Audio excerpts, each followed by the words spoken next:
Hi, everyone. House of Chatty. How are you? Jesus. Hey, Warren gets a bell today. Congratulations, Warren. Oh, Warren beat Rust Dog. Yeah, salute. What's up, Rust Dog? What's up, Johnny G? Hello, David. And Wheezy. Hello, David. What's up, Ramsey? RIP Junior Bridgman, King's Legend. Yeah. Randy Patrick. Hello.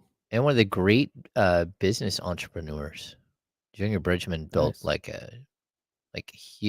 tons of stuff. Oh, yeah. Huh. A telemarketer is calling me. Should I pick up? You won't. And put him on air, yeah. Okay, see. Maybe it's that same guy that wants to yell at us. What's up, Brooklyn?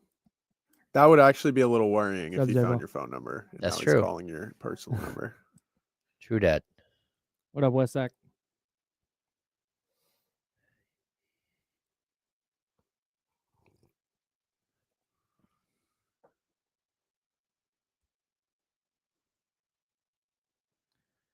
Toy Rizzo, what up? David Jackson, hello. Oh, shoot, it is? What is what? Niley? Right? Niley? What's up, Niley? Hello, Bronson. Good morning. Primo. Hope everyone is having a wonderful Wednesday. We're locked into Iowa State, Cincinnati right now. Big game in the Big 12 championship, second round. Iowa State's the Cyclones, right? Yeah. All right. Court. What does the court look like? Like a bunch of pause buttons. It's like, well, it's a little X.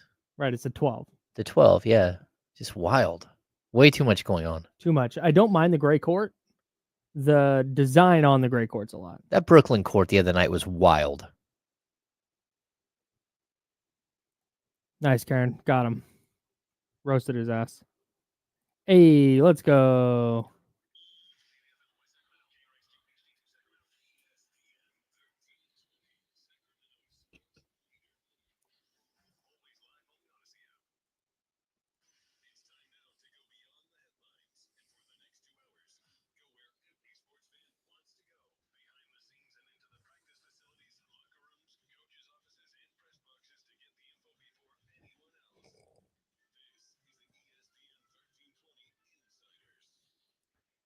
James is there. I'm Kyle. Joe Brazil's doing whatever Joe does back there. He's over there just doing vibing. things. Just hanging out. We're the Insiders. We're sponsored by Jiffy Lube. Joe does a lot, and he does a tremendous job. So and Vibes, too. Vibes is also... vibing constantly. Absolutely. We're the Insiders. We're here until noon. Then we hand it off to D-Lo and KC. Everybody on the radio, hello, good morning. Hi. Drive safe. If you're listening on the free Odyssey app, thank you. If you've not downloaded the free Odyssey app, please do that now. Makes us look good. Download the James Ham and Kyle Madsen Show or subscribe to the James Ham and Kyle Madsen Show. I'm getting all this out the way up top. It's our podcast. Get it wherever you get your podcast. And, of course, everybody on YouTube and Twitch, everybody in the chatty house, youtube.com/ESPN1320, twitch.tv/ESPN1320. Keep the conversation going there as well. All right. So I have a couple of things off top here that are not related to the Pelicans Clippers game I got locked into last night. Okay. One thing, just real quick. This is a pet peeve of mine, and I'm trying to eradicate this from society, and I'm having a hard time with it. Okay. It's daylight saving time. It's so horrible. Saving. There's no S on the end. It's daylight saving time. Okay. Everybody says it's daylight savings time. It's not savings time. It's saving time. So you're trying to eradicate people saying the S? You're saving daylight. You're not savings daylight. This is how I figured this out. Right now, this is me finding out there's no S. Right. Yeah. No, it's not. And this is not to blame because it's just a thing everybody says. It's like, I could care less. It's like, no, you couldn't care less. But everybody says I could care less. So everybody kind of just knows what that means now. Everybody knows what daylight savings time means, but that's not what it's called. Okay. There's no S on the end. It's saving time. Daylight saving time. The time that saves daylight. There's no S. I want to eradicate it completely. Like whatever it is, however, whether there's an S or no S, I don't want it anymore. I got to tell you. It's horrible. I lived in Arizona for 2.5 years, not to brag. They don't move their clocks. Nope. I did fine. They survived. I also found out living in Arizona that Mountain Time is the best time to watch football. I used to think Pacific Time Zone crushed, but Mountain Time is a little better. Okay. Because you're going, because in Pacific Time, you're going like 10 a.m. to 9 p.m. When you go 8:30 to 9, depending on how long the game Yeah. is, the Sunday night game. In Mountain Time, you're 11 a.m. until like 9:30 or 10 p.m. And that aligns much more with my interests. It's 1 extra hour to get up and do stuff in the morning. It takes you closer to bedtime for me. I Okay. know that's not for everybody, but for me, Mountain Time kicks ass. Big Mountain Time guy. Interesting. And for the first few weeks of the NFL season, you get Mountain Time in Arizona. I've only lived in the Pacific Time Zone Or for the my last few weeks. entire life. Yeah. I've done plenty of travel, but Sure. living, it's only been the Pacific Time Zone. And I'm so used to it that I like the 10 a.m. start because you can get stuff done. Mm-hmm. Like we'll get up early and watch soccer. Mhm. We can get a whole match in before, Yeah. the early football games start. And then, basically you get done at 8 and you got some time. So to hang out. this is where we differ. If I'm not having to write where inactives come out at 8:30 for a 10 o'clock game, I'm up at like 9-ish. So when a game at 11 really gives that really extends the morning for me. So it's not like roll out of bed, feet hit the floor, I'm making coffee. All right, football time. Got it. Got a little extra time in the morning, but again, that's personal preference. So my Sundays are different. My Saturdays are like it's the Herkel Durkel day. It's where we just like lounge around. What? We've talked about this before. It's called Herkel Durkeling. We have not talked about this. We have talked about this. I would have no chance. We have. I would have remembered you saying Herkel Durkel. That's insane. It's a Scottish phrase This is all new to me. for basically you may wake up, but you just hang out and don't get out of bed. You just like sit there and like lounge around until a lazy day. A lazy day. But like in bed. It's called Herkel Durkeling. Yeah. It's an actual Where thing. you choose to Herkel Durkel is your business. That's right. The kids call it bed rotting now. Yeah, dude. Oh, bed rotting, couch rotting. Yeah. Love a good couch Herkel rot. Durkel, though, I might start using that. See? I am not. No chance. I'm introducing it. That. Oh my god. You're gonna say it to your wife. She's gonna be like, "I like that word," No, I'm and she's not. gonna be like, I will not be saying that to her. That is crude. With the wife, yeah, we just chill. Sometimes like she'll get up and go to like gym class stuff, and then she'll come back, and Sure. I'm still lounging. We have sports to talk about. We might have we might have Lawrence Butler joining us. Okay, TBD. Maybe not. Sacramento A's own Lawrence Butler, who just signed a massive extension, could be joining us at some point in the 10 o'clock hour. Okay. From what I understand, because they play today at 1, he's got a pregame workout, and then the goal is he'll come off the field and call us. But if he does not get off the field in time to call us, then I don't know. We might be able to push it. Okay. But TBD. Stick around. Find out if Lawrence Butler of your Sacramento A's is going to join us. I'm here for it, whether he's here or not. Salute to the A's PR staff. They do such a great job. The other thing, real quick, these are just the things I think about when I don't have a ton of sports to think about. I think I've decided that I miss monoculture so much that anytime there's a monoculture type thing, I'm just going to dive into it. Okay. White Lotus, Severance, these shows that come out once a week and everybody kind of like watches, together on the internet and everybody reacts and all the articles come out. I'm all the way in on that. I miss that so much. I miss sitting down on like whenever 24 was on. It's like, oh, Wednesday night, 24. On Fox. We're locked in. Kiefer Sutherland, let's go. Jack Bauer, going to save the world. Like, I miss that so bad because for a while, a show would come out on streaming and just all the episodes, and it'd be all about binge watching. Well, now we've gotten away from that a little bit, where there are still bingeable shows. You were just talking about How I Met Your Mother. You just rip through all 9 seasons. Perfect bingeable. All nine seasons. Perfect bingeable like show. A week. Yep. Brooklyn Nine-Nine was one I like a lot. Like 30 Rock. Those are easy binging shows. But a show like Severance, you got to let it sit for a while. You got to sit with it for a while. White Lotus, hey, let's talk about what do we think the theories are with this guy? What do we think's going on with this group of people? Like, it's so much more fun that way. And I'm now like, I wake up on Monday and I'm like, can't wait for Thursday because that's Severance Day. Mm. And I can't wait for Severance. Okay, so I haven't caught up on Severance yet, but Right. I do like White Lotus. We watched White Lotus last night. Mm-hmm. It's just like every episode, you're just sitting there like, okay, this is so awkward and weird. And my I don't know favorite what's part. going to happen. It's so off-putting. Yeah. Like everything about it. Like I wasn't paying attention in one of the opening scenes when the robe scene, I missed that. And my wife's like, oh, that was unnecessary. Saw way more of Lucius Malfoy than I ever needed to see. That's right. Holy smokes. That was unnecessary. Yikes. And I'm like, what did I miss? Should I rewind? She's like, nope. Nope. Don't need to rewind. Nope. All right. You watched White Lotus last night. I also watched White Lotus last night. But before that, I tapped into Pelicans Clippers. Only game on the schedule that affected the Kings at all. Okay. Was Pels Clips. Yeah, there's a bunch of East Coast games. Dude, the Pelicans looked really good. They played really well. So you're saying there's a chance? They beat the Clips 127-120. I had a really good time watching that game because you had Zion, who had a triple-double. Mm-hmm. And I know we talk about this a lot with Domantas Sabonis. The physicality that officials let defenders play with against Zion is insane. There was one where Chris Dunn's following him around a screen and he gets hung up on the screen. So he just runs into Zion and just pushes him off his spot. No call, just barrels into him. As Zion was getting the ball on like a dribble handoff, just plows into Zion. Zion loses his feet. No call. Just insane, right? I hate that the NBA gets officiated that way. Where like, oh, smaller guy is on Zion or Domas or whatever. They can just hack away. They can just do whatever they want. Yep. And there's going to be no foul. I hate that it gets called that way. Okay. Or not called that way. So you brought up Chris Dunn. Chris Dunn is the Moses Brown of guards.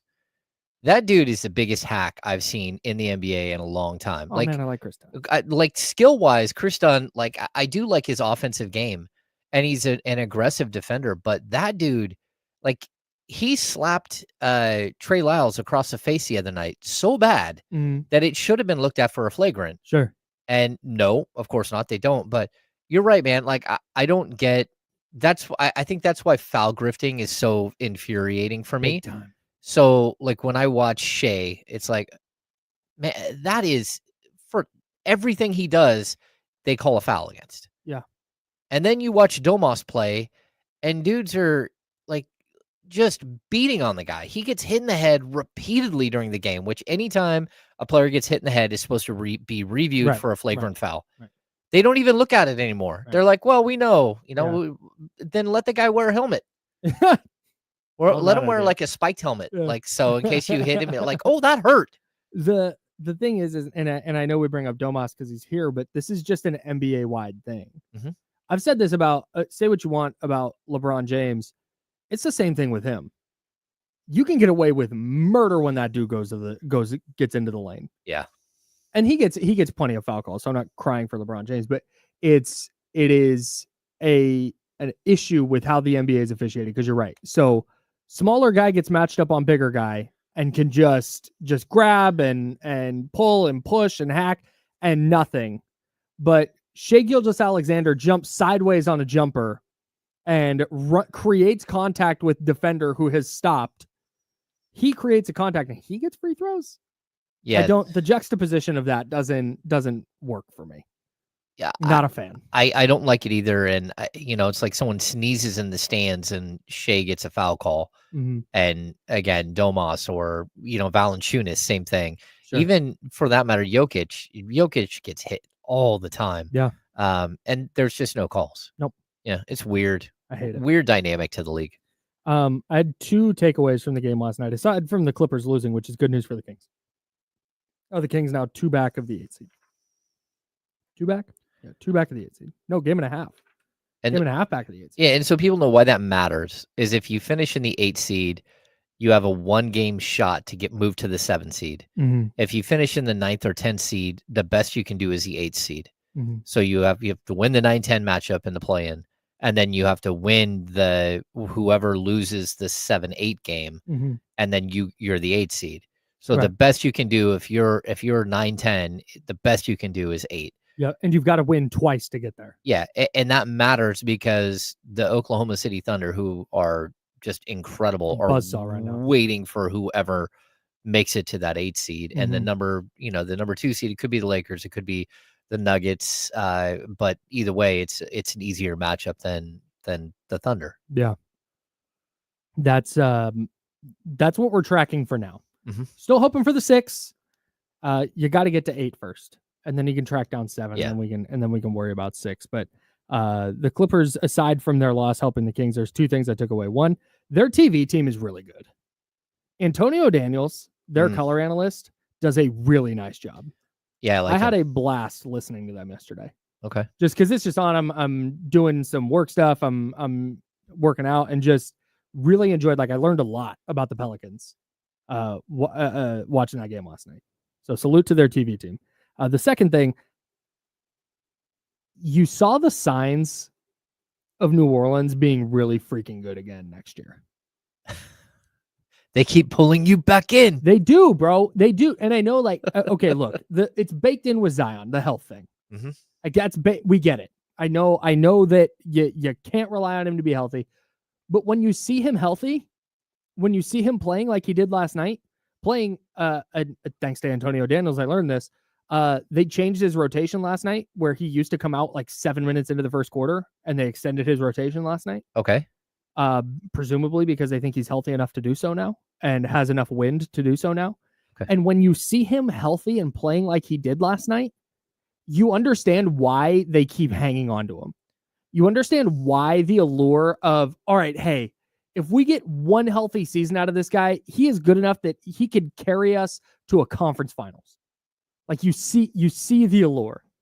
And I feel bad because I don't know if he'll ever have a season where he plays 78 games, 75 games, 70 games.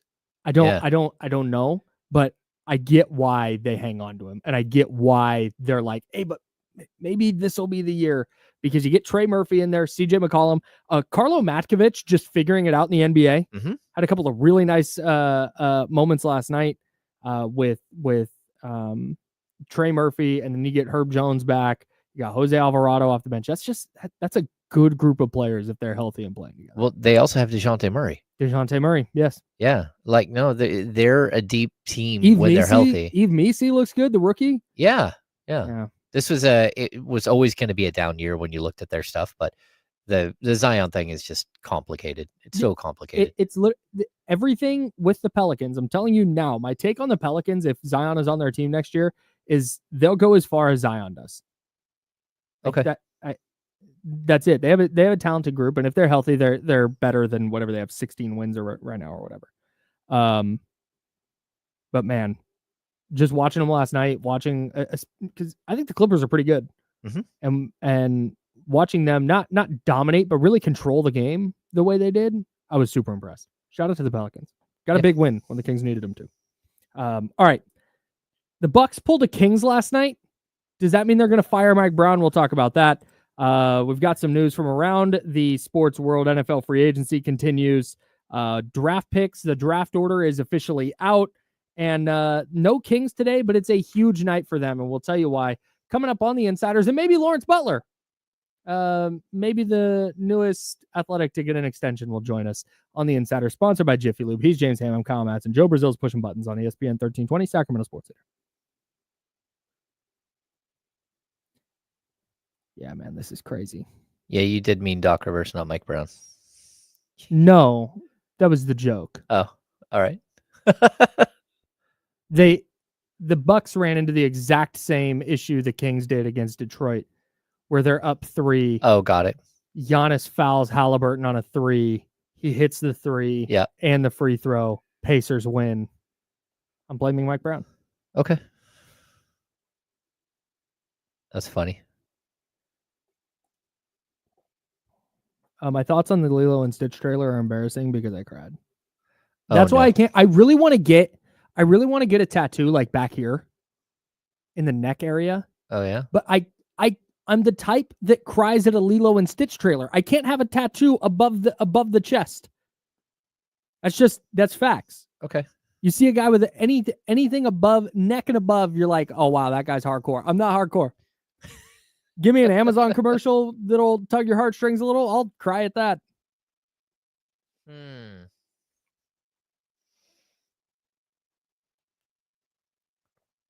Yeah, that's the best jokes are the ones you have to explain. It's fine. It was swing and a miss. Oh, hello, hi. I want to wave to those people. I waved too. Yeah, Nice. We're real friendly in here. Why do they have a Target? No chance, dude. I'm a Weenie Hut Jr. for sure. Is it just me? They're carrying around a Target yeah, no, they like got basket. A Target basket. Yeah. Oh, You don't do that? At work? No. That's not weird. I swear. I starred a thing in here. Oh yeah. This is okay. So I want to get to what Jim Garfinkel said, but I want to talk about that on the show because it's a great question by Jim. Yeah. Mark said White Lotus every episode this season's the same. This is my I'm interested to see where the show is going, so I'm going to continue watching. Plus, I'm a Lisa stan, so I'm going to watch for her. But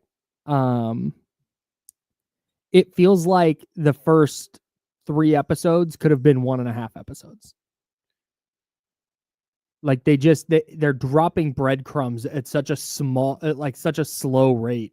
I feel like there are so many scenes where nothing notable happens. And maybe it'll all come back eventually, but that's why I like Severance so much, because when something happens, they typically tell you what that thing was like within that episode. Typically. Yeah. White Lotus is all just like breadcrumb here, little breadcrumb there. Might lay a breadcrumb, but we're not gonna tell you if that's a breadcrumb or not. Like, so yeah, it's a little slow, but I'm so enraptured by what's happening with all the characters that I'm gonna lock in. I'm watching. Yeah, it's intriguing. Like just the weird ass tension the whole time. It's so good. It's my favorite part. Yeah.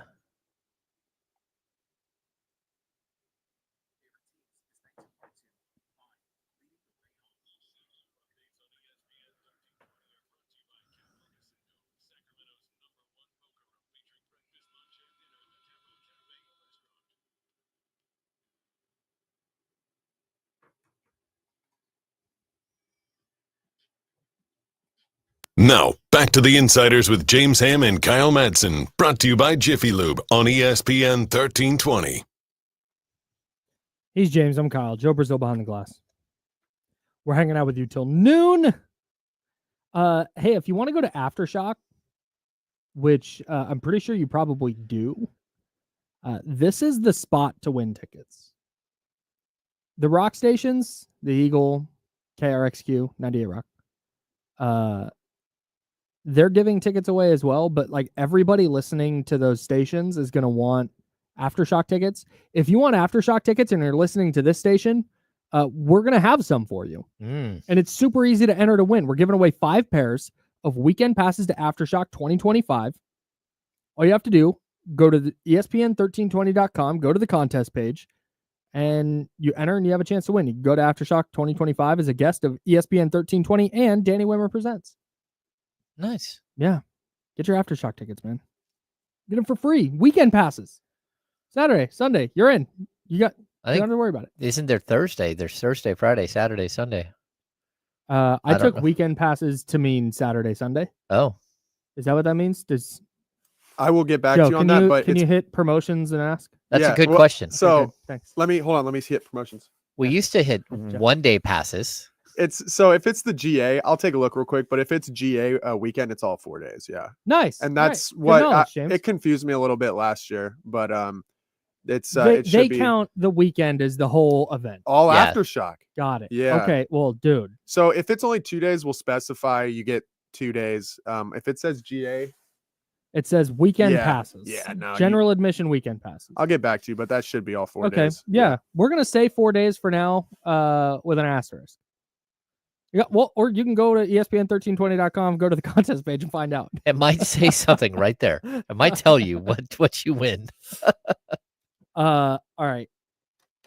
I have we got a bunch of King stuff to get into, but I have some 49ers takes to get off my chest. Okay. I need it to be clear. This is a conversation separate from can the 49ers win the Super Bowl in 2025? Because right now I don't think they can. But this is a conversation about the offseason and the just general freak out that's continued to go on. about the 49ers not being super active in free agency. What's happening is a good thing. You want to have a roster where people want your players. That's a good thing to have. Okay. What you don't want is a roster where when you have a bunch of free agents, people are like, ugh, no thanks. Because that means you're probably not in a great spot. So the 49ers have been in a good enough spot that they now have these players who are free agents that are coveted. Hufanga, Greenlaw, Javon Hargrave. Thanks. Aaron Banks. Right. The problem is, and we've talked about this yesterday, when you whiff on a draft like they did in 2022, and you whiff on a draft like you did in 2023, when those players exit, which is what happens in the NFL, it is so rare that you see a team with a bunch of dudes on second contracts. Like it's super rare because players get expensive when they get off their first contract, if they're good. Mm-hmm. So when you already have Brandon Ayuk, George Kittle, Trent Williams, Nick Bosa, Fred Warner, you're going to have Brock Purdy on a big contract. Did I say Christian McCaffrey? No, you did not, but yeah. So when you have all these big contracts already, it's really hard to then retain your dudes. And then they leave because they get more money elsewhere, which is kind of what you want. That means you have good players. Where the 49ers have failed is in ensuring that their cupboard was restocked before that exodus. Yeah, the backfill. Right. They've known this was coming. The problem is they don't have adequate replacements currently on the roster. So when you see all these players exiting and you don't see anybody coming in and you're going, what the hell? Why aren't they doing anything? That reaction is because they haven't done well enough in the draft and the rest of their roster is not very good. So that's why this is going to come down to, just like we talked about yesterday, cheap free agents and then the draft. And they're putting a lot of eggs in the 2025 NFL draft basket. Maybe it works, maybe it doesn't. But this is the position they've put themselves in. And that, whether that's a success or failure, you can judge that for yourself. But this is the correct route to go. Okay. In my opinion. So here's my question then. Yeah. Who's making the decisions on draft picks? I would assume that's Kyle Shanahan. Okay. So here's the problem. I think that they're going to do a really good job in the draft this year. And that's because their season ended really early and they had a bunch of extra time to sit here and go through Senior Bowl, to go through watching additional college game tape and everything else.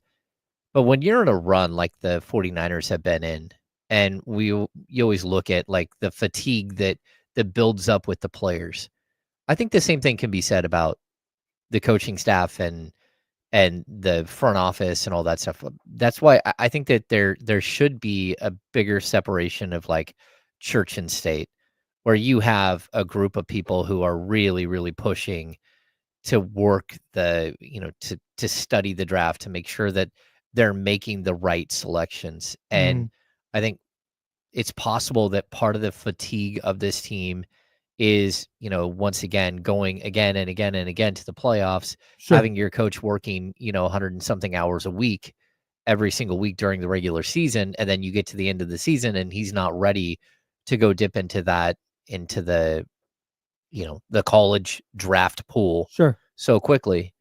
So I don't know. Like it seems like I'm not sure that Kyle Shanahan should be the guy who's making those decisions. He can be one of the decision makers, but I'm not sure that that's a good idea. Well, it's kind of like he's just the final decision maker. Yeah. But I don't know on draft day, because there's a lot of voices.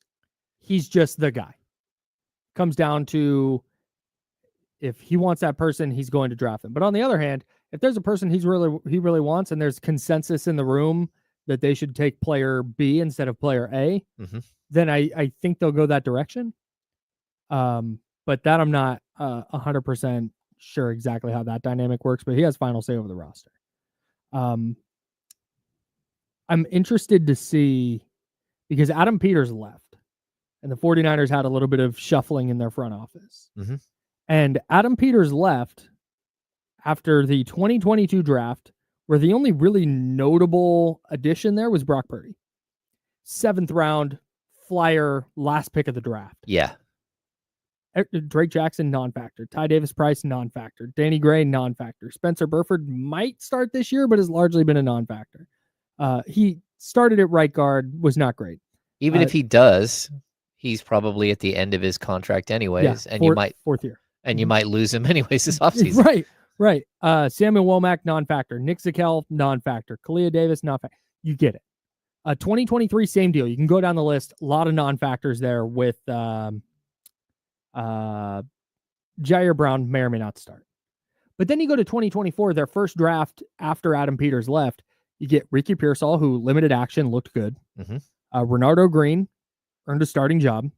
Dominic Pooney earned an extra $800,000 from the NFL for a performance bonus because he played so well at right guard. Yep, and he's probably moving to left, right? No, I imagine they'll keep him right there. Guard. Yeah. Okay. Malik Mustafa wound up being a starter and being a good player. Isaac Garendo flashed at the end of the year. Looks like a good player. So you have a draft class where you have possibly 4 starters and a couple of really good contributors. That's not bad. Right. That's what they need again this year. And that was their first draft without Adam Peters. So I think if you're looking for reasons for optimism, that's it. But at the same time, I mean, you've covered a bunch of NBA drafts. It's the same exact thing in the NFL where, man, it is really hard to find like a sure thing. Oh, yeah, it's tough. And it's tough to find. I think, again, watching European soccer, like comparing what we see now to like European soccer is so strange because what they do is like you hire a new coach and then he goes out and he might not be from your league. He might be from some other league and, like a Premier League team might hire like a coach from Serie A. Yeah. So again, like Manchester United brought in Eric Ten Hag, which you always, an insane. And he's from Ajax. And so like totally different countries and everything else, you bring him in and he starts bringing in his players. And then you realize very quickly his players, a lot of them that he brought in, they're just not Premier League players. They're just not good enough. They don't pick up on the pace fast enough. And all of a sudden what they did at their lower level team, they can't do in the Premier League.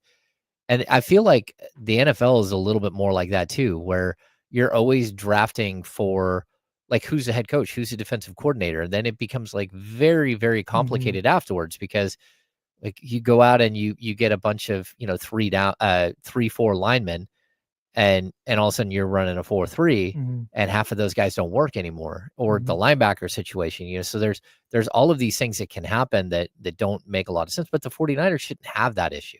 The 49ers have had while their defensive coordinator position has been like all over the board, it's still the same. Schematically, they've been the same. Exactly. Schematically.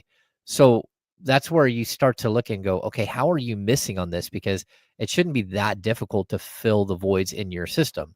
Right. And they've missed again and again and again, even, going out and getting these like speed wide receivers that always bust for them. That doesn't make a lot of sense, right? Because you don't really play to that. Right. That's not the type of player that you usually have in your system. Well, and if you're going to go get that player, and wide receivers are a great example, but pick any position. If you're going to say, okay, we're getting Danny Gray because he does this thing really well, then find ways to fit him into your offense where he can do the things that he does well. Yeah. Don't go, hey, you're fast as hell. You need to work on A, B, and C before you can play. It's like, if that's the case, then don't draft him. If you're going to need this guy to do all this stuff instead, what's the point? Yeah. Draft a different player. No, I totally get it. Draft the player for the position. Yeah. I've talked about this with the G League. You don't go draft a guy who thinks he's a superstar and then try to convert him into a 3-and-D wing, right? Because he's not good enough to be a superstar at the NBA level. You should probably draft the guy who's been a 4-year college player, who knows exactly what the job is, who did the exact same thing in high school, who plays who's a defensive player who shoots a 3-point shot. Yeah. Like that's so to me. Speaking of superstars who don't know they should be a 3-and-D player, Jonathan Kuminga returning for the Warriors tomorrow against the Kings. There you go. No, exactly. Case in point, right? Yeah. So, yeah, I think it's interesting because the 49ers are in such an odd situation where you're right. They do have these like sort of pillars of their team. Again, I think we missed Kittle too when we were talking about and the defensive back that got paid. Diameter Lenore. Yeah, Lenore, right? And those are draft picks that they hit on, Mhm. right?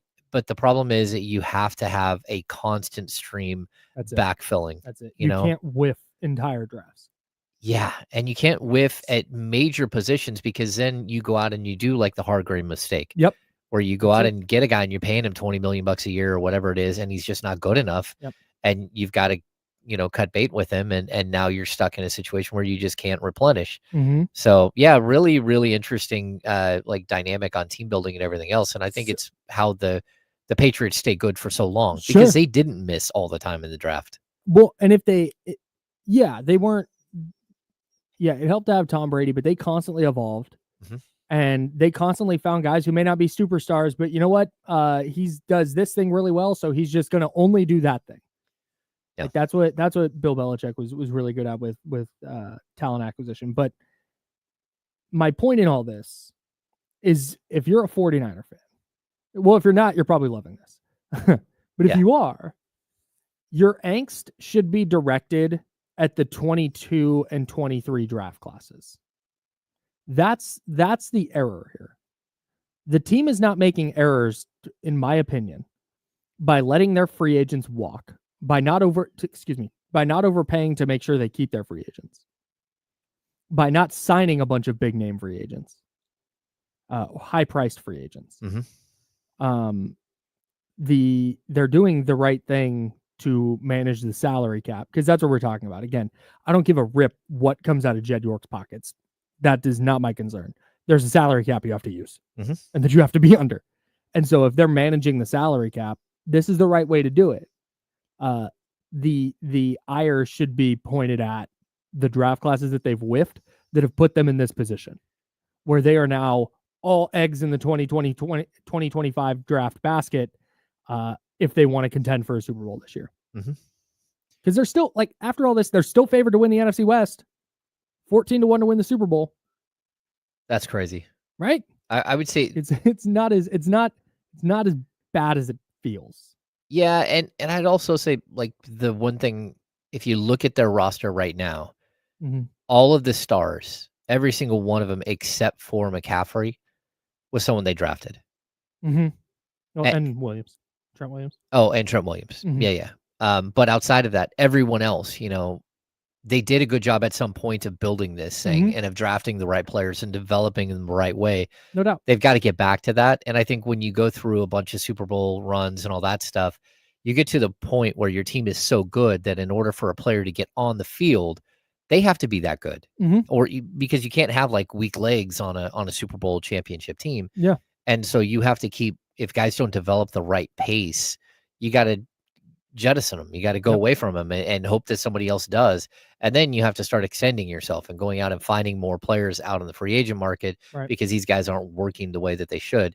And so it's like it's a never ending machine that kind of eats itself if you're not looking out.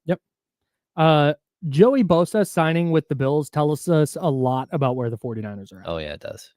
Granted, the reported offer from the 49ers and the Dolphins was less than $10 million. He got 12.6 from the Bills. But again, we don't know the structure of that yet. It probably winds up looking more like a deal that's sub $10 million guaranteed. And if those numbers have come out, I haven't seen them, but he wants to ring chase. He turns 30 this year. So he went to a team that has a realistic chance of winning the Super Bowl in Buffalo. If the 49ers were loaded and they were the Super Bowl favorite and everybody was like, hey, the 49ers have the best roster in football, I bet Joey Bosa signs there. But he was looking at that going, wait, I'm going to have to like start? I would be the second best defensive lineman they have? Oy. Like, I'm not going there for that. I'm going to go play in Buffalo instead, where I have a real chance to win a Super Bowl. Well, then he signed a 1-year deal. And if the 49ers are doing the purge this season, maybe he comes back around next season. Yeah, and goes, hey, maybe. Like, hey, I let you guys heal up and restock. Wouldn't shock me at all. And now here I am. I'm ready to play. Right. I want to go play with my brother now. Yeah. Yeah, that wouldn't stun me at all. But when I saw the Bills, it's like, oh, of course.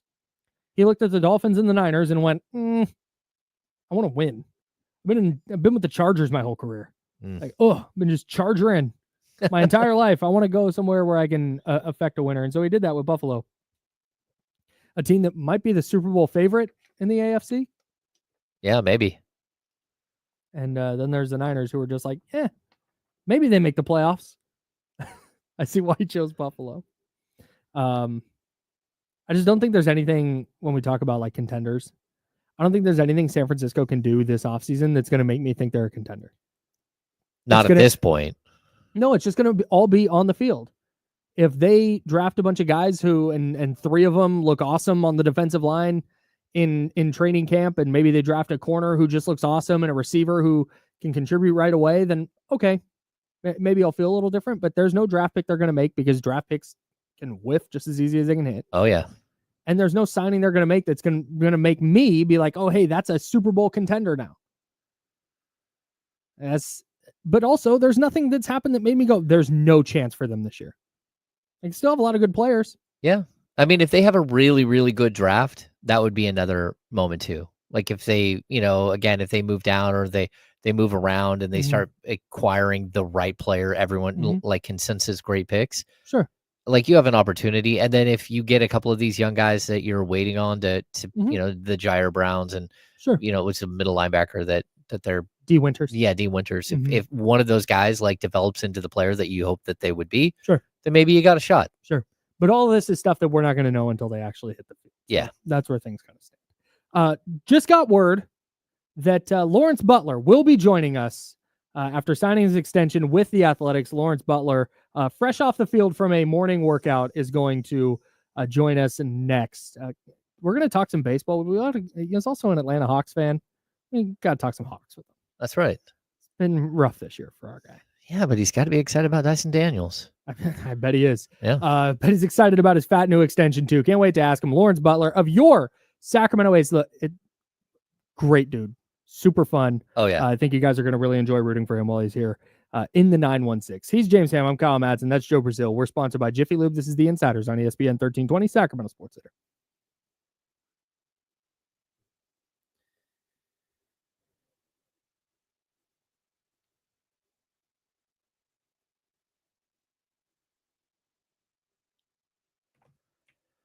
What's going on, everybody?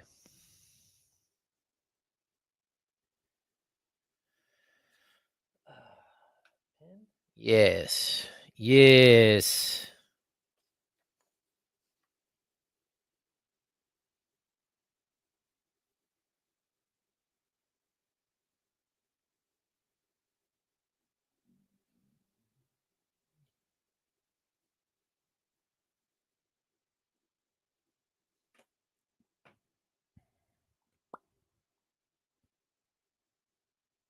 The 2020 draft was rock solid for the Niners.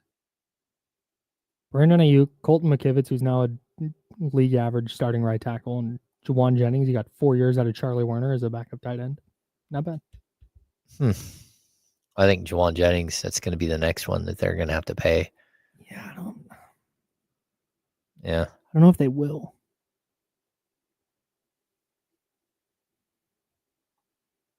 Oh, good question. Ham, what's your favorite Disney movie, if you have one? I don't know.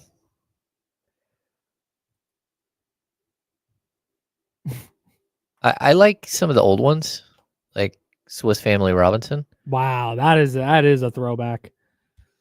Yeah, we'll watch that. Like the boys, we'll watch it. So I agree with this, Scooter, but also he is still a massive, massive question mark. Who? Dre Greenlaw. Oh, yeah. Like he might just never quite be the same. No, totally. That's there's a good chance that he's not the same. Yeah. Like he looked really good in a half of football last year, but then he had to leave because he was hurt. And then he had to leave the next game because he got hurt again. That just might kind of be an issue for him.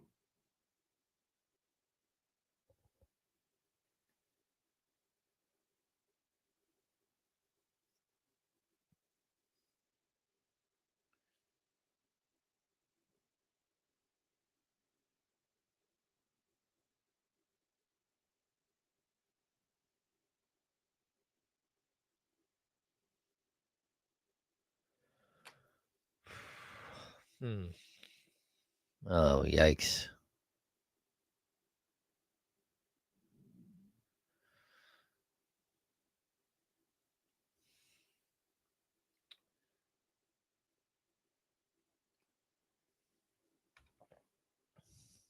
I don't know. I like Disney movies. I mean, I just don't know that I've thought about it enough where I have like a ranking of my top Disney movies.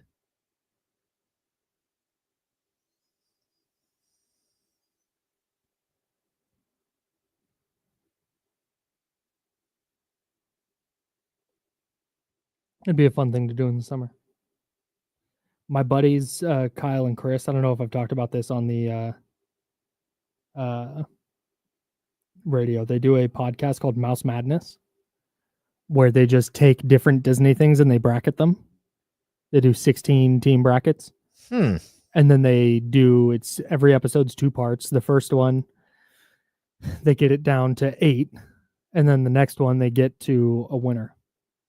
They do stuff from like best attraction, best, I think I've done saddest Disney Pixar moment. That was one of the episodes I was on. It's such a fun pod.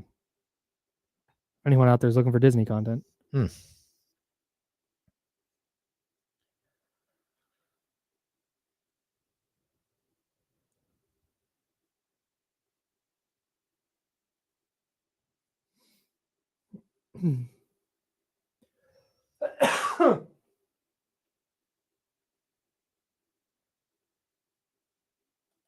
I think this is going to be a really, really interesting, like 2-month stretch here for the Kings. Yeah, it is. I think it's going to be really wild. Well, and like we have no idea what direction anything's going to go, but I do know that we're going to have to wait and see how it kind of levels out.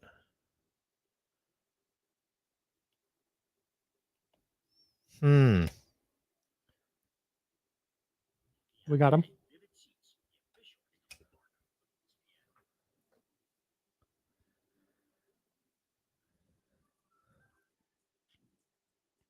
Now, back to the Insiders with James Ham and Kyle Madsen, brought to you by Jiffy Lube on ESPN 1320. A's outfielder Lawrence Butler joining us in a few minutes. It's actually kind of funny. You know how yesterday we were talking about draft picks and the comp picks and when those would be dished out? They got announced yesterday. I know, right after. I'm like, hey, when is that happening? You're like, Yeah. I'm not sure. Then boom, it happens. Projections were a little bit off, but not far. The Niners got 4 total comp picks. They have 10 officially. They'll have 11 once the Deebo Samuel trade goes through, which can happen today. I'm guessing the Samuel trade gets announced today. 1 p.m. is when that can become official. Okay.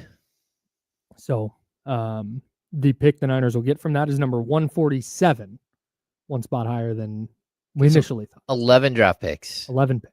You need to have competent players for at least like 6 or 7. Yeah, I'm interested to see. Typically what they've done here when they've had like 11 picks is they'll trade up a couple times and they'll move around and they'll finish with like 8. Yeah. I wouldn't be shocked if they wind up just using 11. They'll move around a little, but you need a sizable draft class. A, just to fill out a roster. Yeah. And B, if you're taking swings on like an offensive lineman, if you're going to take a swing and you say, hey, there's this guy in the 6th round that hasn't been great, but we really like his upside. We think he could be a project. Cool, take him. I would worry less about having 8 picks and moving up and making sure to match. Like, nah, just throw as many darts at the board as you can. Yeah, it feels like they need to, like their first couple of picks, they need to bulk up on the interior line on both sides. I agree. Yeah. I mean, if they can get a top tier number 1 left tackle, that they can move to right tackle for a year or 2. Guard, yeah. Yeah, that's one thing, but yeah.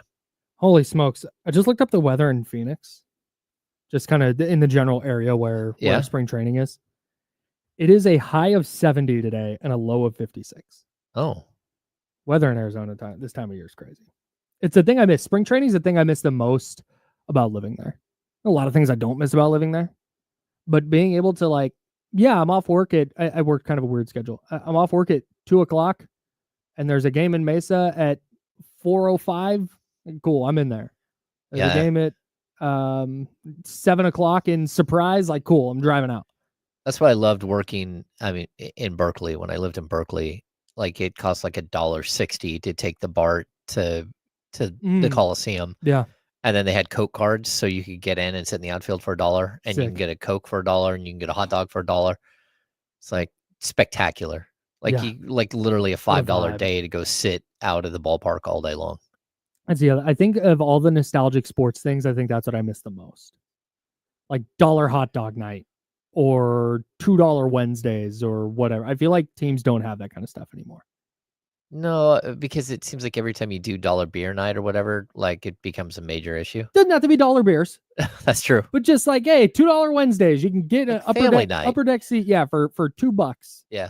Was it Matt Ishbia in Phoenix? Did the like a family what did they call it? The value menu? Oh. Where like nothing on the menu is more than $5. Oh, that's nice. Yeah.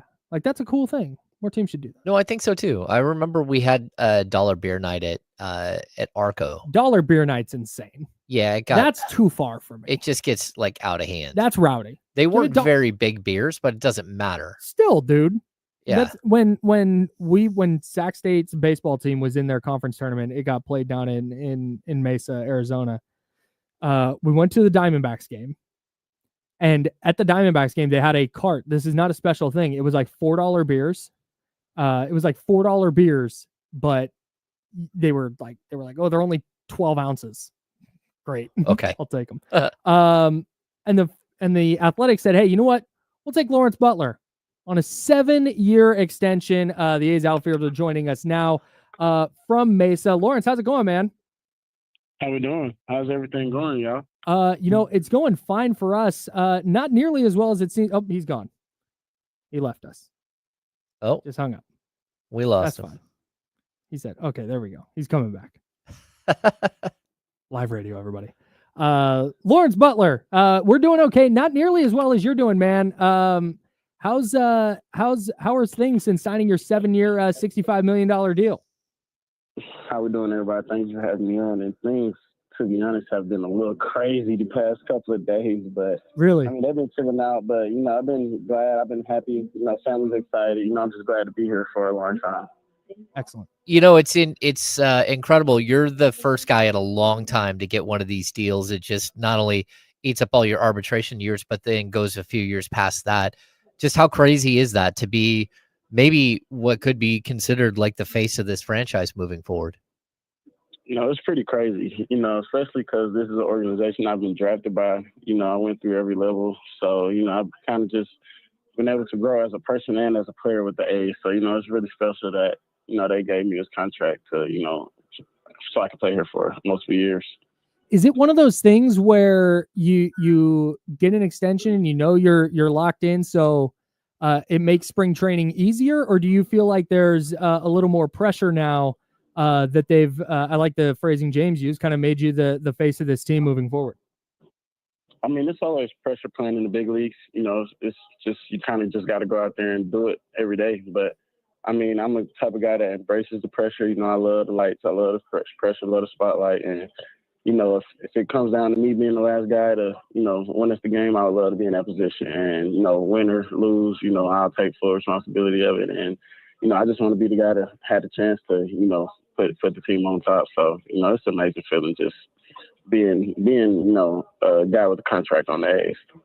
Lawrence, when you took off in the second half of last season, you just had this incredible run in the second half. You finished with 22 homers, you finished with 18 stolen bases. Just what is it that you're working on right now to make sure that that's the player you are and that you cement yourself as a full-time major league ball player going forward? Really, I'm working on every part of the game, because I want to be a complete ball player. Last year was just a little glimpse of, what I feel like I could do. And, this year I hope to put on full display of, all my tools and talent. So, in spring training, we kind of just working on everything: defense, hitting, base running, the full repertoire of the game. And, I just want to be a complete all-around player. We're talking to Lawrence Butler, outfielder for the Athletics. What's the vibe in spring training this year? We got to talk to you guys a little bit at the Sawyer here before you headed down to Arizona, but what's the vibe in spring training this year versus last year? Because last year it felt like okay, this team's got a chance to maybe make a little noise. Whereas this year it kind of feels like, oh, they might really be about it. Like we're talking postseason this year. Do you feel that vibe down there in Arizona? Yeah, that's for sure the vibe in Arizona. I mean, everybody's on the same page of, playing into October. We don't want to just play to September and go home. We all think we're a better team than we were last year, and we're a better team than a lot of teams in the league. So, we kind of really want to get into playoff baseball this year and, just kind of get our feet wet in playoff baseball. A lot of us haven't played playoff baseball. We're a pretty young team, a couple veterans, but, we really want to get into October and, really see what that's about.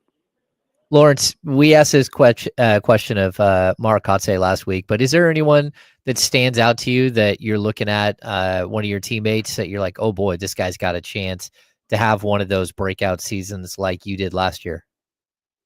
I mean, we got a couple. I mean, I would love to say Tyler Soderstrom, Zach Geloff, Jacob Wilson, JT Jen. I mean, I feel like those guys, put in a lot of work.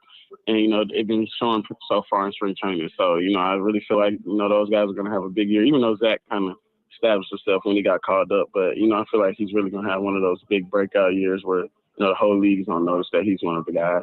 I know you've been pretty busy playing ball. You've been able to follow the Hawks at all? They won 4 of their last 5.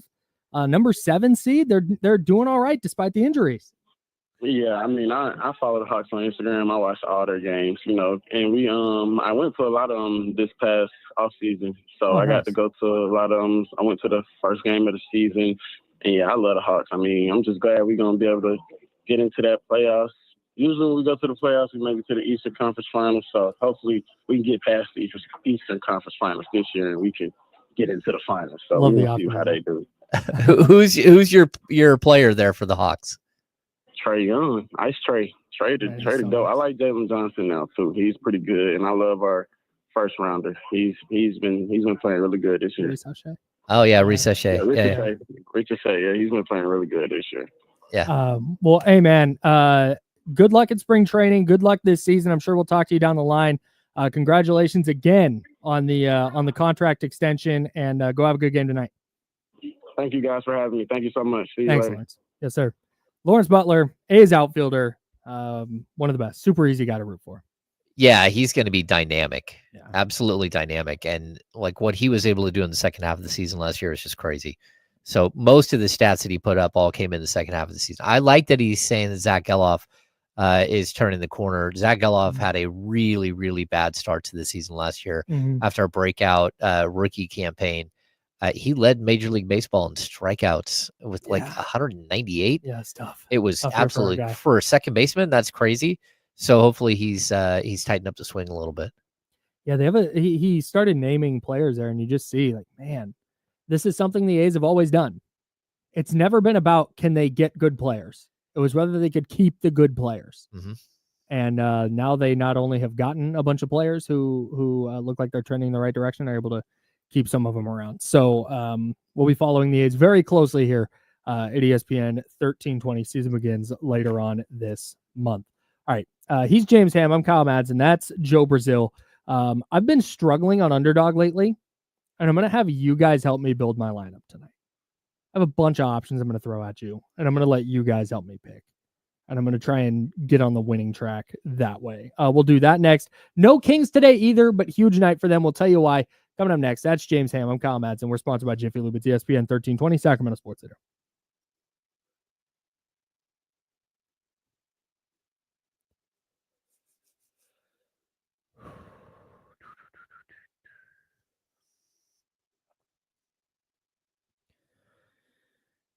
Pretty crazy. They basically locked Lawrence Butler up until he's almost 32 years old. Man. It's just crazy that they were able to get him. What did we say? 6 year? 6 year? 7 years, $65.5 million. 65.5. And if he's awesome, if he like wins an MVP, there will be some kind of extension, I'm sure. Yeah. But yeah, he won't hit free agency until he's 32. Yeah, it's wild. Insane. I miss the days. It was the A's and then the Cleveland Indians used to do this. That's how they would build their roster. They would just they'd have a guy come up, he'd be good. and then they just buy out all of his arbitration years and then give him another 2 years on top of it, 1 or 2 years on top of it. And that's how they kept their team together for, all through the like late 90s and 2000s, and really were able to build some like monstrous teams because of that type of like being aggressive with contract stuff. You got to hope that, that he grows and continues to be the player that we saw last year in the second half, but I think it's a pretty safe bet.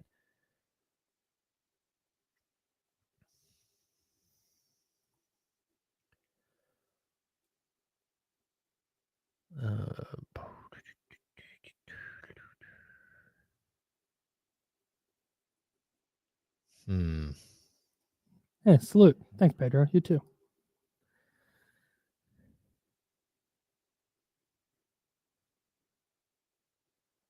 that Michigan? Man, Michigan, I would hate to be a Colts fan right now because I don't know what to tell you. It's Danny Jones season, baby. Oof.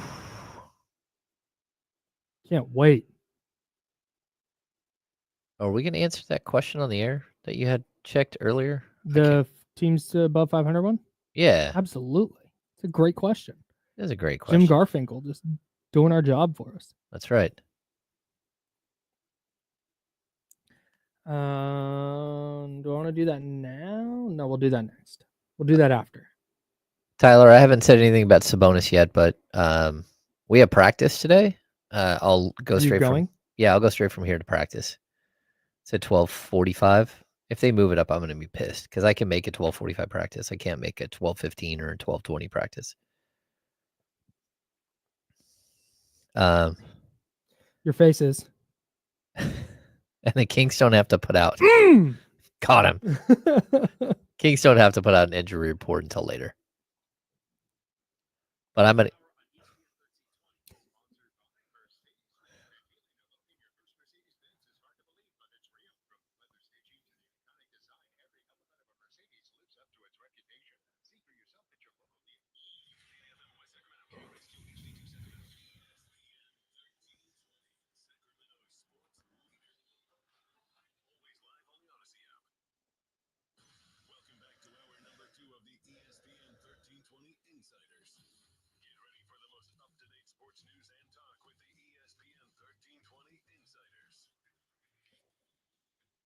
Hour number 2.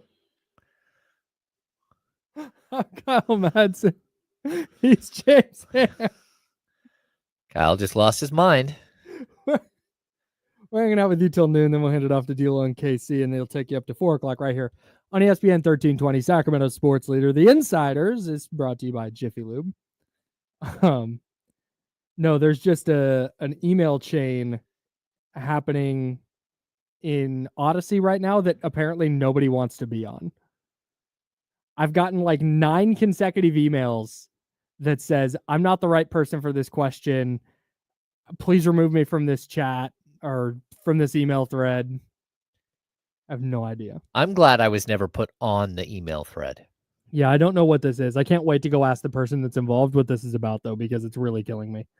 There's another one. And it's from everywhere. It's not just Sacramento. Oh, no. Here are the markets we have involved in this so far. Hang on, stand by. We have New Orleans. Oh. We've got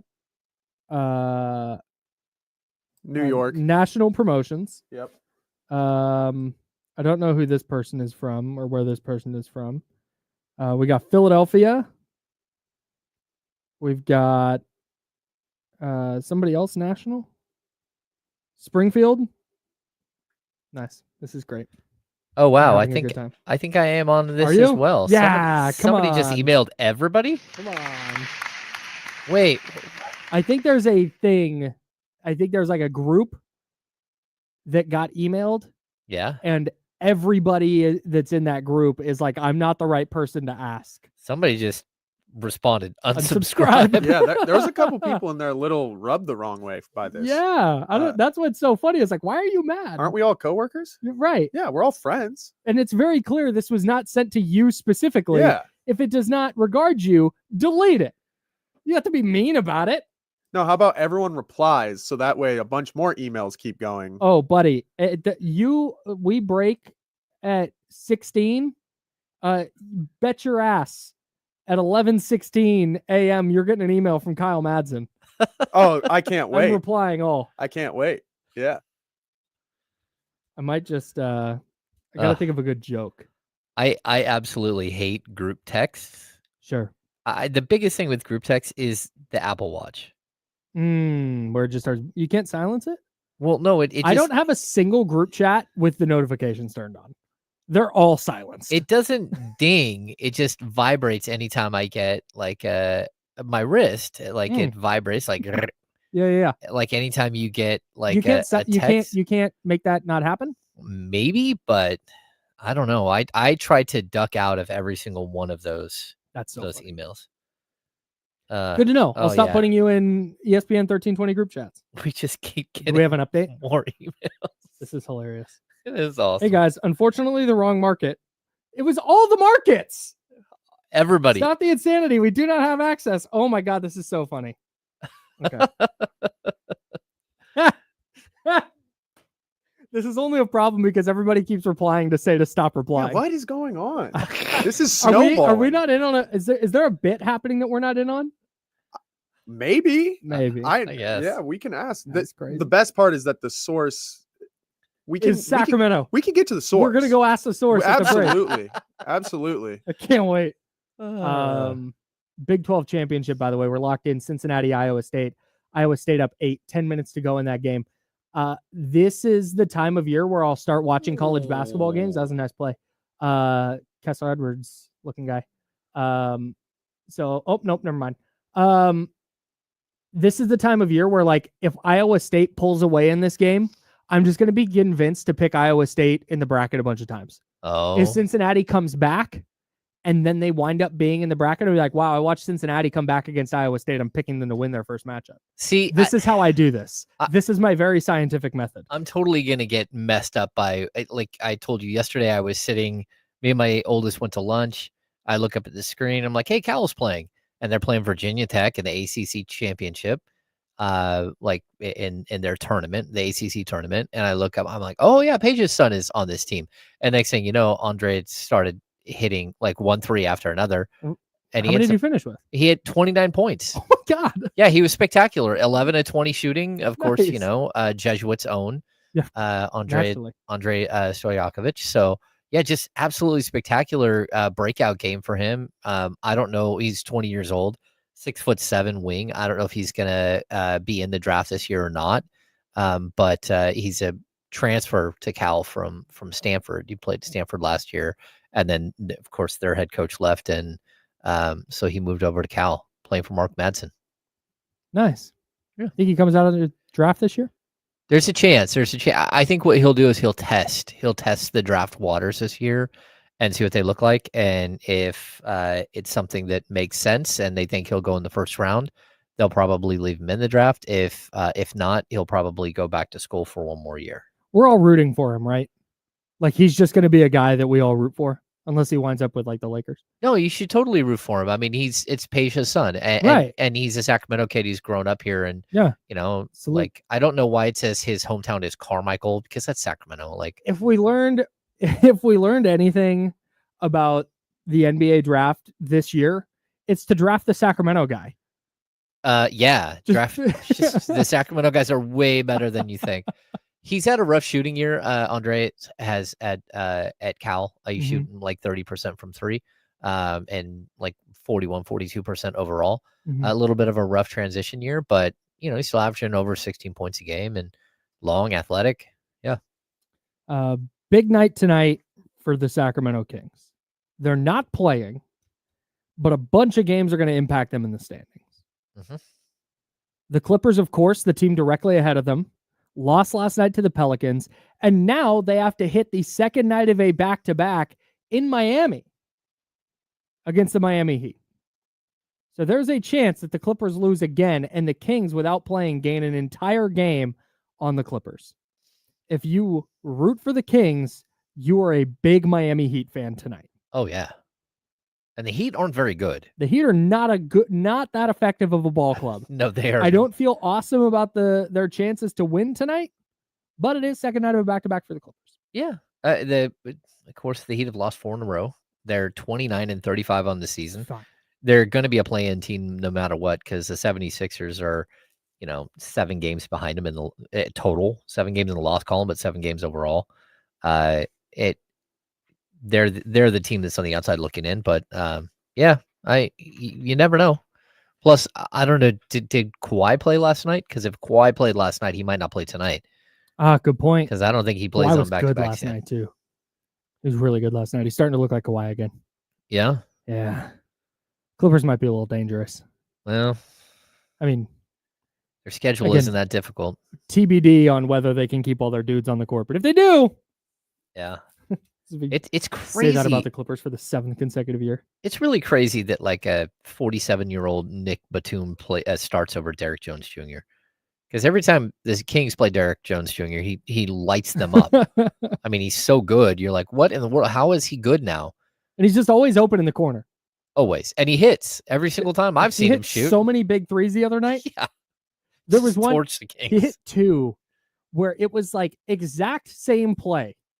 And he hit it shot from the exact same spot and did the exact same celebration. I was like, is it a replay? Did I miss something? Weird. Nick Batum, only 36. Only Big 36. winner of the Court of Gold documentary for me. I was neutral on Nick Batum. Now I'm in. Big Nick Batum guy. Okay. Yeah. I still need to get back to that. I do. It's really good. I know. You're going to like Nick Batum a lot. It's funny, Derrick Jones Jr., when Monty McNair took over the Kings, right? And you got to remember it's the really weird transition year where everything is pushed back into like September, October because of the pandemic.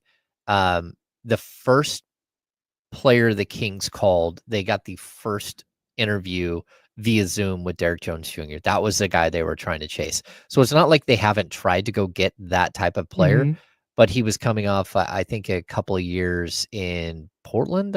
No, he went to Portland. Maybe it was Chicago, and then he went to Portland, then back to Chicago. I can't remember where he started his career, but he's one of those guys that the Kings have looked at and tried to get early on in his career. And he's just like, he developed last year out of nowhere. Yeah. So good for him. Clippers Heat is the game I'm locking into tonight. So that's where my underdog lineup's going to be. Oh. I want your help with this. Okay. Download the Underdog app. Promo code Kyle M to sign up. Unlock a special offer of up to $1,000 in bonus credits. Here's what I'm looking at tonight. Bam Adebayo, 33.5 points, rebounds, and assists. That is something that what I do on games like this is I just pick the thing I want to follow. Okay. And Bam Adebayo, points, rebounds, and assists against Ivica Zubac. That should be a fun matchup. Do we want to go higher or lower on 33.5 points, rebounds, and assists for Bam? That just seems really low. Bam on the season is at 18, 10, and 4.4. All right, so about 32. Wow. So I agree with you. It feels like a low number. And every single time there's a number where I'm like, that's way too low. Give me higher. The person finishes with 17, 7, and 2. Yeah. I don't know. After watching Zubac play the other night, I think good again last night. Yeah, I think that Bam's going to have a tough time like hitting those numbers. Okay. So we'll go lower on Bam. Okay. James Harden, 8.5 assists. Ooh, he's starting to cook with the assists. What do you have? 18 last night? 17 last night? Got a bunch. Yeah.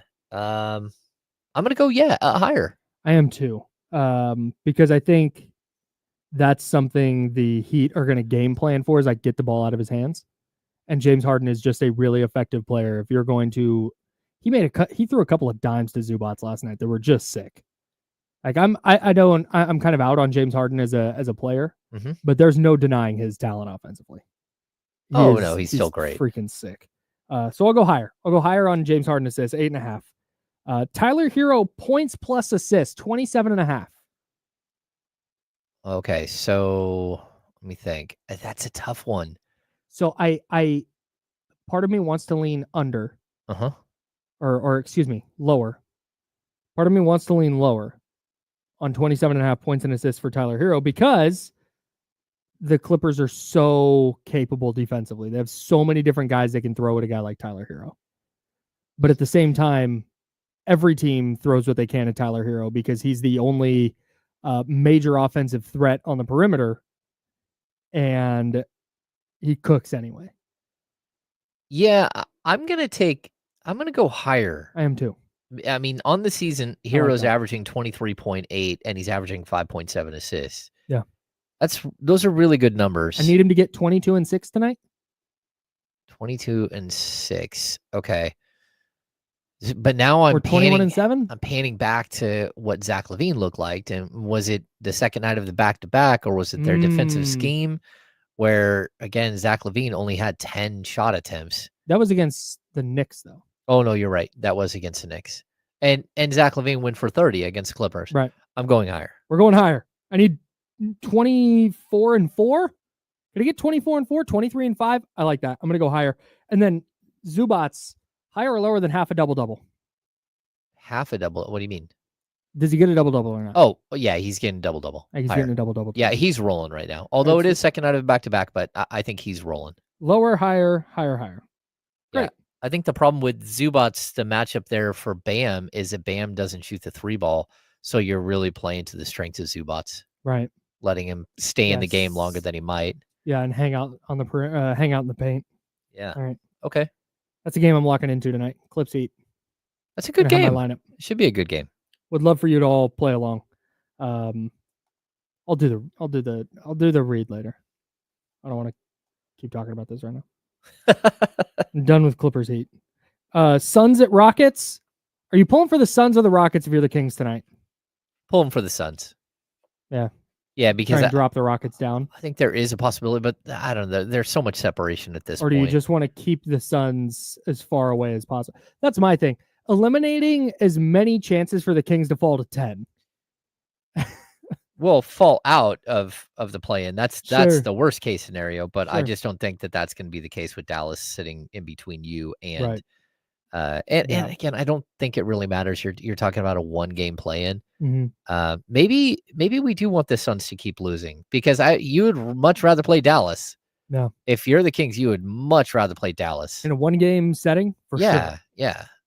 All Okay. right. We'll root for the Rockets. That's right. Mavs at Spurs, De'Aaron. Please. Help. The Spurs need to win. Yes. You need a Mavericks loss. And the Mavs just beat the Spurs 133-129 2 nights ago. Man. We need a Spurs victory tonight. I'm surprised De'Aaron has not shut it down yet. I think we're still waiting for that moment. It seems like he's soft quitting. It does. I think quitting. There is a moment though that I think that he's going to go in for surgery, and there's a date that they've already sort of discussed, but they haven't And he's just going to play until then. Yeah. Okay. So the pinky again, that pinky should have been operated on early in the season. Yep. And the only reason it wasn't was because the Kings were in a playoff hunt. Sure.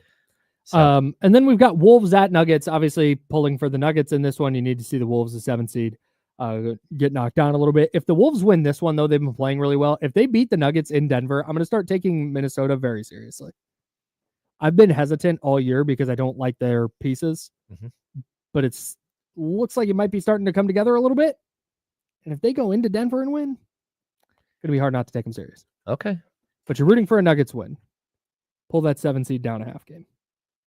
That would be a good thing. Big night tonight for the Kings. All right. That's James Ham. I'm Kyle Madsen. Jim Garfinkel in the chatty house asked a dynamite question regarding the Kings record against teams that are 500 or better. It's not good. We've talked about it, or teams that are better than 500. We talked about it yesterday, but he asked a great question about it moving forward that I would love to get into next. We will do that on The Insider, sponsored by Jiffy Lube. It's ESPN 1320, Sacramento Sports Center. Read here. Yeah. Okay.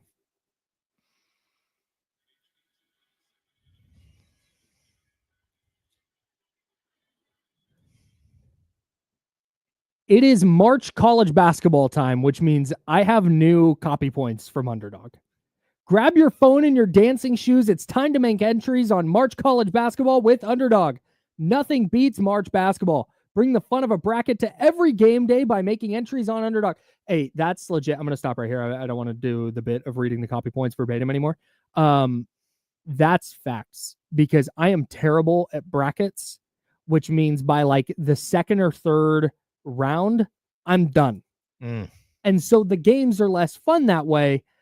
With Underdog, I'm going to be able, every game, every dribble of the basketball, every pass, every shot, every score is going to matter to me. So I'm still going to do my little bracket thing. But when that inevitably, my bracket's busted after the first or second round, I will still have Underdog to lean on. And you should very much do the same. It is going to enhance the March basketball experience. And it's not just college. You can do college. You can do NBA. They've got all your favorite teams, all your favorite leagues, all your favorite players on Underdog. Download the Underdog app and sign up now using promo code KyleM to unlock a special offer of up to $1,000 in bonus credits when you make your first deposit. God, it's a great deal. Join in on the fun when you sign up with promo code KyleM. Claim your special offer today and get up to $1,000 in bonus credits instantly upon first deposit. Must be 18 plus and present in a state where Underdog Fantasy operates. Void where prohibited. Terms apply. Concerned with your play? Call 1-800-GAMBLER or visit www.ncpgambling.org.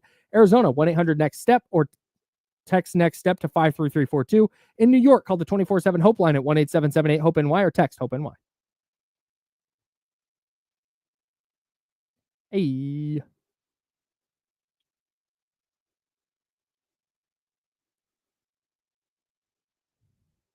What's going on, everybody?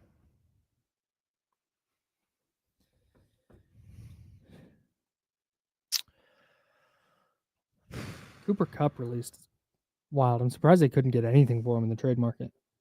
Yeah, that is crazy.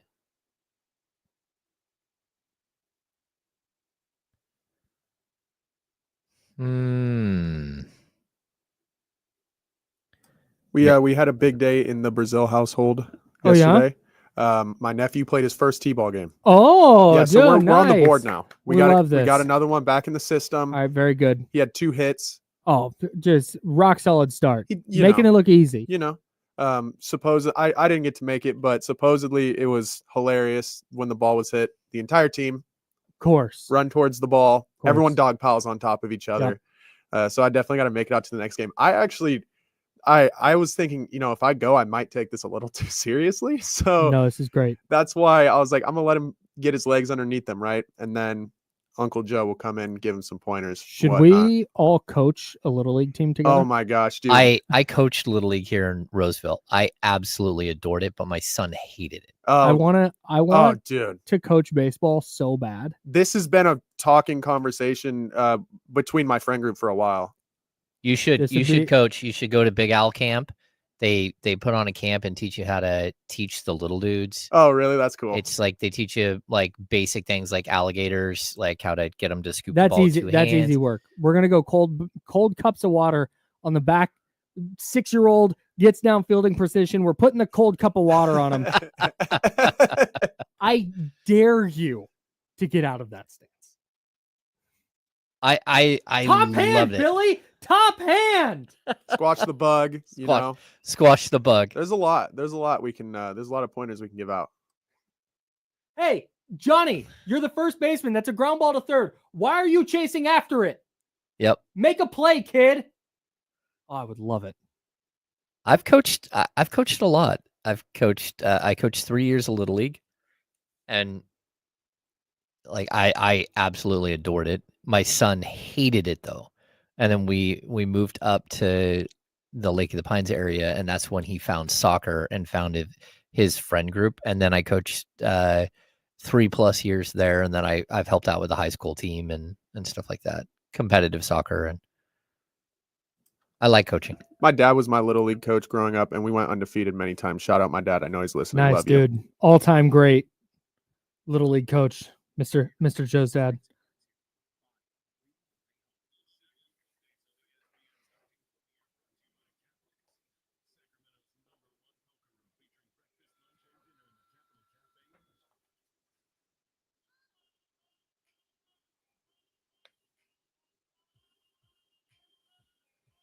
Now, back to the Insiders with James Ham and Kyle Madsen, brought to you by Jiffy Lube on ESPN 1320.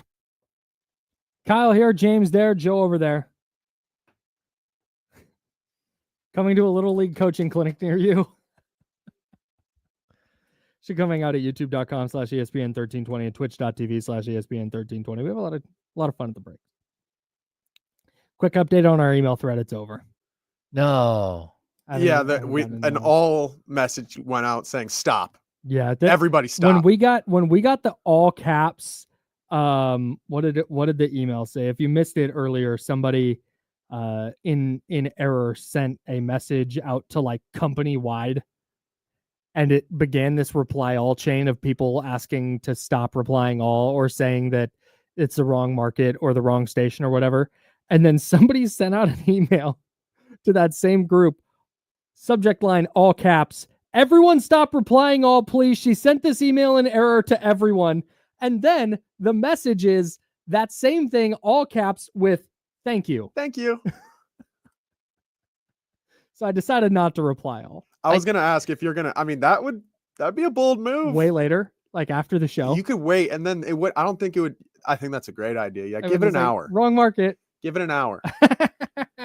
There was like 16 replies. That didn't go long enough. That should have been, they should have let it go like totally astray. One day, one time when I was in San Francisco at the Odyssey station there, 95.7 The Game, salute, shout out.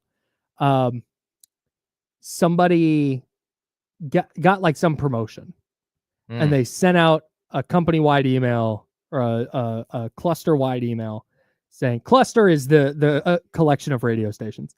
They sent out a cluster-wide email that was like, congratulations to so-and-so on their promotion. And a bunch of people started replying all.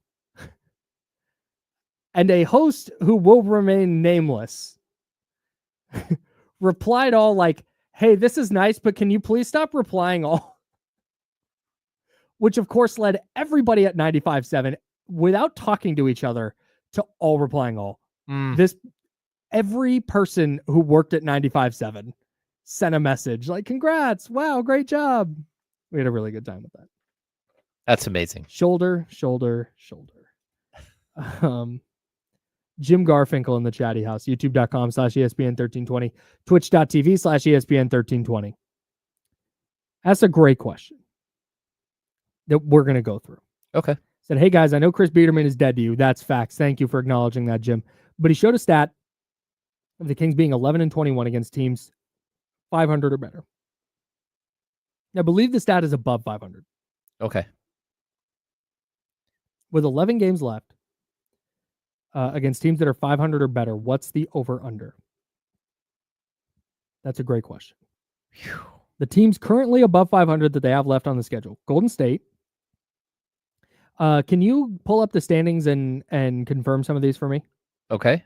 Phoenix is not above 500, correct? No, Phoenix is at 30-35. Okay. Memphis is. Cleveland is. Milwaukee is. Boston. OKC above 500? Yeah, just a little bit. 41 games above 500. Orlando is not, correct? Orlando is currently 30-36, but the 8th seed in the Eastern Conference. Indiana is. Yes, Indiana is 36-28. Washington, so close, but not quite. 13-51. They're only 38 games away from 500. Got Washington and Charlotte in consecutive games. Cleveland above. My Detroit Pistons above 500. Denver and the Clippers. 1, 2, 3, 4, 5, 6, 7, 11. Okay. What are we setting the over-under for the Kings on wins in those 11 games against teams above 500? Setting it at 4.5. Yeah, I would. You might set it at 5.5. But yeah, that's tough. So we have 11 games. How many games are left? 18? 18. So 7 games against sub 500 teams. Yeah, and 2 of those are Phoenix. Okay. Boy. And Orlando, who's tough. Yeah. But then you have a couple and of Portland, who's playing well. Yeah. And Portland is playing better. Better, yeah. Boy. I'm setting the over-under at 4.5 because of these 11, you have the Cavaliers twice. Okay. I'm sorry, I don't see it. Maybe you get them. Like, it's the NBA, any given night. And then you have Boston, who, of course, you've already beat this year, but they might take you a little more seriously now. Uh-huh. And then you have Oklahoma City the next night. Oof. I'm taking those 4 off the board, which leaves us at 7. And then I knocked off 2.5 from that. 3.5 from that. 2.5. Yeah. Down to 4.5. Okay, I'm with you. It's 4.5. But like again, I think the second to the last game of the season, I think you can beat the Clippers if that game doesn't matter. Okay. Again, Denver, super Probably playing late. for seeding.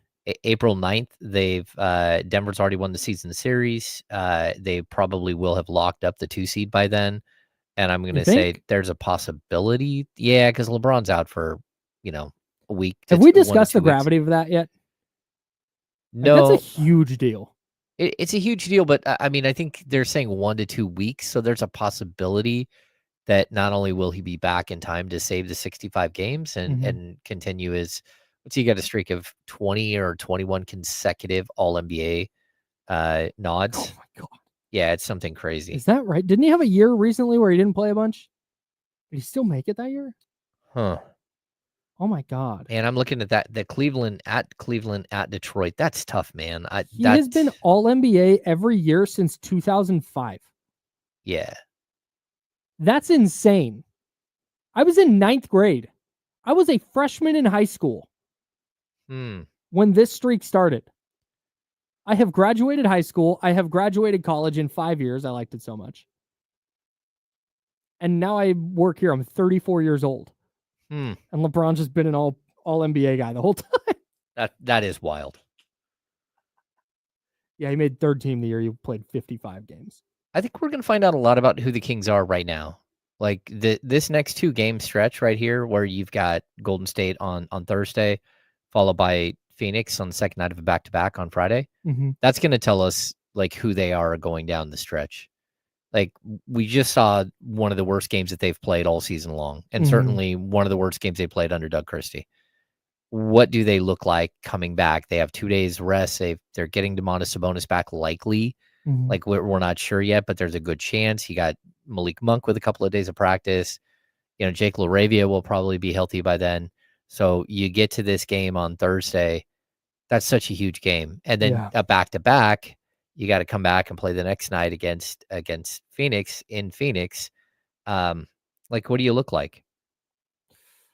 I think that is we'll learn a lot against Golden State. But they're also, what do we say, 12-2 since the trade deadline? Yeah, they're really good. I think they're 9-1 in their last 10. Yeah, they've been playing really well. So even if you come out and just play well against Golden State, and I'm expecting them to, because we harped on this yesterday, but Doug, after the Knicks game, saying that's not us, I think he's right, and I think you're going to see a much better version of the Kings on Thursday. Does that result in a win? Don't know. But if they just play well on Thursday and then go in and get a win Friday against Phoenix, it'll all feel like, okay, a little bump in the road there where you have a tough loss to the Clippers, and then second night of back-to-back, you lose to the Knicks. Play well against Golden State. Just couldn't get there. You lost 3 in a row, but hey, back in against Phoenix. You win on the road. Second night of a back-to-back. That's impressive. Then you get the weekend to come home and get ready to play Memphis and Cleveland. Yeah, that's the one nice thing. They do have a break before they have the Monday game. But this is going to be tough. You got Memphis followed by the Cavs, followed by the Bulls. The Bulls should be a simple game. But then you have the Bucks, the Celtics, and the Thunder in 3 games in 4 nights, including a back-to-back at home against the Celtics and Thunder. Is that the worst back-to-back you've ever seen? That's pretty brutal, dude. The 2 finals favorites, just back-to-back. Yeah, just back-to-back. Oh, they're at home though. And hey, great. You're gonna start that stretch by playing Milwaukee on Saturday. Yeah, enjoy that. 3 games in 4 nights, right? Yeah. Saturday, Monday, Tuesday against Milwaukee, Boston, and OKC. Yeah, that's tough. Good God. If you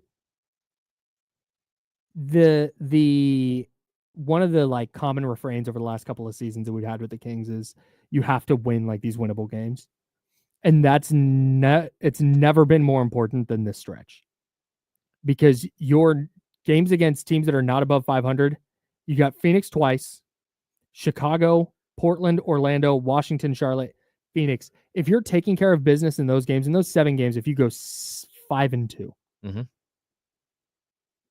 that gives you some leeway. If you drop back-to-back games against Boston and OKC, like you're okay. You've got a cushion. You don't want to put yourself in a position where you're going into that Milwaukee, Boston, OKC 3 games, 4 nights. We're like, hey, you have to go 2-1. You need to go 2-1 in these 3 games. Figure it out. Because that's a very, very tall mountain to have to climb. Yeah, I mean, I look at that 3-game stretch against the Bucks, OKC and Boston. That's. Can you get one? I don't know if you can get one. Like that's going to be the hope. Yeah, hope, but that's okay. Like that's what I'm saying is, you go through that stretch where you go, okay, 1-2. But if you've beaten Chicago and you beat Memphis and you beat Phoenix, or you beat Golden State, now this is all about giving yourself cushion for that stretch. For me, you've got 5 games against Golden State, Phoenix, Memphis, Cleveland, and Chicago. Can you go 3-2? I don't know if they can. They're going to have to steal a couple of games against teams above 500. I mean, again, they're 33 wins right now. We said they have 7 games against sub 500 teams, but if you just win those, that puts you at 40 wins. Okay. Which you need to go 3-8 against the other teams, against the 11 teams above 500. Okay. You got to go 3-8 to get to 43, which I think comfortably puts you in 9. You're either 9 or 10. But if you lose twice to Phoenix, you're in trouble. Man. Although you're in trouble of being the 10 seed, I don't think there's any way Dallas is going to hold in. Yeah, I don't think Phoenix and Dallas are both going to be good enough. And frankly, I don't think the Kings are going to be so bad that they're going to fall off so far that both of those teams leapfrog them. Yeah. So I'm less worried about falling out of the play-in. It's more just, can you win enough to get up to the 7 or 8 seed? Massive question mark for me. But B, can you at least host the 9-10 game? Can you make sure that you're not going on the road twice in the play-in just to earn the 8 seed where you're going on the road for 4 out of 7 games against OKC? That is not a scenario you want to put yourself in. No. It's going to be tough. And look, Dallas is so beat up. It's I've never seen anything like this. Their injury report is Anthony Davis out, Daniel Gafford out, Jaden Hardy out, Kyrie Irving out, Kai Jones out, Derek Lively out, Olivier Maxence Prosper out for the season. PJ Washington is day-to-day, and Brandon Williams is day-to-day, and the same with Dante Exum. This is just wild. They went into a game the other night where they got down to 8, where they started the game with 8 players. They had, in the third quarter, Brandon Williams pulled his hamstring, and then 7. Kessler Edwards, and I can't remember who else. They hit heads, and both had to go get stitches, and they got to a point in the game where they only had the 5 players on the floor, no one else. And then Kessler Edwards was able to come back at the 6-minute mark of the fourth and give them a 6th person, but with stitches. It's wild. What a cursed season. I'm setting the over-under to answer the question that started this segment. Over-under on wins in the 11 games against teams above 500. I'm setting it at 4.5. I think you can get Golden State to get to 5. It'd be Golden State, Memphis, Indiana, Detroit, and then one of Denver or the Clippers. That gives you 5. Okay. The rest of them are Cleveland, OKC, and Boston. And Milwaukee. I think you can get Milwaukee too. They're going to have to play really well. Yeah, you're going to have to play really well to get to 5. And if you somehow got to 6, and then you made no mistakes, if you get 6 wins and you made no mistakes against sub 500 teams, which there are some good teams in there, that puts you at 13 wins and puts you at 46. Interesting. 46. I don't think they win 46 games. My guess is 44. Okay. So 11 they should be 11 and 6. I don't know. I think they can. Maybe I'm a sucker, dude. Maybe I think too highly of what these dudes are made of, but I just moved to don't 43.5. That's like my new guess. if we had done this exact same conversation after they beat the hell out of San Antonio, I think it would be a little bit different because we'd be looking and going, man, that Denver game, they were in control. They could have won. If we had done it after they lost to the Clippers, If they would have beat the Clippers, if that shot wouldn't have gone in, right? If Kawhi Leonard's shot bounces away from the net instead of into it, we're going, all right, hey, you've already beat the Clippers once. Like the conversation is so different just based on like a bounce of the basketball. So I that's why like I said, I'm not going to give them the benefit of the doubt and be like, there's no reason they shouldn't be the 6th seed. Like that's far off for now. But you start talking 44, 45, like, all right, I'll be the optimist here. Okay. You can get to 45. Kyle's the optimist. I didn't know that was going to happen today. But boy, you lose to Golden State. What I fear is you have a really tough loss against Golden State because I do think they're going to play better, and I don't think Golden State's just going to wipe them out. But if you have another game where it's just a brutal loss on the front end of a back-to-back, where you now have to go to Phoenix, who's trying to fight for the 10 seed, and you're on the road, second night back-to-back, that's where I start to get concerned. Because if you drop both of these and now you lose 4 in a row, now you're in trouble. Yeah. Now now we're like, all right, how do you hold on to a 10 seed? Yep. So, fingers crossed, man. It's going to be really exciting. Playoff games, basically playoff atmosphere, the rest of the way for the Kings, and I think that's going to be the theme of the rest of the season. He's James. I'm Kyle. Joe Brazil behind the glass. We have the handoff coming up. One of D-Lo or KC will be jumping in with us next here on ESPN 1320 Sacramento Sports Center. Oh, dude, line crossed, bro. I don't know. That's a good thing. That's so funny. Face is clear. Yeah, damn right. Okay, so I'm gonna It try was to a compliment. Skincare routine goes crazy. It was a compliment. I'm like it's tough to look at. 7-8 is the Kings' record above 500 teams with Doug Christie. It is at 500 teams now or 500 teams current teams that are currently, as of yesterday, above 500. Okay, yeah, because I'm gonna guess that that. like a team like Dallas was over 500 when they played them on December 30th. Actually, Oh yeah, probably. Pretty sure. So against 500 team. Yeah, let me see. December. No Domas update, right? No. Thank you, Manny. Appreciate the kind words. That's so nice. Pops and I have been working on literally since I moved home from Arizona in August of 2016, or July 31, 2016 was actually the date. We've been trying to plan a trip where we hit Fenway and Wrigley in the same trip.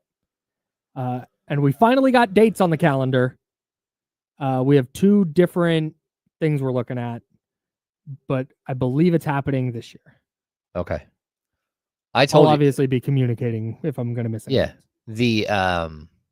The Wrigley tour is like the best thing ever. Yeah, I don't know what their deal is on when they do those, if it's like they only do it while they're on the road or if they play. If they had a night game, they'd probably do a tour in the morning.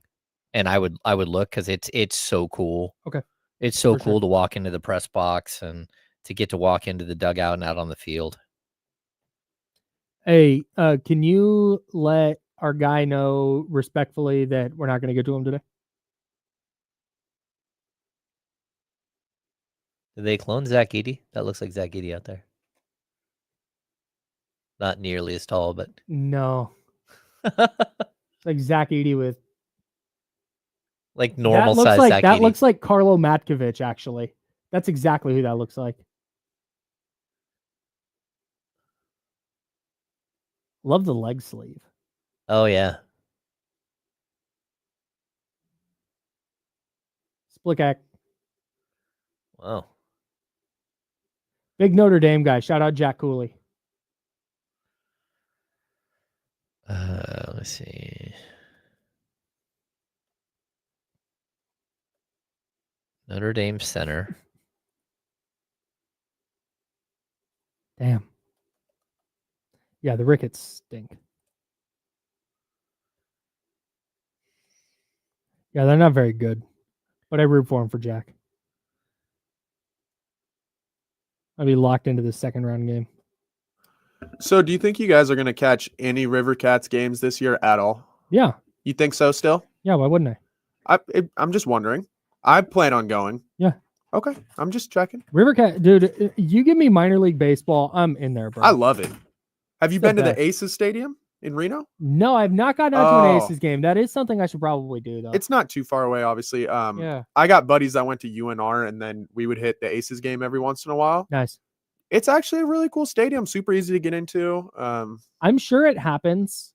I have not experienced it where I've been like, I'm bummed I went to that minor league game. Oh yeah, And No, the vibes are always good. the ball flies at the Aces Stadium. I think I saw. I'm not kidding. In the first 2 or 3 innings, I saw 3 triples, which is not common. So yeah, That's cool. but yeah, check out the Aces. They got they got like $1 hot dog days too, like you were mentioning. So Okay, so this center for Notre Dame, this is a ridiculous name.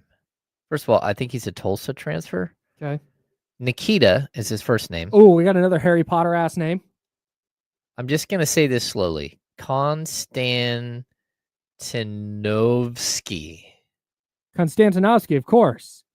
That's he K-O-N. went to Durmstrang. Okay.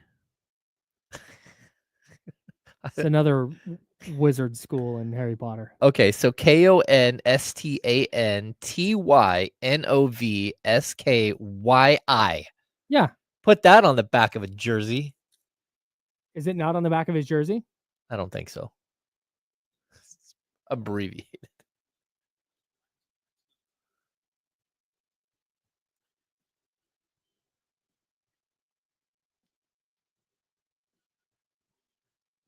Now, back to the Insiders with James Ham and Kyle Madsen, brought to you by Jiffy Lube on ESPN 1320.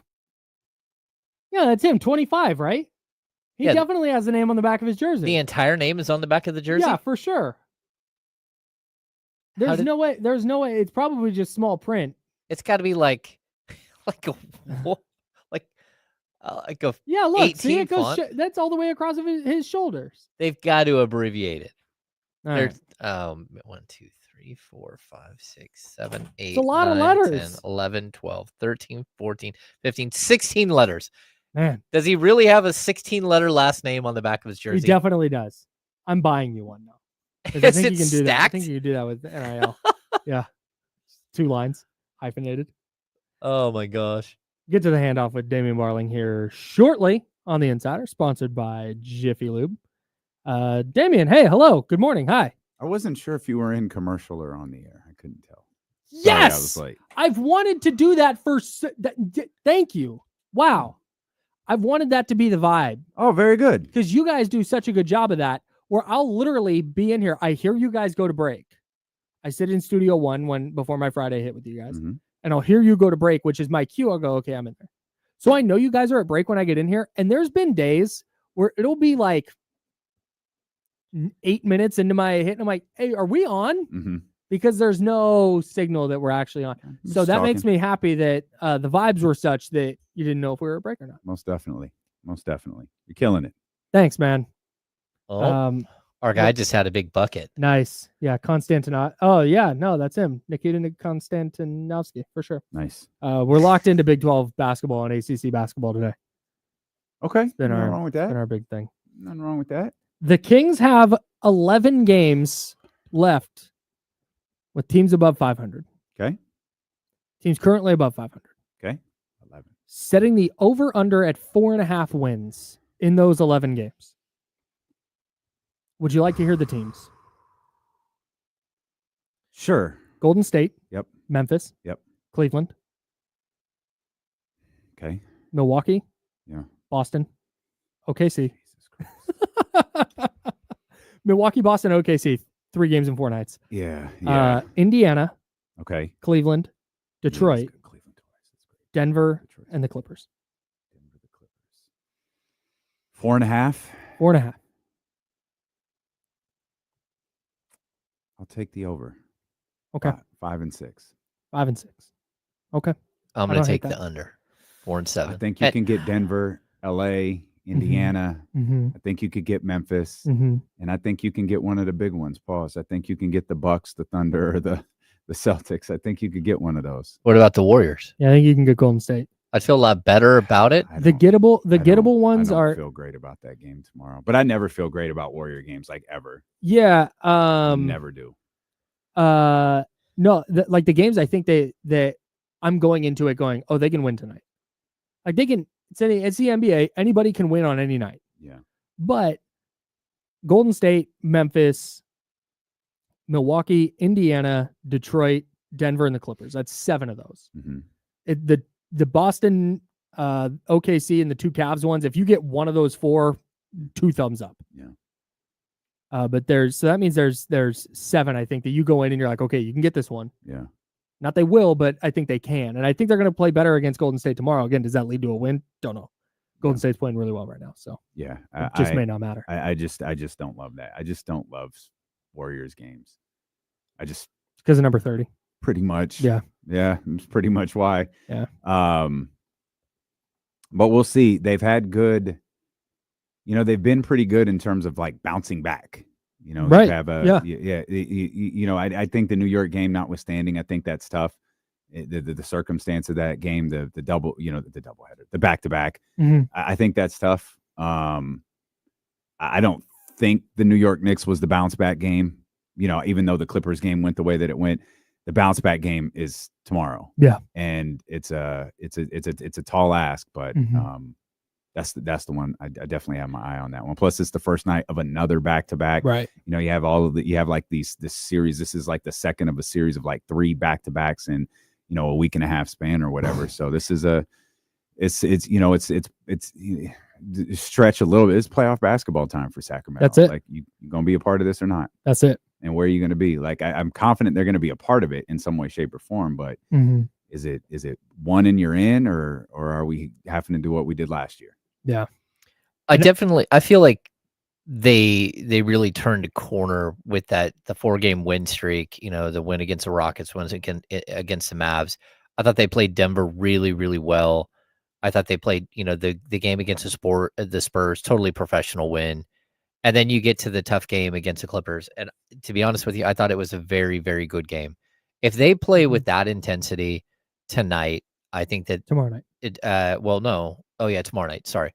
Tomorrow night against Golden State. If they play with the same intensity and the same sort of like force that they played in some of these other games, I think that they can beat both the Warriors and the Suns. I think they can beat Memphis. I don't know that they can beat the Cavs, but I know they'll beat the Bulls. Like, so that puts you at least at a good stretch here of games. But if they don't come out with that intensity, if they come out and play soft like they did against the Knicks, I don't feel like they played soft against the Knicks. I think they just couldn't. Maybe they did defensively. It felt like they punted pretty early. To me, maybe. I felt like the game ended pretty early. That's it. You were down 15 after 1. You're on the second night of a back-to-back. They just hit everything. You hit nothing. It's like, all right. Yeah. I think they regrouped at halftime, made that one run, and then saw it immediately go away, and then it was like I think they knew. That was we came out throwing haymakers. We're gassed. This is over. Yeah, and it's immediately back to 15. But I never I thought it was more of just I thought they had some good looks, particularly early in the first, or not early in the first quarter, but particularly in the first quarter, probably the second part of the first quarter. And they just didn't fall, and that lead just started stretching, and then maybe it's what you said, they kind of punted a little bit early. Yeah, it was 15-14. They were down, and then they just stopped like going to loose balls. Like the ball bounced out of bounds twice. They let a Knicks player just run around them and go scoop up another one. Like they just stopped moving. It looked like their feet were stuck in concrete. And then OG Anunoby just said, "Oh, you guys aren't playing that hard. I'm just going to run through you guys." Yeah. And that's where, like, I kind of looked at this game and said, it was a little bit of soft loss. Yeah. I think if they play with force, I think they have a chance I think they have enough talent that they can be competitive in every game. Force meaning like aggressiveness? Yeah. I see. Yeah. Okay. Like when they come out and play the way they did against the Clippers, like they played against the Clippers like they needed that game. Yeah. If they and we've seen them play like that against bad teams on front ends of back-to-backs, back end of back-to-back. Like we've seen that. That's just kind of been their calling card under Doug Christie. We can complain about the roster all we want. Yeah. It's like they have enough talent that when they play hard, they're at minimum competitive. 100%. And so if you can get that down the stretch, if you can ratchet up your urgency to match the moment, then I don't hate the idea of going 5-6 in those 11 games. But if you're going to have, if you're going to maybe play really well against Golden State and lose on the second night of a back-to-back in Phoenix because like, oh, well, we're on the road, it's a back-to-back schedule loss or whatever, then I don't love that mindset going forward. Oh, yeah, I don't think that's a mindset they have. I don't think so either. I think it could be a mindset you wind up in midway through the third. You know what I mean? Like if Kevin Durant has 32 and you can't it's one of those like it's the McBride threes thing. It's what am I like? What do we do? Yeah. Like I can visualize that, but this team, especially under this coach, they've been tough and they've been responsive, and hopefully they'll be the same tomorrow on national TV. That's what I think we're gonna get. Maybe and it's tough. Like what? I hope so. mean, is the number right 10-0 with Jimmy Butler in the lineup? No, not 10-1. They're is it 10-1? 12-2 since the trade deadline. They're 10-1 in their last 11 games. Yeah, I think but Jimmy didn't play in the Philadelphia game. What's the other game that Golden State lost? And did Jimmy play in it? Because I thought they had won 10 straight with Jimmy Butler. I'll look right now. Yeah, look at that. Though saying that, I feel like Jimmy only missed one game. I think they lost one with Jimmy. I think it was the Mavs. Okay. They have, they lost to the Mavs. You're right. Okay. Yeah, the 12-2 since the deadline. And Jimmy played in that game? Mm-hmm. Okay. The game he didn't play was Philadelphia. Yeah. That they lost. My mistake. And what's his name went for 40? Quentin Grimes. Oh, that's right. Right. Quentin Grimes game. Do you know how frustrating it was? Because the Kings game was on that night. I'm watching the Kings, and I'd go check the Warriors score every once in a while. I'm looking at the box score. I'm like, he's got how many? That's got to be wrong. That's got to be off. That's got to be Maxey. Did you see Tyrese's shot last night? Yes. Spectacular. Did you see how many he finished with? No. He finished with 14 points. He had 10 points prior to that shot going in. That was his game, but he walks away the hero. It was an incredible shot. Do you think it was a foul? I didn't really see I didn't. So we were watching it. Casey and I were watching it at Sky River, and they were I saw Giannis. Like we can't hear it. Yeah. So I saw Giannis, and I was like, did they call a foul? Mm-hmm. And they show the replay. I was like, oh, there's no foul. And then he goes to the line, and I'm like, oh my God. This league is tough. Yeah. This league is brutal. In that spot to blow the whistle. Man. Oh, wow. Oof. And there wasn't enough to overturn it. Oh, Jesus. that was tough. Good win for the Pacers, though. That was a hell of a win for the Pacers. Yeah, it was a hell of a win. What do you guys got coming up on D-Lo and Casey? Probably a lot of this. I think we have some differing opinions on Stephen A's appearance on at Jackass's podcast, so we'll talk about that. He was on Draymond's podcast? No, the other Jackass. No, I don't. Draymond's whatever. I can't. Gilbert Arenas makes me sick. Oh, like dude, I wouldn't listen to sucks. Gilbert Arenas for anything. That guy sucks. But he was on the podcast, so I listened to him. I listened to his phony explanation about LeBron James, and him and I. It's very clear by our prep sheet we do not agree on this, so it should be a interesting conversation. Should be a great time. D-Lo and KC coming up next. James and I done for today. We're back tomorrow at 10 a.m. right here on ESPN 1320, Sacramento Sports Leader. Until then, drink water. Be nice, people. Bye. Joe, I need to rewrite my outro. I'm going to write it down to make sure your name is in our outro. I really appreciate it. And also, I appreciate that this is bothering you a lot more than it's bothering me. So yeah, man, I appreciate that. No, you work really hard for us, and I want to make sure that that's properly recognized. So just know that I appreciate you, even though my outro sucks. I appreciate that appreciation. Chatty House, thank you guys. I'll see you guys tomorrow. Hey, Chatty House. Have a great Wednesday.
What's up, guys? I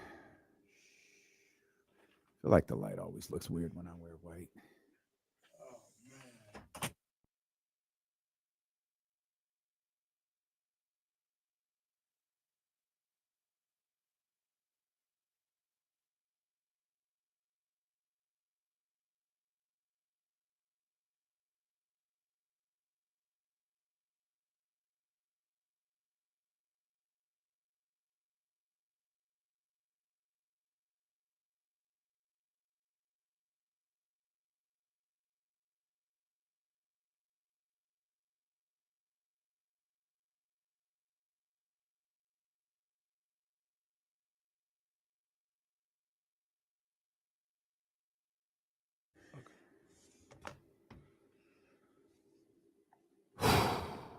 How much time we got, Jesse?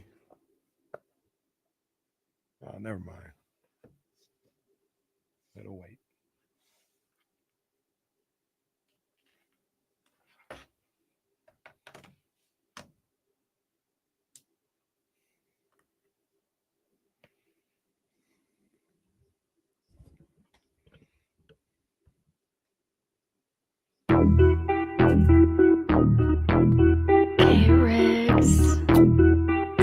Yeah. We got them screaming D-Lo, KC, D-Lo, KC, D-Lo, KC, D-Lo. We got them screaming D-Lo, KC, D-Lo, KC, D-Lo, D-Lo. We your number one spot. We your number one spot for some sports, huh? Got the city going crazy when we work, huh? We top 2, but we ain't 2, we in first, huh? And when you need the real, we is who you search, huh? D-Lo, KC, D-Lo, KC, D-Lo, KC, D-Lo. We your number one spot. Baby. Hey. Do I have permission to go home? Change my clothes. They're starting already. Why? What happened? What's wrong? The whole twinsies. Oh, did you guys coordinate this? Relax. Okay. first of I'll all- go home. I'll go put on a 3-piece suit. How about that? Okay. Well, let's do that. First of all, you're wearing a gray sweatsuit.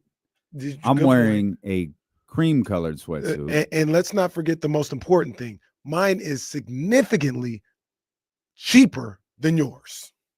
Significantly. Pardon this expression. Bitch, you've got jewelry on your hat.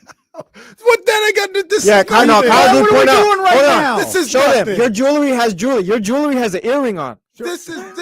Hey, Yeah, hey, your jewelry has an earring on. show the world. This has nothing to do with nothing. Look, it's Look just at this dude. It's a Hey. it's a blip. This dude. He What are we said talking about? You can get this anywhere. He You said can't get your that anywhere. jewelry has it. When you get it, what are you talking about? It's the most basic sweatsuit you can get. No, I have the most basic sweatsuit you can get. Yeah, that's crazy, Chatty. I also got the same sweatsuit on right now. This is ridiculous. Over here, trying to shame me. You up I'm here just running saying, around. mine's just a regular run-of-the-mill sweatsuit. That is not. The only difference is my sweat legs are pulled up to my calf. That's the only difference. Don't worry bruh, about come that. on, bruh. Hey, come on, bruh. What we doing out here? This show's stupid. What are we All doing? right. It's nasty out here. I just got some regular run-of-the-mill joints. My shoes and my sweatsuit. What shoes you wearing? Just shoes.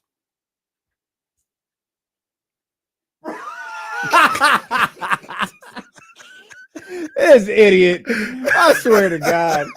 This dummy got the same shoes I do. Man. This Hoping you wouldn't this look. show's the worst. I wasn't going to, but when you didn't say it, it was like, wait a minute. Yeah, okay. All right, man. Whatever. The ultimate needle mover in God mode himself. Acknowledge me. That's the only introductions we get today.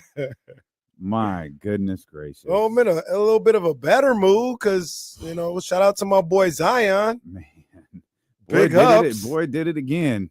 Triple double.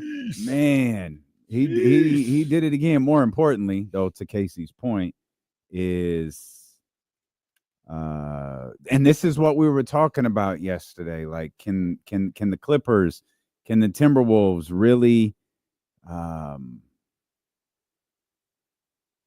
can they really sustain something enough to where the Kings can't remain? I really do believe the 6, any hope at the 6 boils down to tomorrow. Yeah. And all tomorrow does is give you like a glimmer of hope. Like that's it. You don't get tomorrow. We're talking 7-8. You're not catching Golden State, not the way that they're playing. Yeah. And and salute to the Pelicans, but like this is kind of what the Clippers have been. Timberwolves, I think, have been a little bit better in like very, very recent, week or so. But this is what we were talking about. Mm-hmm. Pelicans got the Clippers last night. All right. Can the Kings, take advantage of that? Get tomorrow now is there's a double win here at play. You move up some room on the Golden State Warriors, and you move up some room on the Los Angeles Clippers. And again, and there you are right there in a nice little position in this Western Conference playoff race. Yeah. You finally got something to go your way. And one of the things I was thinking about with the Kings yesterday is and maybe this is too simplistic. Hopefully everybody understands, but they need an energy shifter. You know what I'm saying? Like, and this is going to happen probably a couple of times throughout the last month or so, but going into Sunday, energy was great. Yeah. And then you lose that game the way you did, and the energy has shifted towards I don't want to say dark cloud type thing, but like energy just bad. They need an energy shifter. Maybe seeing the Clippers lose was a little bit of that. Winning on Thursday would be a major energy shifter. Mm-hmm. There you go. And if you could win both of those games, now you're gonna like just like that. Like how I talked about, it was a punch to the gut and everything was down, and the energy. I'm talking right now, the energy's bad. You can shift that with 2 wins on Thursday and Friday. And you could probably even do it with 1 win, with winning one of those games because they're both on the road. But they need a shift in energy. Yeah. You ever heard I don't think it's a theory. I believe in it, but like when somebody is having a bad day and maybe it's a friend, maybe it's coworker or significant other, and they shift that energy by fighting with you and their bad energy, they just put it on you. Kings got to find a way to put their bad energy on somebody else. Golden State would be a great team to put that bad energy on. Shift that energy, man. Or I mean, just as importantly is like grab someone. I mean, maybe this is the Golden State part. Grab Golden State's energy. That too. Yeah. And they're cooking like, hey, yo, do that. Come out and do that. Yeah. Of course, it's a little easier said than done because I don't have to guard Steph Curry. So well, I don't have to deal with Jimmy Butler. Still around. He ain't going nowhere. He's the Adrian Wojnarowski of Davidson now, and it's like, come on, man. We're at the point where remember Steph back then, and it's just his old highlights, just him running around, just throwing the ball up in the air, like insane. I saw somebody last night talking about, oh yeah, Steph. Oh man, we're gonna miss him when he's gone. No, I'm not. No, I've seen enough. I have YouTube. I miss him. I can go watch him there. He needs to go today. Actually, he needs to go today. So anybody can arrange that. But yeah, man, shout out to the Pels, man. And well, I mean, we just had a conversation about Zion Williamson, what, a day or two ago? Yesterday. Literally yesterday. Yeah. Less than 24 hours ago. Jeez, this guy. Did we will that into is Zion Williamson a big D'Lo and KC guy? We joke a lot about that, but it happens a lot. It really does. I guess we should talk about Jaime Jaquez today. Who are they playing? Clippers Heat. Let's go. Oh, Jaime Jaquez is great. Jaime Jaquez. I think the Heat did a good job not including him in the Dame Lillard trade. I agree with that. I think that was very smart. Yeah. Very, hold on to that guy. And my boy Tyler Hero. No hyperbole needed there. That's my boy. Tyler Hero needs more respect than the Chatty House. Agreed. He needs more respect, period. That's true. Maybe a statue. We got anything nice to say about Terry Rozier? Hey man. Legally, I hope you're okay. Did you see the clip about a week No, ago? hey, Terry Rozier is not playing good right now. Like ever since. Did you see the clip? What was it? How much did this man? Oh, that is not okay. Hey, Terry's going through it right now. Terry, hey, I hope everything's okay. Some of that stuff he was doing, I'm like, ain't no way. He just not involved. Oh, that was bad for the defense. That mixtape was crazy. That was so bad it looked fake. It was like this looked like it probably was. This looked like AI. Well, yeah, it was crazy. Allegedly. Yeah, allegedly. Yeah. Inside. Man, once you have that on your name, oh, boy, there ain't enough deodorant to get that stink off. No. Oh, and especially with the video evidence, that's tough. Zabo in the chat saying Terry Rozier, run your game. Oh, come on. Terry Rozier turns it over mid-game and then cuts a ad after that. And that's why I took less. Use the promo code Rozier to get $15 instantly. Promo code Scary Terry. Oh man. But he going goodness. Tonight, he gonna show everybody why that's ridiculous. He still got it. Yeah. He still got it. No, he got it all right.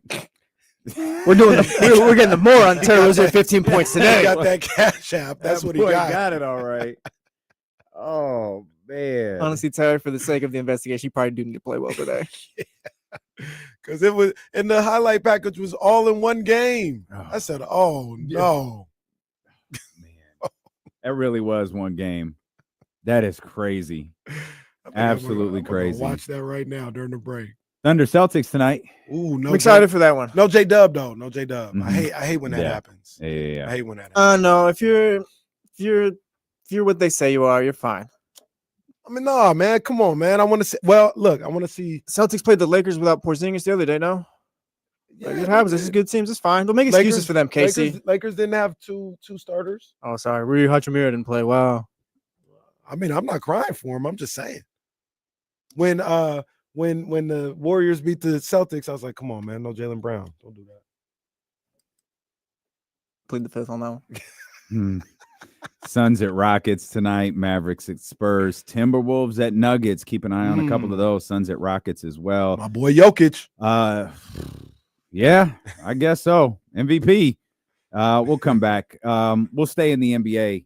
We mentioned a couple of title contending teams. How many in the league are there? We'll discuss that. Tyrese's 4-point play last night. And I think we're going to have a spirited discussion. Stephen A. talking.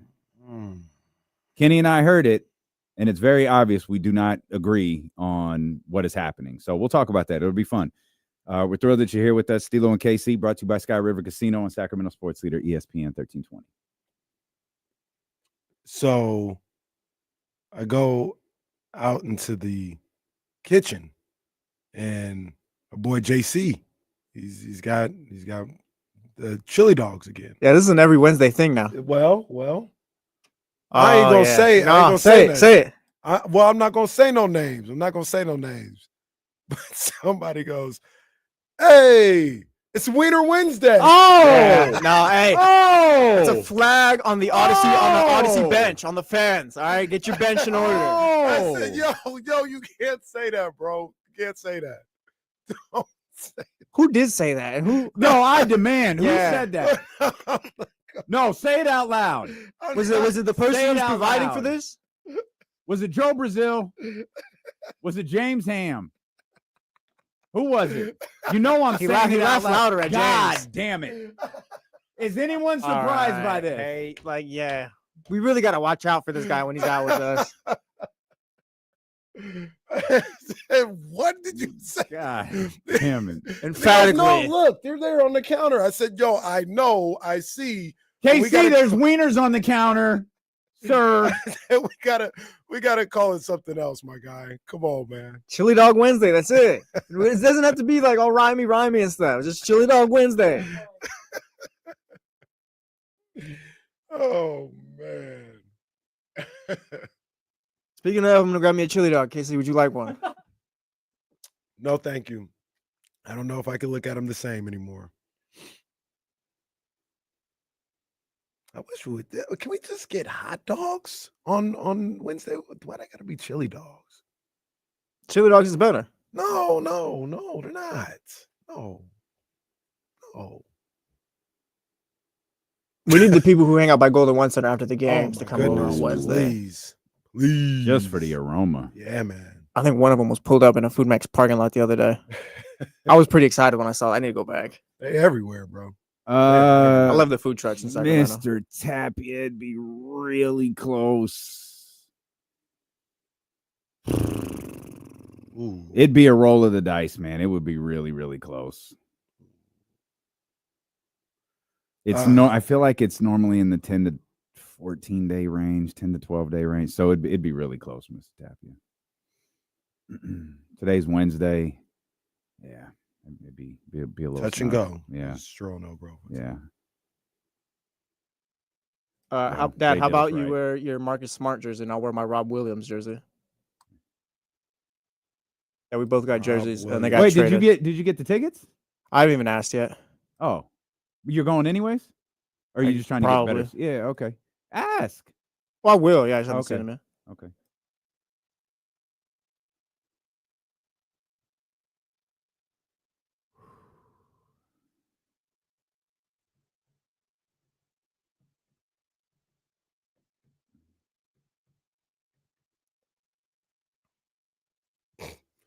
J Deal. No, I don't think you're wrong. I don't think you're wrong.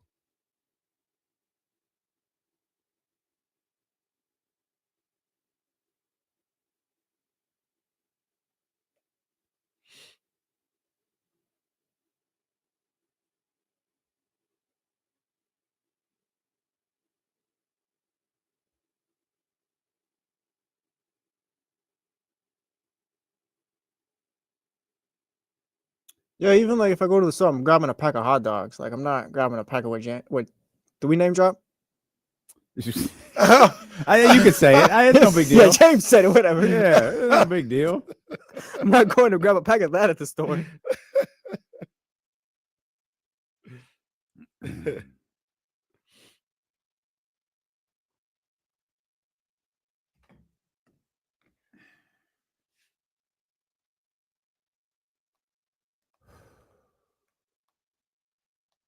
Oh boy.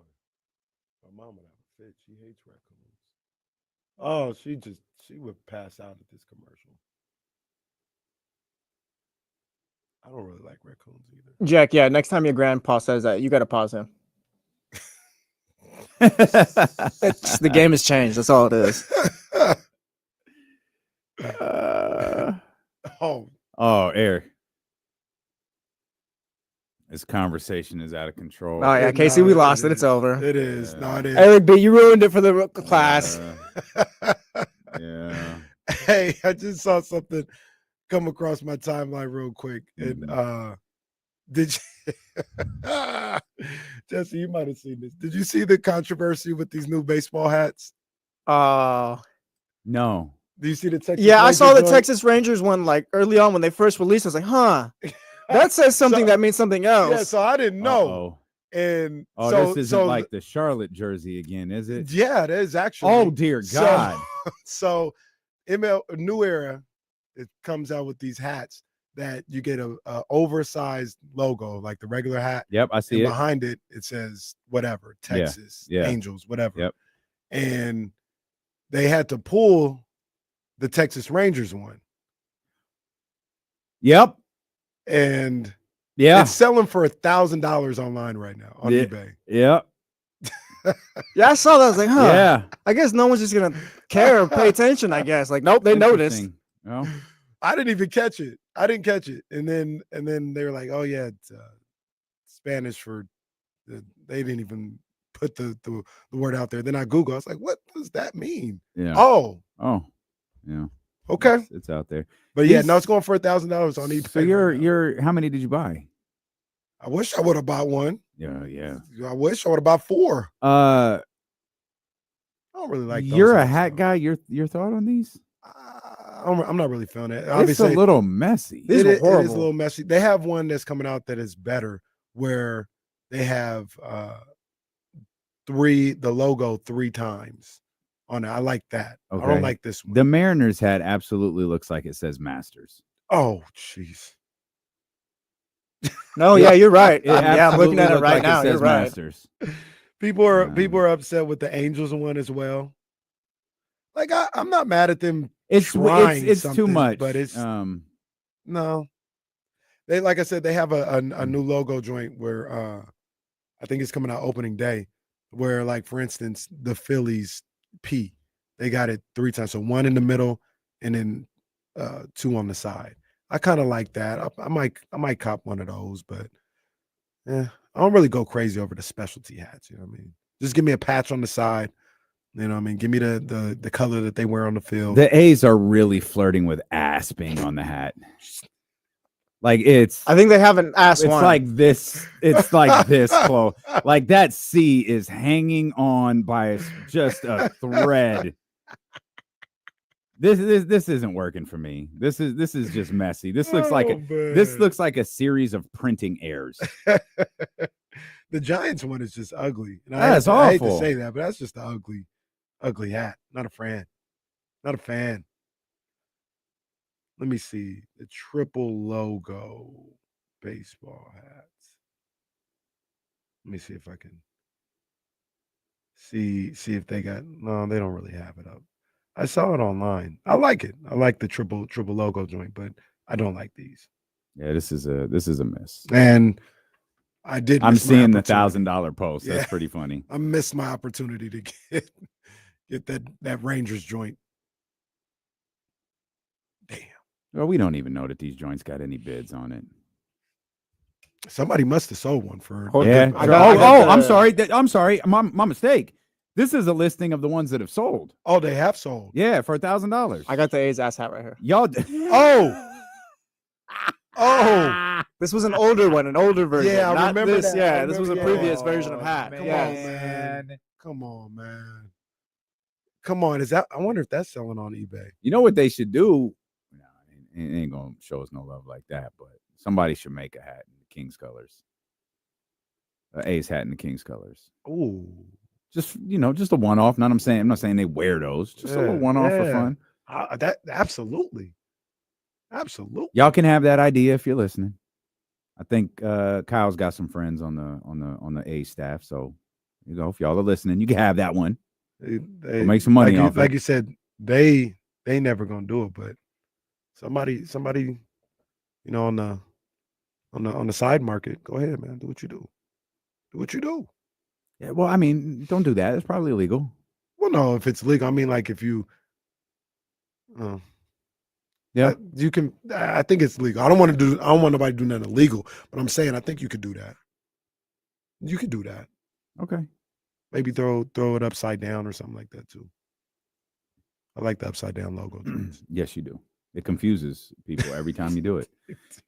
KC, did you know the logo's upside down on your hat? Me not wearing a Giants hat confuses people. Thought you were a Giants fan. Yes, All right. that does. Despite 4 years worth of explanations, that still seems to confuse people. Oh man, How was Dragon Bowl last night? Dragon Ball was great. Fire, right? Yeah, Dragon Ball was great. I don't know what chicken I got because New Aaron Miller. got Well, there's only one. but Aaron. that was I was gonna say only Aaron, but well, that's a little weird. No. That sounds like a bad website or something. Don't do that. only Aaron. Don't do that. But he got some kind of chicken. I don't know what chicken he got, but that was bomb.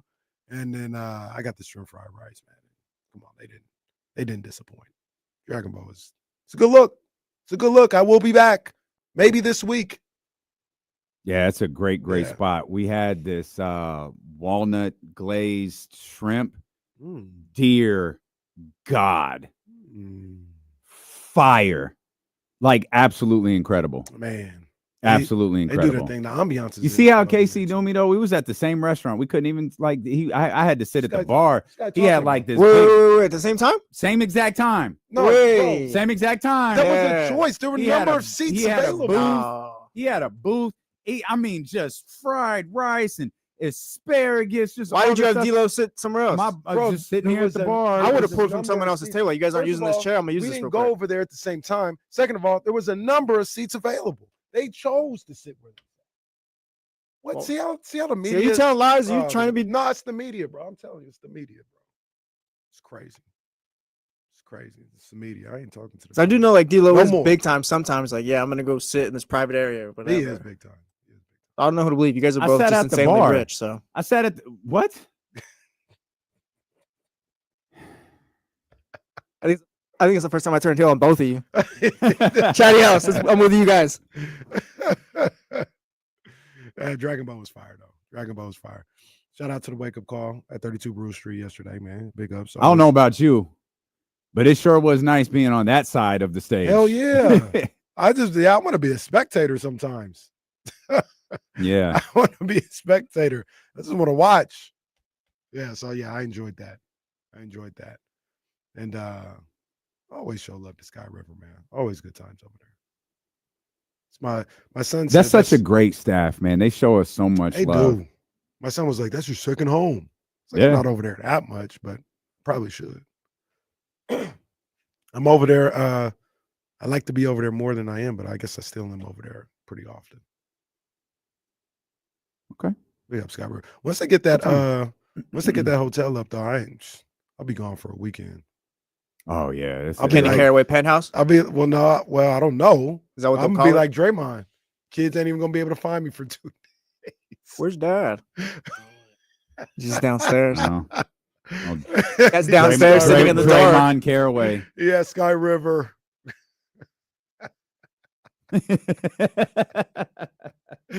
Just gonna be gone for a couple days. Actually, what's really gonna happen is Well, I'll tell you what, my it's gonna- wife is gonna be gone. She's gonna leave us. No. Where you at, girl? I thought you went to go get some need. I'm over at Sky River. I did. I got a room. Yeah, I didn't say I was coming back. I did. I just ate at SR Prime. Ignore that charge on the card. I asked for the whole bottle. I had to run out and meet King Melly Hey, outside. Yeah, I had to run out, Hey. hand him a couple of things, talk to him for a minute. This is when we all sat at the bar. yeah. Well, not you, of course. You were in the private booth. Oh, But I was sitting at the bar with the rest of the regulars, and I came back, and there's a drink in front of me, and there's a bunch of practical jokers sitting at the table. So I had to ask, because if you've ever sat at the bar, there's a locked up bottle of King Louis, like right in front. And I was like, okay, what's in this glass, and how many did we order? And they all kind of like smirked and looked at each other, and it's just Basil Hayden. Ah, Okay. okay. You got to check. Well, because my sense of humor would have been like, how much is that? $100? Get up and walk away. Don't get up and walk away from dinner like that. Don't do that. I don't care who's outside. A family friend of mine, he told a story about how he saw some people that he knew or whatever at a bar, and he was like, told the waiter, he's like, "Hey man, go send them around the drinks on me." It's like 3 of them. Go send them around the drinks on me, man. I got this. And he goes, "Okay, well, what do you want them to have?" He's like, "Whatever they drinking right now." So I'm sent Ooh. around on me. Mhm. It's all me. And they go, he goes over there and tries to like tell them, and they like, "No, send that back." And then he goes back to my friend. He goes, "Yeah, they wouldn't accept it or whatever." I goes, "What? Why wouldn't they accept my trade?" I said, "Sir, I forgot what the name was. That's $1,300 a shot."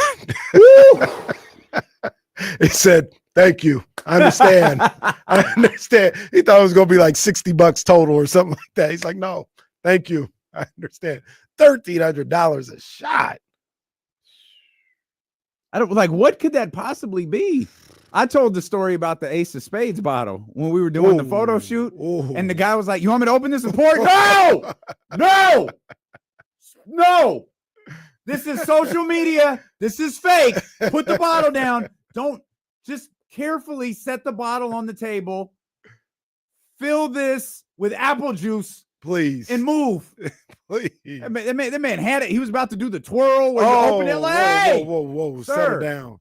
Settle down. Sky River would have owned us. Settle down. Hey, we're just taking a picture. They're like, yeah, I'm going to need D'Lo and Casey out here Monday through Friday. And we would have been washing dishes. Oh, did a show and wash the dishes. Oh, my God. Yeah, all right, they're wrapped up with their live show. Go serve food. Bryce wants another order of chicken wings. Go bring Warren some French fries. He's gonna be bringing out the yeah. Table 10 needs ranch. Bringing out the food. Ramsey wants some more water. Oh, all right. Yeah, man. No, just take the picture, brother. That's all you got to do. Expensive liquor is crazy. I just don't know. Now I don't even know what the most expensive alcohol I've had is. I've had some Ace of Spades. Okay. Tastes fine. Yeah. Yeah, that was Red Bears made it. Right. It's fine. Is there that much of a difference? I think there's a difference in wine, and like I do think there's a difference in like certain like tequilas and like tequila. I didn't realize this until like tequila has like there are so many distinctive flavors. Tequila you associate, I think, so often like when you're younger with like shots. Mm-hmm. You're shooting garbage. Like you're literally it's just trash. The bottom of the barrel type. Yeah, and that's why you get sick. It's not tequila that makes you sick. It's cheap tequila that makes you sick. Makes sense. It's not caffeine that like gives you like you get this big high and then you drag and you crash. It's cheap caffeine that does that. So when there's a little bit more invested in the alcohol, like it's you don't have to shoot it, you sip it. Like it's, and I've learned, the aging process sometimes increases the price of the bottle. The aging process creates like a more limited round, and that's why it becomes expensive. I don't know the most expensive alcohol I've had though. I'm wondering. I don't even know. Like I know Karosh bought me a really nice bottle of champagne when he got my house that I haven't opened yet. It's still in there, but I know, like I was like, I've never seen this before. I looked it up. I was like, oh, it's like a $300 bottle of champagne. I have no idea what it tastes like. I got Mark Jones drinking, Louis on Mondays. Right. I don't think I've ever had brushing his teeth with Louis. That's it. Yeah, essentially we got me and Jazz, we got a bottle of champagne when we got our wedding rings. I don't know what that was. 10 years ago? No. Oh, okay. I don't know. I know where we were at, but I don't know if that means that they got expensive taste in there. You don't want to say where you were at? It's fine. No, it's fine. We were at the Cartier store. I mean, no, I was going to say no one goes to Macy's and gets a bottle of champagne. Like, that's not how it works. We were at the Cartier store, and when Very we nice. bought them, the least they could do is give us a bottle of champagne. So we never opened that. So I don't know. Maybe they... Is the ring paid off? No. Will Reese be paying that ring off? No. Okay. Soon we'll be there, but not yet. It's like a $500 cover charge just to get into the Cartier store. Can't really go in there and browse. They're like, sir, who are you here to see? We're here to get rings. Go ahead. Swipe your card right there.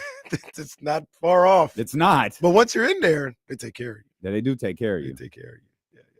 That's what I learned about going to those stores. All those stores do the same thing though. Like you go to the Louis store and hey, take a seat here. Especially in Vegas. Because they think you just won money. Yeah, they take like that's what there's like 47 Louis Vuitton stores in on the strip. Yeah. Because every casino's like, yeah, don't win in here. All these idiots who just won money will come buy a $3,000 bag. And they stay open. Always. There's a reason they stay in business. Drunk impulse purchases. Yes, indeed, man. So yeah, I gotta get back to that. I gotta get back to the Cartier store. Yeah. Okay. I love my Cartier jewelry. All right. I've never said that before. I just got an Apple Watch on. Stop it. I got an Apple Watch on and a ring from Etsy, man. I'm living the life. I can't believe your jewelry has an earring. That's crazy. It doesn't have an earring. Your hat jewelry. Yeah. Has an earring. It's just. That's like Barry Bonds. It is like Barry Bonds. It's like Saquon Barkley too. That's who's doing it right now. I might get one of those earrings. Get one, just on the left side, and then to keep the stud over here. You know what I mean, switch it up a little bit, bring it back. Michael Jordan hoop earring, maybe. Okay. I never got my ears are too big. Like what I look like with earrings in. You look like a regular person. No, I look like a dude with big ass ears and earrings. You look like a regular person. Well, it's a good. Steven has a good question. Like, who has more money, Barry, Saquon, or KC? What? Who do you think that is? KC. You think even with Saquon's new contract though? It's NFL money. It's I literally read that That's a good wrong. point. I thought he was saying KC, who has more money, Barry or Saquon. Don't include me in that. No. I'm not on. That's not what he's saying. Not anywhere near. Barry Bonds still talks like he could hit 70 home runs. if He wanted to. absolutely does, but I love it. Yeah, like you. So he talks like you believe him. Though. Who did he was say? on all the smoke? Who did he say? Even Black Satchel history? Pitch. Satchel That's Pitch. who it Yeah. was. It So what are you doing? He's pitching you. Gone. Gone. Barry gone. He was on all the smoke talking about he could still hit 100 miles per hour. I believe him. Yeah, I don't know if he's hitting a home run, but he thinks he can I believe still him. hit it. Have you ever stood at the plate when a pitch is coming 100 miles an hour? No. It doesn't I've never been in the box, so it's in the batter's box. So Hold on, folks. Hold on, folks. That's a pass interference, 70 yards down the field. Half the distance to the goal. First batter's down. box. I've never been in the batter's box for 100 miles per hour. I've never been in, so I'm sure it looks different. When you get like those ump cams and everything, I said this before. This doesn't mean I could hit. I don't know, but it doesn't look as fast as I thought. No, 100 miles an hour. They throw one pitch and I'm done. Yeah, I think I'd be too scared to stand in the Well, that's batter's the whole box. thing. If they told me I'm just going to throw it down the middle, sure. But if they're like Randy Johnson Wild, that's scary. In my head, I'd have to swing before they let go of the ball. I don't know that's accurate, but I feel like that's what I would have to do. You'd have to load up before like he even releases the baseball. Yeah. Like as soon as he gets in his wind. Like he sure, could pump for sure. fake me. Yes. Like I'd be Sure. like, and then he would just stop and That's the crazy part of a changeup. That's crazy, right? Like you gearing up for 95, and this guy with the same motion, the same release point, throws it 87. Right. It's like, oh my god. Well, the great things about the changeup is it's like 90 miles an hour out of hand, and then it just stops and drops to 60. That's why That is tough. It's like the ball saw a cop and just stopped on its way to the plate. Like, oh, slow down. That's the crazy part. Reese had a game on Saturday, and the kid was throwing some heat, fouled him off or whatever, and the kid never showed a changeup. So I was like, hey, man, gear up for that heat. And sure enough, he threw a changeup. Reese way out in front, struck him. I was like, ain't nothing you could do about that. Like you didn't even know he had a changeup, and he threw the change. That's an 11-year-old who could throw a curveball. Like, what do you want us to do? No, one time, Reese, the first time he saw a curveball, he was in the batter's box, gearing up 2 strikes, and the kid throws a curveball. He leans out the way or whatever, struck out looking.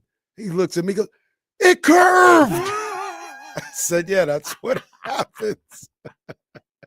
He could not believe what he just saw. He said, it curved. I don't believe what I just saw.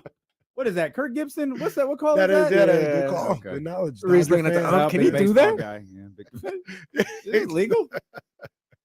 He up here. Reese, hey, review. that. He over here like that. Draymond Green. Review. Pretty sure that almost hit me, Blue. Like, you're out, sir. No. Yeah, these kids, they come with, but you know what I'm saying? You see him later on, he gonna turn on one. I ain't worried about that. Got him this time. I'll see you again. Oh, that's See funny. you again. Yeah, he just could not believe calling the ball review on a curveball. curve. He could not believe. He was like 10, maybe even 9. He could not believe that ball did that. And then he's like, what am I supposed to do? A curve? Hey, that's when you're too like, yeah, I can't throw you batting practice anymore. We got to get you with a coach who can actually throw you these pitches. It's a sad day. It was the end of Coach KC for baseball. I'll be bringing that heat when I throw it to him too. KC out here throwing hella hard at Reese. Isamaya. Not even over the plate, just hitting the backstop every time. If it hits you, you'll be fine. The ice of my elbow afterward. I need Tommy John after batting practice. They see up here like that kid in the Cam Newton commercial, like warming up his arm. It was one of the greatest commercials ever. Oh, that's a top 5. That was a good one. That's a top 5. That was a great commercial. Oh, that was a great commercial. no.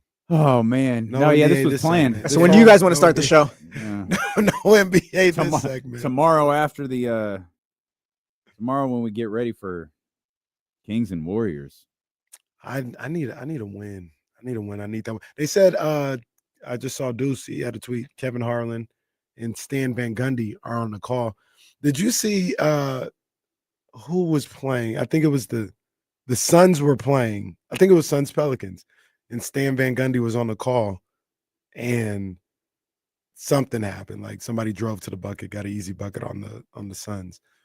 And Stan goes, now see, yeah, as the play's going on, he's like, yeah, they got to work on, their defense and being better and da-da-da. Then somebody drives to the layup, scores or whatever. And he goes, and that's a prime example. That Suns defense was pathetic. Well, I mean, it was the cadence, the pause, whatever. That Suns defense was pathetic. And hopefully he doesn't say that tomorrow about anything the Kings do. I very much hope so. What is he going to say about Coach Christie? Is he going to say anything good?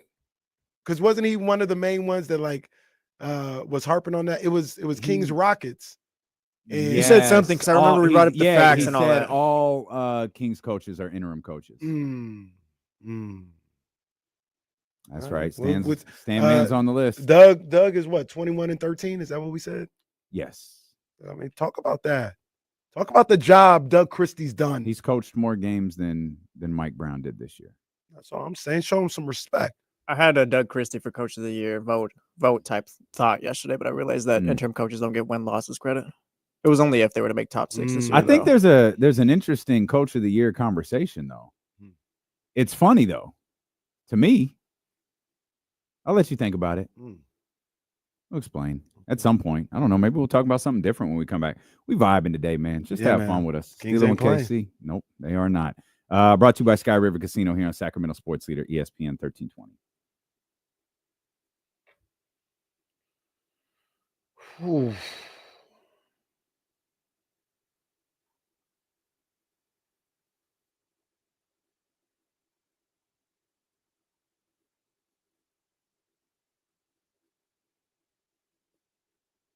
Yeah.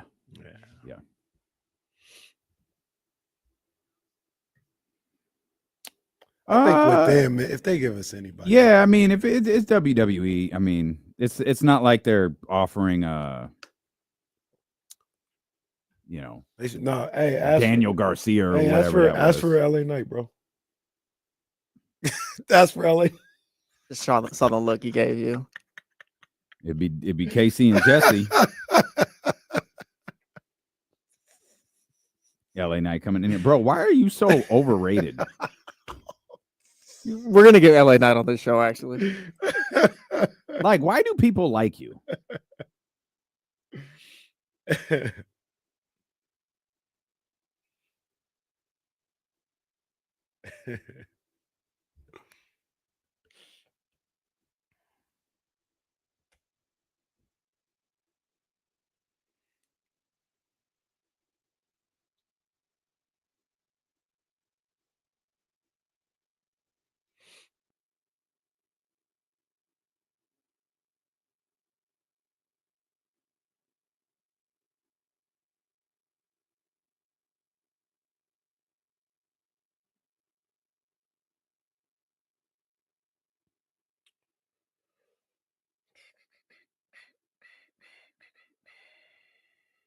we get Ricky Saints back on the show, that could like eventually set in motion the is that Ricky Saints or is that Ricky Saints storyline. Oh, We just that's put that in terrific. front of them and they realize. They be at WrestleMania. That's what I'm saying. Be there on NXT doing the old two doinks gimmick where you WrestleMania 9 or whatever that was. That's what this is all really about. We're trying to get Dame to WrestleMania. That's it. So we can point to the side. Like Rhonda. No, she did it with a face. She was That damn Ronda Rousey. the worst. God, I'll always love North Carolina's color scheme. That's just gorgeous. Oh, whose side are you on? Just, no, okay, No, well, that is okay. hey, hold on. Hey, whoa. No, that is kind of crazy. I gotta, hey, that's okay, leg show. That's crazy. Damn. Yo, cut this and send it. Nah, I gotta send that to coach. Nah. Man, that Duke blue, boy. I can't believe you just said that. Oh, yeah, that's tough. I got nothing. That was too much talking. It's just strong. It's strong. Shut the fuck up vibes right there. Man, that's tough. It is beautiful though. That Carolina blue is. I was about to agree with you. Different blue. Mm-hmm. You ever been on the campus? I haven't. Jazz No. went to the campus and like FaceTiming while she was there. Everything is just Carolina blue, like all the facilities and stuff. Mhm. Might be the only campus D-Lo can go to now. Got Ivory Latta showing me around. Ivory Latta giving me a tour in North Carolina because I can't get down the street. Oh, speaking of guards, I'm upset, man. My girl, Kalina, they got knocked out yesterday. She's not coming to Sacramento on Saturday. Damn. They lost to Etowanda. And yeah, I was hoping she'd be at the Golden One Center on Saturday. Now, I guess we got just one more chance. I think she's a senior next year.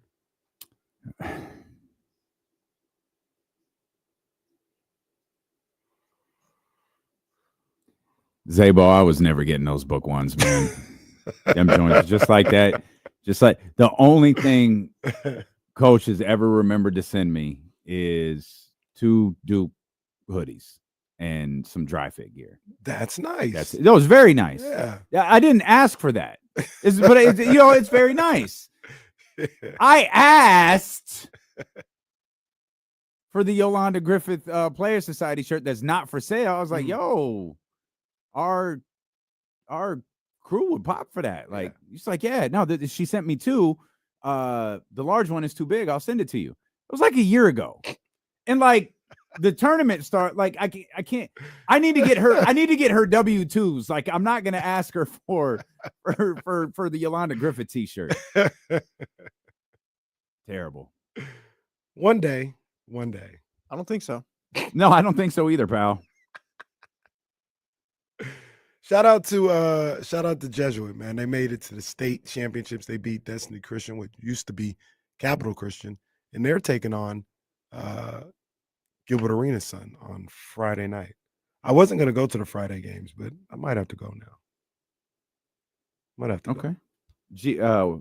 Where at? Golden One. G1C, yeah. State high school state championships on Friday and Saturday night. Very nice. I might have to go on Friday. Very nice. What's going on this weekend? We got anything jumping? We don't have anything jumping on for a bit, right? No, we're good. You know, it's going to be raining this weekend on Friday. And well, Saturday is actually supposed to be clear, but Sunday is going to rain too. Weatherman Kenny Caraway. Well, I've never steered anybody wrong. Yeah, well, I'm just calling the rain about a month out was your greatest. I mean, no, that was epic. Time. Yeah, that was absolutely. I knew epic. what time it was. I knew how it was going to go down. And it saved us from a really unfortunate trip to Santa Clara. Crazy. That would have been. What was the quarterback matchup that day? Oh, it wasn't the starters. Even Kyler. Yeah. It was was it Colt McCoy versus someone? Yeah, it might have been. Or no, it was it Sam Darnold? This was Beam Team No, one Sam year, right? Darnold, yeah, Sam Darnold was the following year. He did the Rams game. Yeah, it was probably Colt McCoy. That was the Laker game, right? Trista came for the Laker game where it was like Mhm. 140 to 135 or something Yeah, like that. yeah. Yeah. And then, yeah. Yeah, well, saved us.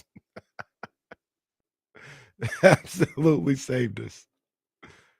I'll take that back. I think they're playing on Saturday. Jesuits playing on Saturday. So yeah, I won't be there on Friday. I'll be there Saturday. Okay. Even though in Reardon of the Bay Area of San Francisco, they're playing in the Open Division Championship. Oh, that's Lob City right there. They're the greatest show on court this year. I definitely want to check them out. So, and like I said in the break, my girl Kalina, she's not gonna be there. Damn. Sorry. Ontario Christian. She can go. Is she going to Duke? Need me to talk to her? Sure. What? No, I don't know. That feels illegal. Did you have to say that on the radio? I don't know. I don't know what's allowed. I don't know how this works. Leave me out of it. I don't have nothing to do with nothing. I don't even get phone calls when they win. I only get text messages. Oh, get your ass beat by NC State. Oh, 10 o'clock. Hey. I always wish, like I tell this to people all of the time. I would love a camera on me when I take one of those calls and a word counter. Not a noise counter, not a no, like an actual word counter. Because after those bad losses, it can be 60 straight minutes of just listening. Well, yeah, it's a lot of those. It's a lot of those. And then what's the word counter when they win a big game? It's 0. It's a text message. They won the ACC tournament. I didn't get no call. I just got the traditional blue the blue heart and the devil. That's what I got. One of these days she's gonna see these segments. It's gonna be hilarious. She is never gonna see these segments. I'm not even sure she knows what I do for a living anymore. I remember talking. I think we were talking. I can't remember if we were talking or texting at the beginning of the year. I was like, "Yo, last year I had the best year I've ever had in radio." Mm-hmm. She's like, "Great." Yeah, so we got, man, if these girls don't start, it's like, all right. That's fine. That's cool. That's fine. It's not like I need someone to talk to. Oh, man. James Ham's at practice. He says Domantas Sabonis is on the court. There we go. We'll have more about his availability in a few minutes. This kind of tracks with what we thought. It certainly seemed like, because Domas had worked out before we got the last medical update. And it certainly sounded like Domas was kind of on the same track that Malik Monk was, where that Malik wasn't even on on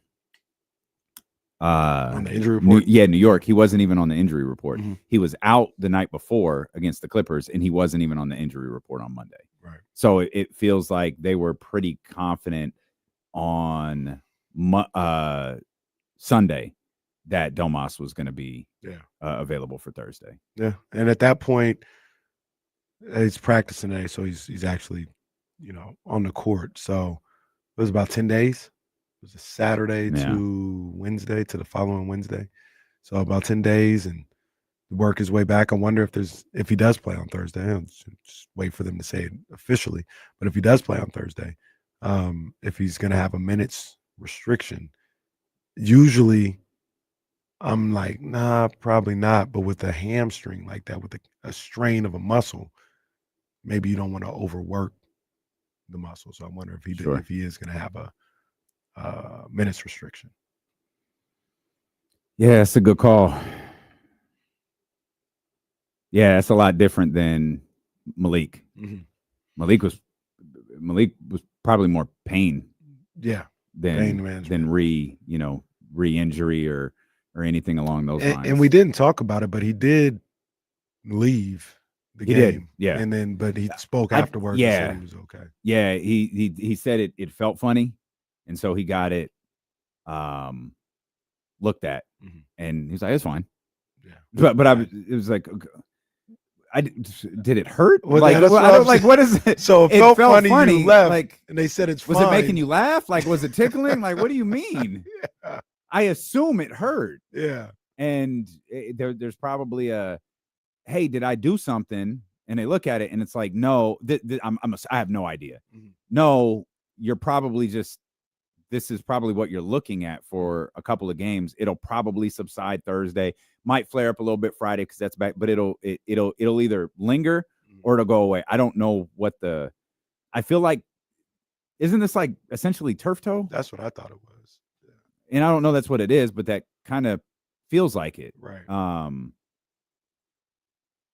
I don't know that I think that goes away with like rest, like lengthy rest. So it could just be, yeah, you might deal with it might not feel perfect all of the time. And a certain step might flare it up a little bit, but you probably didn't hurt it. Right. And you hate to say like, you can't hurt it anywhere. I don't want to say that, but if it's something like that, that's something that, like you said, it's just extended rest that's going to make it go away.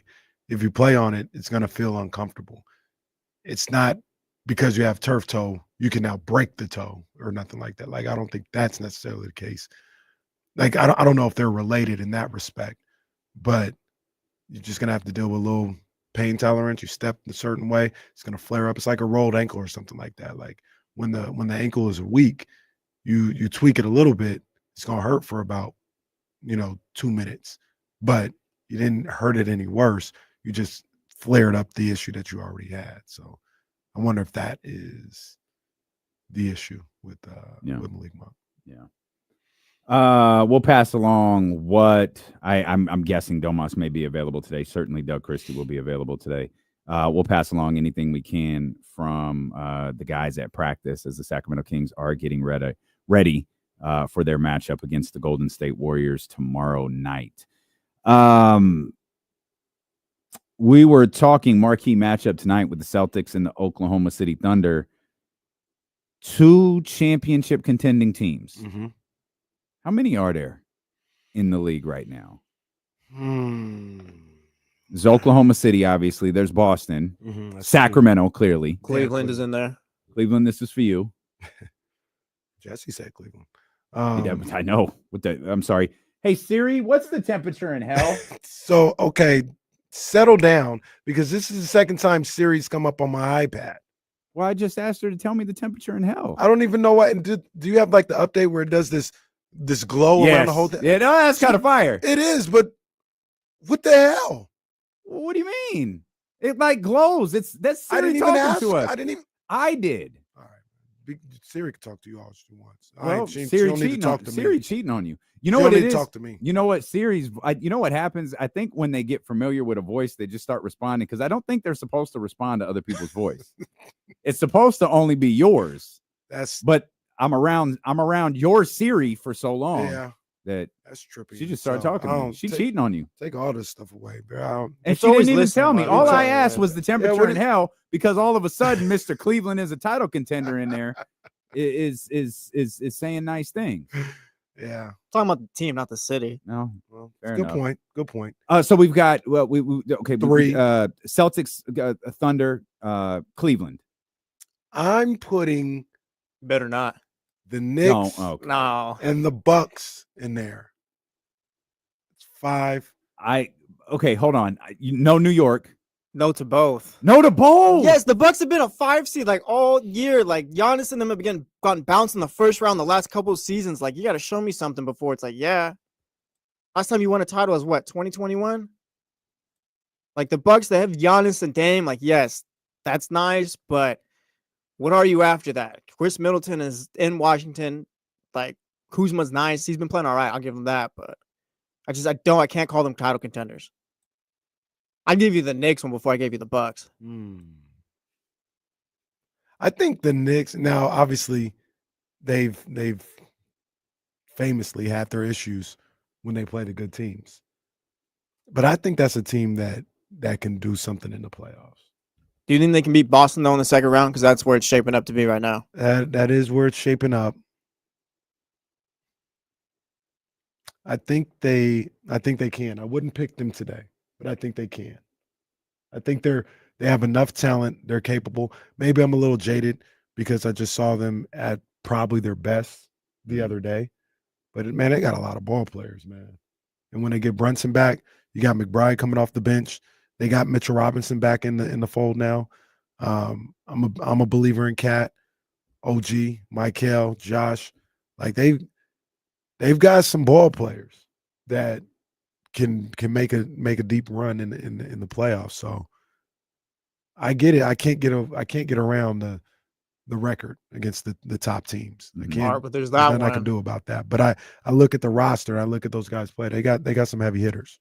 You've got your Knicks, but no, it's the other side for me. What about Denver? They're out for me. I don't how? Denver's got the same problems against the top teams. Wait a sec. You'll put Milwaukee in, but not Denver? Yeah, I don't see enough from Denver. But you do Milwaukee. That could be yeah, I do, because you got Giannis, you got Dame. Well, I think Jokic doesn't suck. Well, no, he doesn't. But I think Dame is better than Jamal Murray. Fine. And Kyle Kuzma. I don't know if he's better or worse than Aaron Gordon, but he ain't better than Russell Westbrook. Russell Westbrook's valuable to them winning and losing. He is. I don't like your tone. Denver's got. I don't like your tone. Yeah, I don't like your tone. If Russ is at this point in his career, you know I like Russ, but no, if he's you don't. that valuable, that's a sign. That's a 2 seed. I think Denver's. I think Russ being there, like that postseason experience, like stuff like that matters. I think that's what's going to help Denver in the playoffs. I think. But they haven't been great against the top teams in the league either. I don't think I'm a little frustrated with you. I don't think Denver could. I'm putting Denver in. I don't think they can. You got Denver in? You in or out on Denver? If you put the Knicks in, I think we got to put Denver in. Then you put the Bucks in, you got to put Denver in. Yeah, that's true. I don't see the Bucks one. Oh, East Coast bias. East Coast Caraway over here. I'm putting Denver in. You putting Denver in? We'll put Denver I'm keeping them out. I'm keeping them out. I would be the whole premise Will of this Z. is, you know I like Russ. The kiss of effing death. If you ever hear, I like Bryce. Bryce, that means he hates your guts. I love Manny. Manny, that means he hates your guts. I love D'Lo. Jesus Christ. Well, one more team though. Are we putting the Lakers in there? I have the Lakers in there. I got the Lakers. Well, is that it? I got 6. Okay. Yeah, I'm not. Well, I'm not putting Golden State in there. I'm just on principle. I'm taking the Knicks out because you upset me. I'm putting the Warriors in. I'm not putting the Warriors in. All I don't right. think they can win it. The whole. What is the Bucks thing? Just Giannis and Dame going on a run? Yeah. I don't know. I want the Knicks out because that's more near and dear to his heart than Milwaukee. And I thought he was a little disrespectful to Denver. I'm not repping for Denver. Yeah. But if those two are in the conversation, I feel like Denver's got to be in the I think those two are better than Denver, though. I do not think that is true. Yeah, I'm with Dame. I don't think that's true at all. I wasn't fooled by Denver's little run against the bums. Well, I mean, the Knicks and the Bucks have played bums. Yeah, like I feel like the only thing the Bucks got going for them is they were the bum, and they kicked out of that. Good point. You're talking about the in-season champions. That's fine. But what I'm talking about is what they did at the beginning of the year. Yeah. They kicked out of that, and they're 36 and 28, but they get a little. To me, I'll weight that a little bit with the fact that they stunk at the beginning of the year and turned it around. Denver, like bad stunk. Denver plays the Lakers in the second round. Ooh, it's a toss-up. I think. Ooh. I think it's a toss-up. Prisoner of maybe the last thing we saw. Lakers handled them relatively easily. Yeah, I just saw the Lakers lose to Brooklyn too. To who? Well, yeah, LeBron ain't there. Well, I'm talking about with the teams there. I got you. They, I think you're a prisoner of the moment. I to be clear, I think I like the Lakers. I think I like the Lakers in that series too. That's a 50-50 series. Yeah, I think Jesse's right. That's what it is. Series. That's what it is. I'd love to see it. I'd love to see those two in the second round. Yeah, that'd be good. That'd be good stuff. I mean, that is if the Kings don't upset the Nuggets, which is possible. Because the Kings are going to be the 7th seed because they're going to win that 7-8 game. Give me that just to piss off Michael Malone. Oh. I'll be like Pookie in New Jack City, man. Just right here. Keep calling me, man. This and Mike Malone keeps calling me. I'll be on the edge of the bed, just shaking back and forth, like, oh, they got him. This Mike is mad. I'm gonna call him Mike because they lose. He's only Michael when they win. Yeah, I'd love that. I would love that. But I understand New your York, guys' point. Though. New I York, do understand. So the I just don't have them there. The discrepancies: New York, Milwaukee, Golden State, and Denver. There's probably it's a small number of teams that we really believe can win this thing, right? And like we don't believe Minnesota can win this, or LA, or the Clippers. Excuse me. I put the Warriors in that category too. I can't.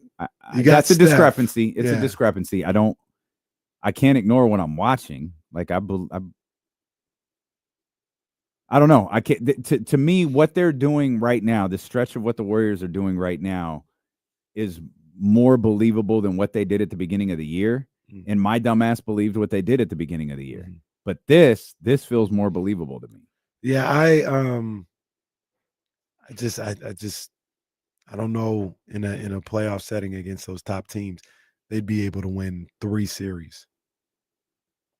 I understand. I hear you. I think they're doing a great job. I think they're playing well. So does it? Okay. So we're not even we're talking about teams that we think can actually win the championship. Right. Like if they won, okay, I wouldn't be shocked. If the teams that we talk about, okay, if they won, right. I would not be shocked. Right. I'd be shocked if the Warriors won. Really? Yeah. Wow. Okay. I'd be shocked. All right. I'd be Cavs. shocked. The Cavs won their 15th straight game. And it's the second time they've done that this year. Wow. What do they That's incredible. What do they have to do this year? Win it? I don't think that's true. Is it? But I think they've got to be there. They have to get to the finals. You have to be in the conference finals. Definitely have to be in the conference. And I think if you lose to Boston, you're fine. That's the defending champions. I don't think you look bad losing to the Boston Celtics. Okay, what is it? What is, if they do get to conference finals and lose to Boston? Like, what do you think people are saying about them though? Like, are they? They got beat by the defending champions. Yeah, and they'll be back. You lose in the first or second round. Oh man, you're the Hawks. You're what people said you were at the beginning of the year, which I don't think is even remotely true. And they even got to the conference finals. That 60-win Hawk team lost to Cleveland or Cleveland. Yeah, in the conference finals. Got swept, but I was going to say, did they get swept? Yeah. That was Bud, right? Yep. Yeah. So you got to at least get to the conference finals to save face. Like you can have this type of season, get to the conference finals, you can lose to whoever. You're in the conference finals. If it's the Bucks, well, you'd play the Bucks in the second round. But if it's the Knicks or Celtics, you lose to either one of those teams in the conference finals. Hey, young team, they learn they gotta go through some stuff first. They'll be back. But like you said, you lose in the first or second round. That's a massive disappointment. It is. Yeah, that's tough. Yeah. I mean, first round, obviously, even second round. Yeah, I do. I agree. I think second round is tough. Yeah. It's got to be the last round. And I might take it a step further. It has to be Boston. It can't be New York. In my opinion, it can't be New York. It can't be Milwaukee. Like, it has to be Boston. I could be wrong. I could be wrong. I do understand. I have a question related to this. Okay. Who's the coach of the year? It's the Cavs' new coach or the Cavs' old coach? I think he's right. I think it's Kenny Atkinson or is JB Bickerstaff. I think it's Kenny Atkinson. I think it is too. But how does this work sometimes? It's the Mike Brown. Yeah. Right. Mike Brown took snapped the playoff drought. Got the Kings from 30 whatever it was the year before to 48 wins in the third seed. Detroit Pistons are 37-29. Nobody was expecting that. Yeah, you no matter someone into a play-in type season where you're maybe under 500 a couple games or whatever. You could have talked yourself into that. But like the Pistons are going to be a little bit better. Right. but not They're a this. good basketball team. They're a good team now. Like not this. And like I wonder, does Kenny Atkinson get the love for doing what JB Bickerstaff couldn't do? Or does JB Bickerstaff get the love for doing what Monty Williams couldn't do? That's a good point. That's a good point. I don't know who it is. Like, hell, give it to them both. I don't know. Yeah, I mean, well, Cass brings up a good point. Oh, could you imagine mean, if Cleveland lost to Detroit? Oh, God. Oh, I need that. Oh, I need that. God.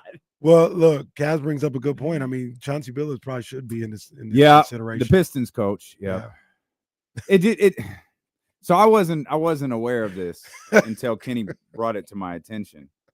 Come on. And what was the line that followed that? He said I don't watch Detroit. Yeah. It's time to mute Shaq.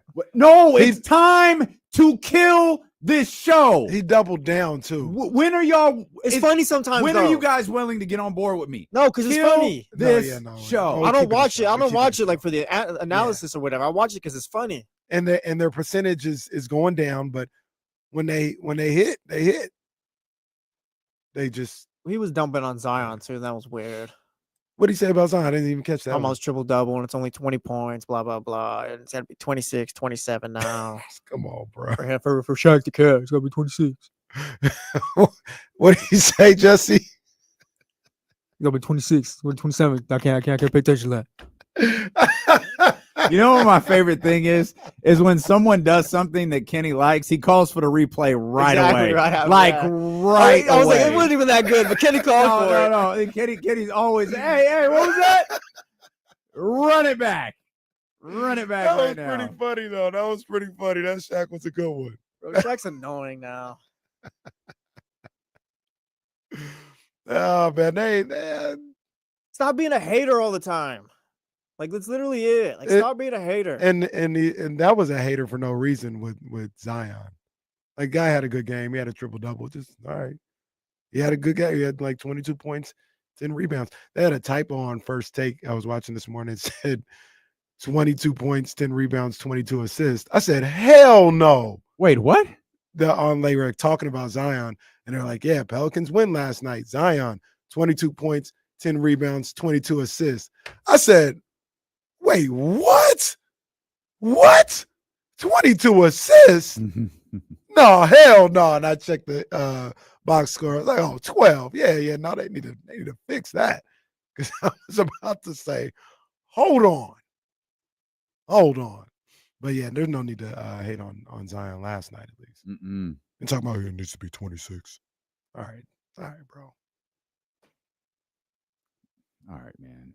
It can stay though. No, it can stay. That show can go. That show is not good. I agree. It's entertaining. It is. That's why it's there. All right. It is.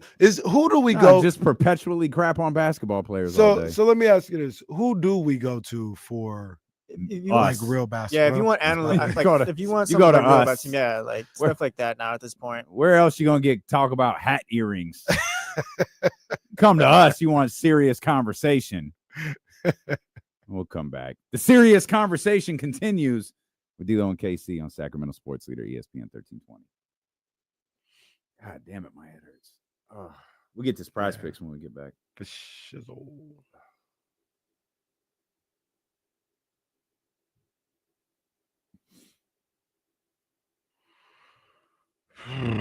An ethical hoops breakdown. That's right.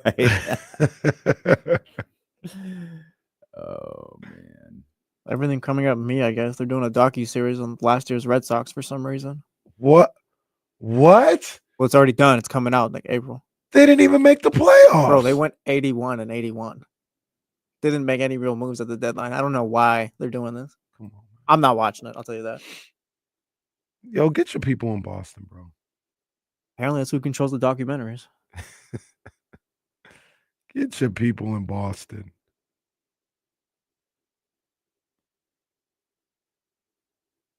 I'm not going to say this, but you believe in Doc Rivers? KC? I don't not believe in him. Well, yeah, I want to vote of confidence there. I don't look at him as he's going to screw things up. I don't think that'll happen.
Hey, did you listen? Did you listen to that song I said? You saying who? Oh, no. No. Let's listen. I said, hey, he kind of did that. Yeah, I don't want no part of it. I don't want no part of it. He kind of did that. Oh, man. Come on, man. There we go. So everybody was talking today, huh?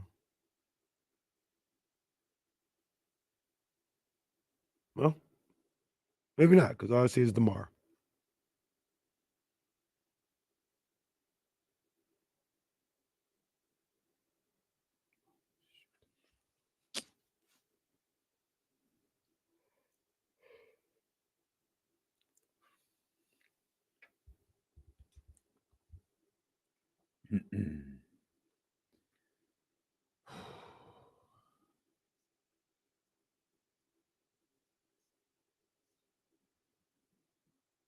Open up the Elk Grove Kia talk line if you want to hang out.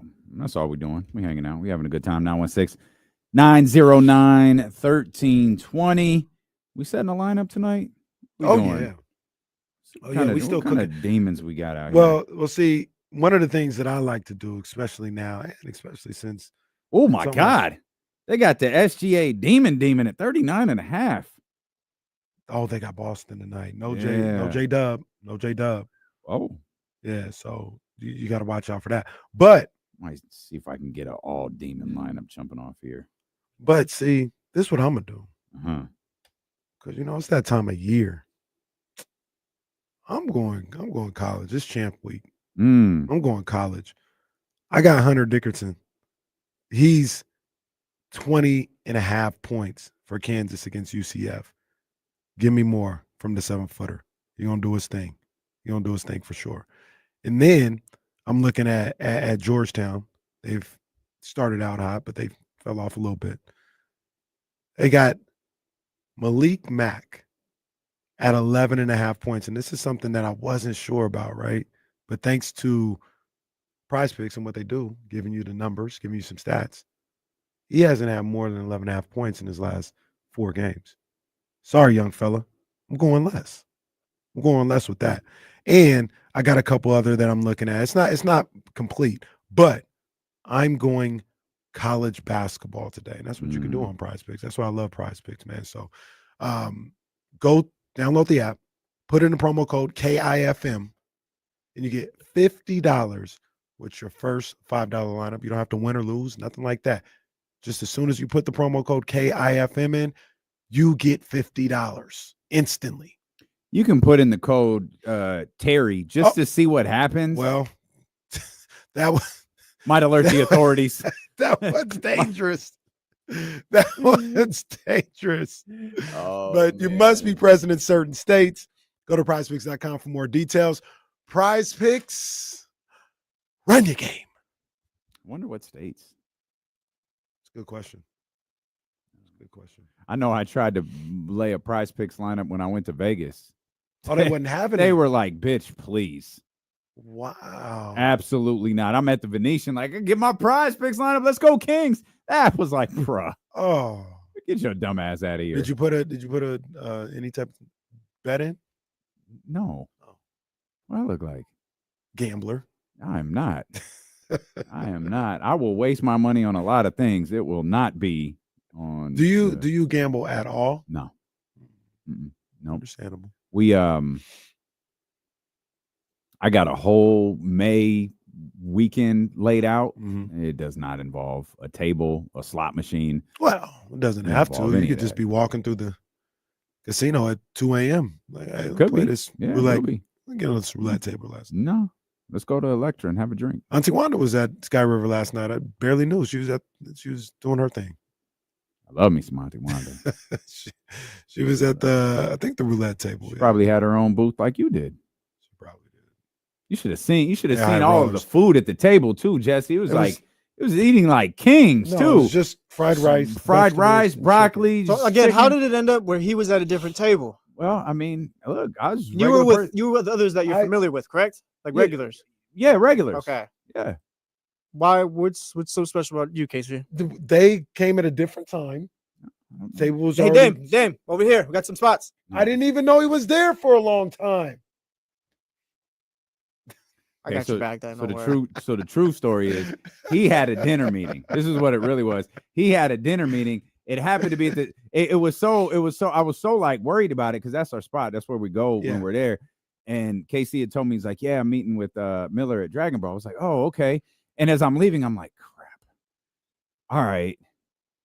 I don't want them to think like we're like so as you guys were leaving, I told Miller, I was like, hey, it's like, just so you know, we're headed over, to the Dragon Ball. We'll be out of your way. Yeah. We'd like to go there and eat before, And he was like, "Oh, that's all good."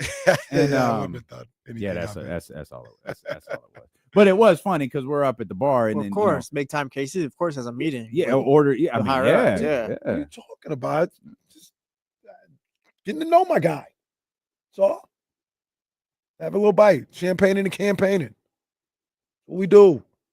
I was over there getting a breakdown of LeBron and Stephen A. And I didn't even know what went on yesterday with that. I didn't see the clips or anything like that. And Casey was like, topic. Yeah, old boy was on old boy's podcast. I was like, okay.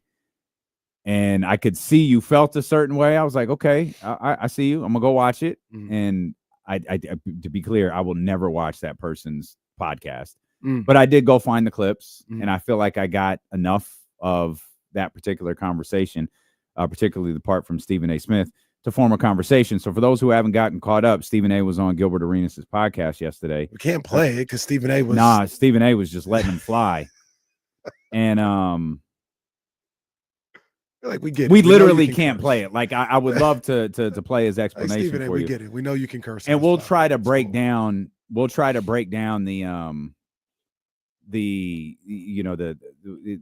conversation as we go along here. But I think Stephen A. is full of crap. How so? So I think there's a couple of things to point out. Above all else, Stephen A. Smith is an entertainer. He's obviously very good at it. He's making $20 million per year doing it. He is a storyteller and an entertainer. He's a writer. That's what he is. And so that's how he paints pictures, storytelling and words. And he's been very good at it.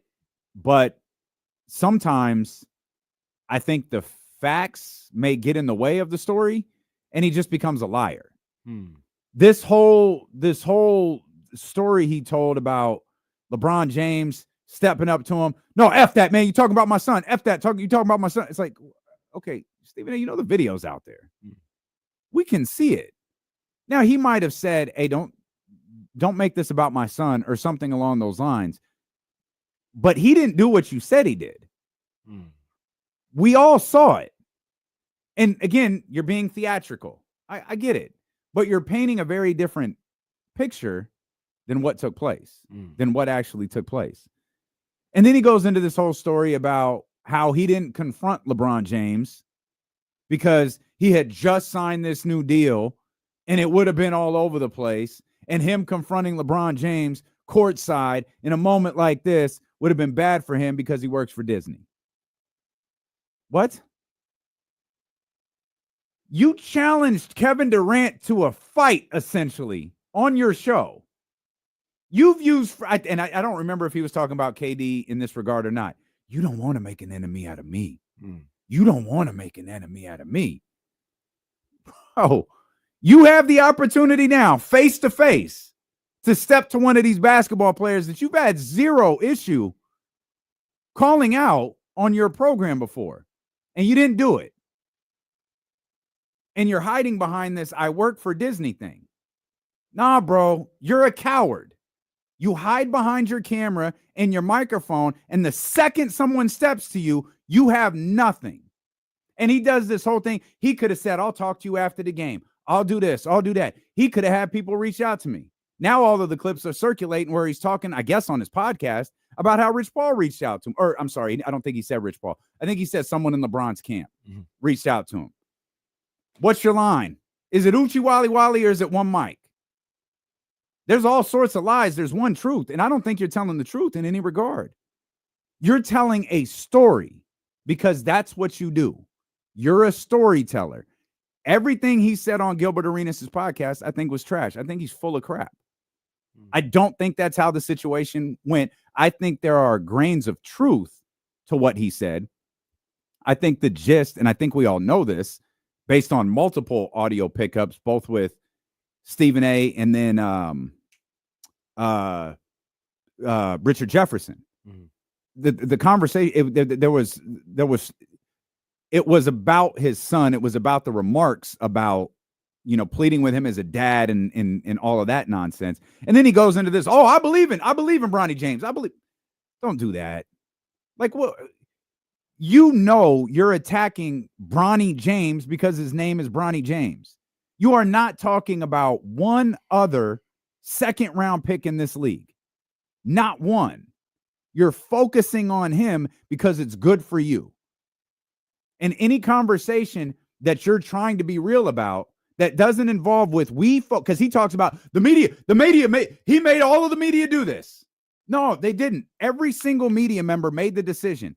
Bronny James is good for our business because he is LeBron James's son. LeBron James' name does numbers for us. So if we have to talk about a 57th pick in the NBA draft, we're going to do it. But we're going to make sure we tie in LeBron James somehow because LeBron James for ESPN, Fox News, CBS, the NBA does numbers. And that's what this is all about. It's about numbers and it's about entertaining. When you listen to Stephen A. Smith talk, whether it's on his podcast, whether it's on someone else's podcast, or it's on television, he's talking with the intent to entertain, not with the intent of telling the truth. So that felt dismissive. No, I agree with a good amount of what you said. As far as not telling the truth, I mean, we don't. I believe Stephen A. when he talked about that interaction. That sounds about right. The video that we have doesn't show the whole interaction. So Legends got the whole interaction. No, they just got the point where, and this is where we know it's not the whole interaction because they got LeBron saying, "I don't care, bro." Like he don't walk up to him saying, "I don't care, bro." Something was said. You know what I mean? Like something was said. I don't know why they don't have it or when. Legends doesn't have the video of him getting up and walking over to him. No, he gets up and he's sitting down. He grabs Marquise Morris. Yeah, and he walks over to him. The next clip because they had to piece some clips together. Oh, got you. You're right. You're right. Yeah, you're right. I don't care, bro. You're right. You're right. And yeah, you're right. So I believe Stephen A. that's what was said. And I think in all of this, I understand both sides. I understand LeBron James feeling how he feels about what, and it always gets convoluted because in Stephen A.'s explanation, the thing that everybody has a problem with is not what LeBron allegedly went to Stephen A. about, right? So everybody when I heard it, and when I don't know how it necessarily got out there or whatever, but everybody's like, yeah, for Stephen A to say, as a father, he went too far. He shouldn't have said that. Mhm. And according to Stephen A in the interaction, LeBron never even mentioned the father part. Mhm. He just said, leave Bronny out of this. Mhm. Leave Bronny out of this. Stephen A, I think where it came from is Stephen A came on First Take the next day and was like, he was talking to me as a father, not as a basketball situation. But if him saying the father, like, yeah, I don't think that's necessarily the case. But LeBron didn't even have a problem with that. And if his problem was like, stop talking about Bronny, I mean, come on, man. Like he's in the league. He's in the league. We can turn a blind eye to what the situation is if we want. We can do that. Or we can. But what's the situation? That he's in the NBA, some people believe, because LeBron is his dad. And not because he deserves to be in the NBA. That's kind of subjective. I think he's a pretty talented ball player. Has that ever happened with picks 57, 58, 59, 60 in the history of this league? Yeah, sure. But what do? We joke about Thanasis and we talk about how he's in the league because of Giannis. Like we talk about that and nobody has a problem. But when we talk about Bronny in the league because of his dad, then we should leave that alone. Like I said, if we're going to agree to just leave it alone, that's cool. I don't think but no we talk one has a about problem with Thanasis. Like, I think there are a lot of people that are like, why is he in the league? Yeah, they say he shouldn't be in the league. He's not talented. But I think the that, brother dynamic is a lot different than a father-son dynamic. It is different. But when people say Thanasis is trash, the only reason he's in the league is because of Giannis. Nobody has a problem with that. But if somebody says Bronny is trash and the only reason he's in the league is because of LeBron, then that's going too far. Well, no, I think it's a lot. I think it's different for multiple reasons. Thanasis is barely covered. Thanasis is brought up as like a punchline. Mm-hmm. Bronny, I told you the day I was at the barbershop and they had Cowherd on in front of us. Cowherd led his show with Bronny James. Before the Lakers got hot, I think the Lakers had a bunch of guys hurt. Bronny, he wasn't playing meaningful minutes, but he wasn't playing garbage minutes. He was playing like actual minutes. And like Colin Cowherd didn't go to the extent of I'm pleading with you as a father, but it wasn't that far off. And you don't do that with Thanasis. Like you're I won't be hypercritical of Colin Cowherd because I wasn't hypercritical for Stephen A. Smith because they were doing the same thing. It's good for their business. Mm-hmm. And to pretend like it's anything other than that, to pretend like it's a genuine concern and cry for help for the league is absurd. You're talking about Bronny James because it's good for you. Because he's a Laker, he's LeBron's son, and he'll do numbers for you.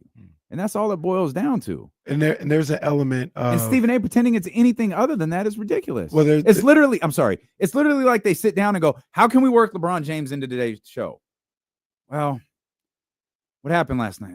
He didn't play. Well, Bronny stunk. There it is. All right. How can we work Bronny into this? Let's lay this out.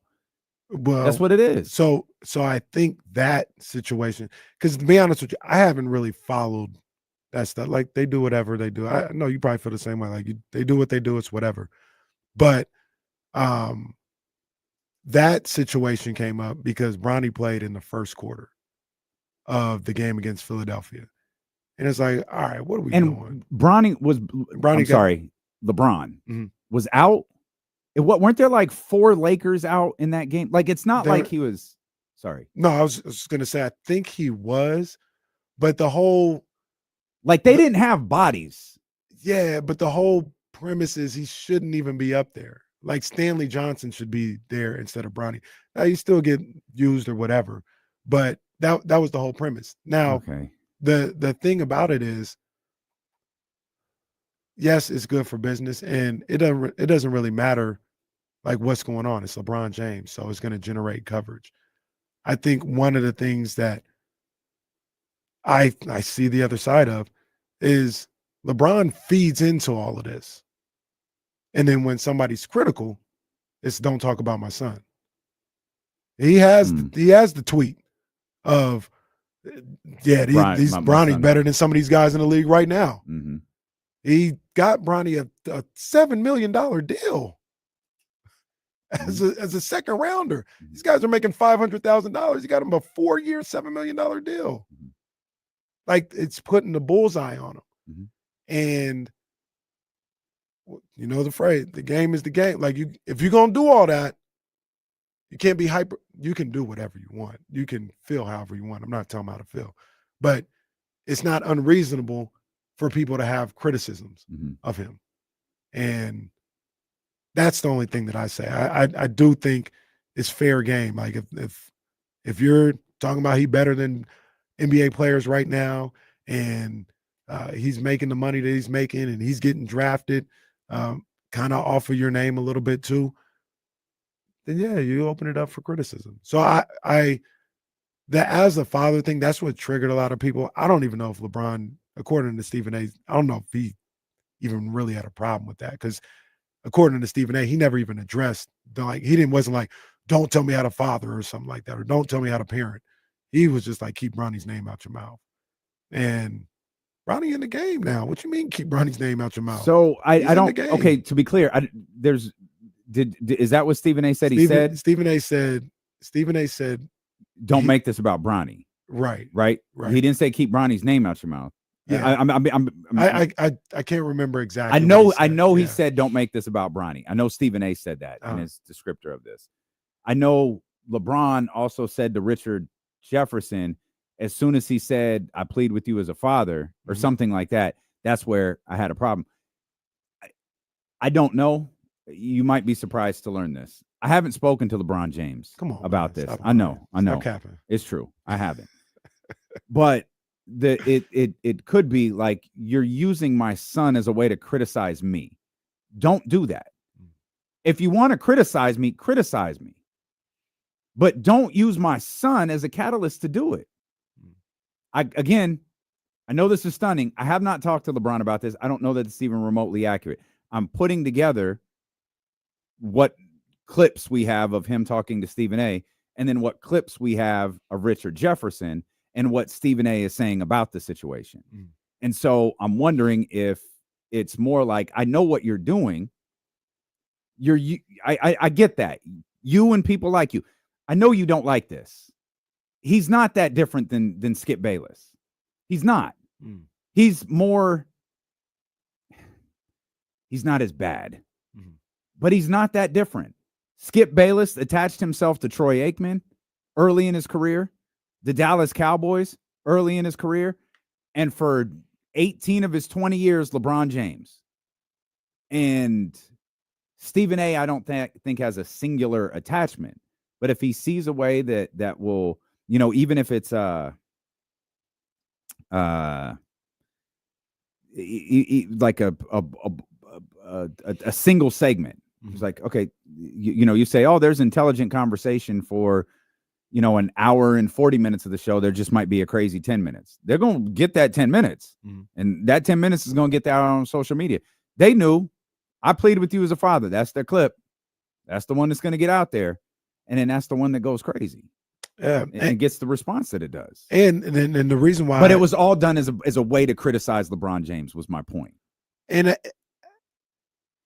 maybe so. I also look at the other side of it of like, LeBron might not have been thinking about this at all. And then he sees the guy sitting right there. Absolutely. And it's on site. Like I completely agree with you. Yep. I get it. I understand that. That's and that's the other part of the story. Like, LeBron James in a basketball game here, and he was like, oh, LeBron saw me in the first quarter, and he had, I don't remember what quarter he said, he had this dead look on his face. He looked so miserable. It's like, all right. Well, he said Bronny saw him. Oh, Bronny. Okay. That works a little bit. I thought he said Bron saw me. What he was saying in that respect was that Bronny saw him in the first quarter. Bronny looked sad and down and upset. And he said that could have sent LeBron off. That could have set him off. Like seeing his son upset about seeing this guy who's talking crazy about him on the sideline. And, okay, I see my son feeling some type of way with you around. I'm about to come talk to you. He said that could have been the case as well. And if that was, that's reasonable too. It could be. It could be, but it's also not. Like, I don't even think Bronny knew he was there. Yeah, that's exactly. I completely agree with that. I think that was a cute little storytelling component for Gilbert Arenas' podcast, because he didn't say that the day after the show, or I'm sorry, the day after the game when he was on the show. No, and he also said he was, number one, he was taken aback by the moment, which is understandable. Like, I'm sitting there watching the game, and all of a sudden LeBron pulls up on me. Like, that was probably 15 seconds max. It's like, all right, wasn't prepared for that. So there's that. And then he talks about it in a certain way after the show and feels some type of way about it. He said what set him off was LeBron and Richard Jefferson. He's gotten tougher as the days have passed. Well, even then, he said he was cool, like he was fine with it. And then LeBron and Richard Jefferson. So what about the LeBron Richard Jefferson thing set him off? Because he explained how LeBron was, probably out of pocket for coming at him that way in that situation. They could have talked about it. If LeBron would have said, "Yo, don't leave. I want to talk to you after the game," he would have been right there. And he would have been there. Like, I don't think Stephen A. ain't afraid of LeBron James. What LeBron James going to do? Punch him? Like, no, he's not going to. What's there to be afraid of? So, well, I think, yeah, sure. But in the moment, you don't recognize that. That's even less of a reason to be afraid. He's in the middle of a game. What are you going to do? Punch me before he goes on the court? But no, maybe, I don't know. But I think the point but I think the idea is also, like, in the moment, instantaneously as it's happening, you don't know. Like, you're watching a basketball game, all of a sudden, yes, LeBron James, yes, a guy in a Lakers uniform, also a 6'8", 275 dude is standing in front of you, and the way Stephen A. is telling it is cussing at him. And you as an individual you're trying to compute what's happening. Like, in that moment, you're not thinking about basketball, you're not thinking about I don't know if they were at the Garden. I can't remember where they were. That's not what you're thinking about. You're calculating, okay, this dude is in front of me. He's yelling. Okay, what's happening here? And then by the time it's the third quarter. By the time you start to compute all of that stuff, the moment's over. Right. And that's why, like, okay, now you're reacting and you're sitting down and you're stank eyeing LeBron James, you're texting on your phone, and the next day you're talking about it. And then, 2 days later on your podcast, you're tougher because he talked to Richard Jefferson. Now you're talking to Gilbert Arenas and you're cussing every other 5 seconds. and it's like, oh, okay, you've had more time to compute this. Right. And you had more time to recognize, no, you weren't in danger. Or you have more time to get pissed off about it. Absolutely. Like, at the time, it's like, I understand. And then absolutely, a day later, it's like, I'm actually kind of hot about Yeah, you're this. pissed about it because the video makes you look like a bitch. Or you're just pissed because it happened. Like at the time, like, I get it. And then like, that was actually kind of foul. And then you see these guys laughing about it like, this is really foul. Or let's chill out on all that. Like, I don't. Yeah, I hear you. I don't think they were laughing in the situation. I think they might have been. I don't think they were laughing at Stephen A. Smith.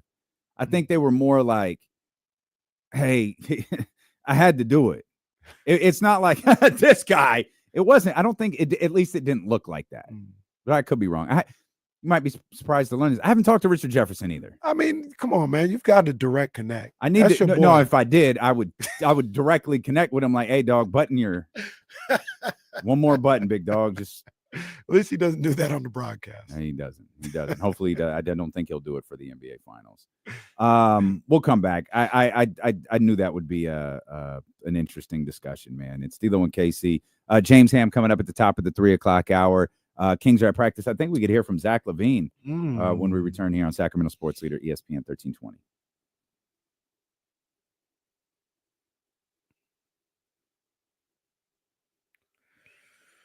See if we get Zach LaVine pulled up here.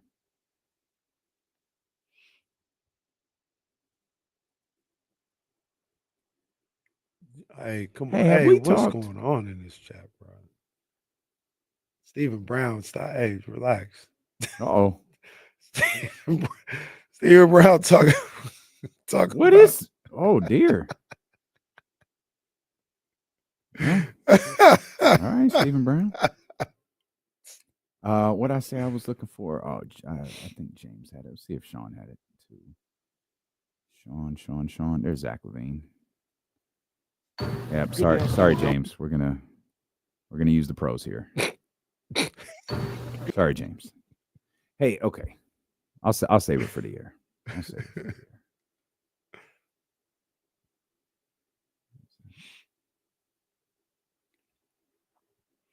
Boy, Stephen Brown said, I got time today. I don't know if we need that type of time, Stephen Brown. Oh, that's interesting. Cal and Stanford play today in the ACC tournament. Cal with a double overtime victory yesterday.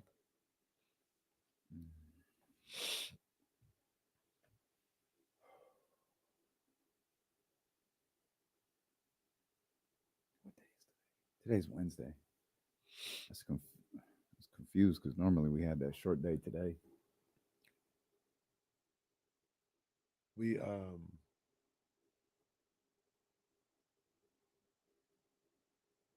just talking real quick and then because Complex in here. He is. Oh, he is. Yeah. Oh, okay. That's why I say I'm confused because normally we had it yesterday. Mm-hmm. Normally I was like, today's Thursday. Like, no, it's not. It's the Complex didn't go today because there's something involving Steph Curry. That's He right. said something involving Steph Curry. I don't know. Maybe Steph Curry is at the game or something.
James Ham coming up at the top of the 3 o'clock hour. Let's check in. Can we? I don't know that we've talked about this.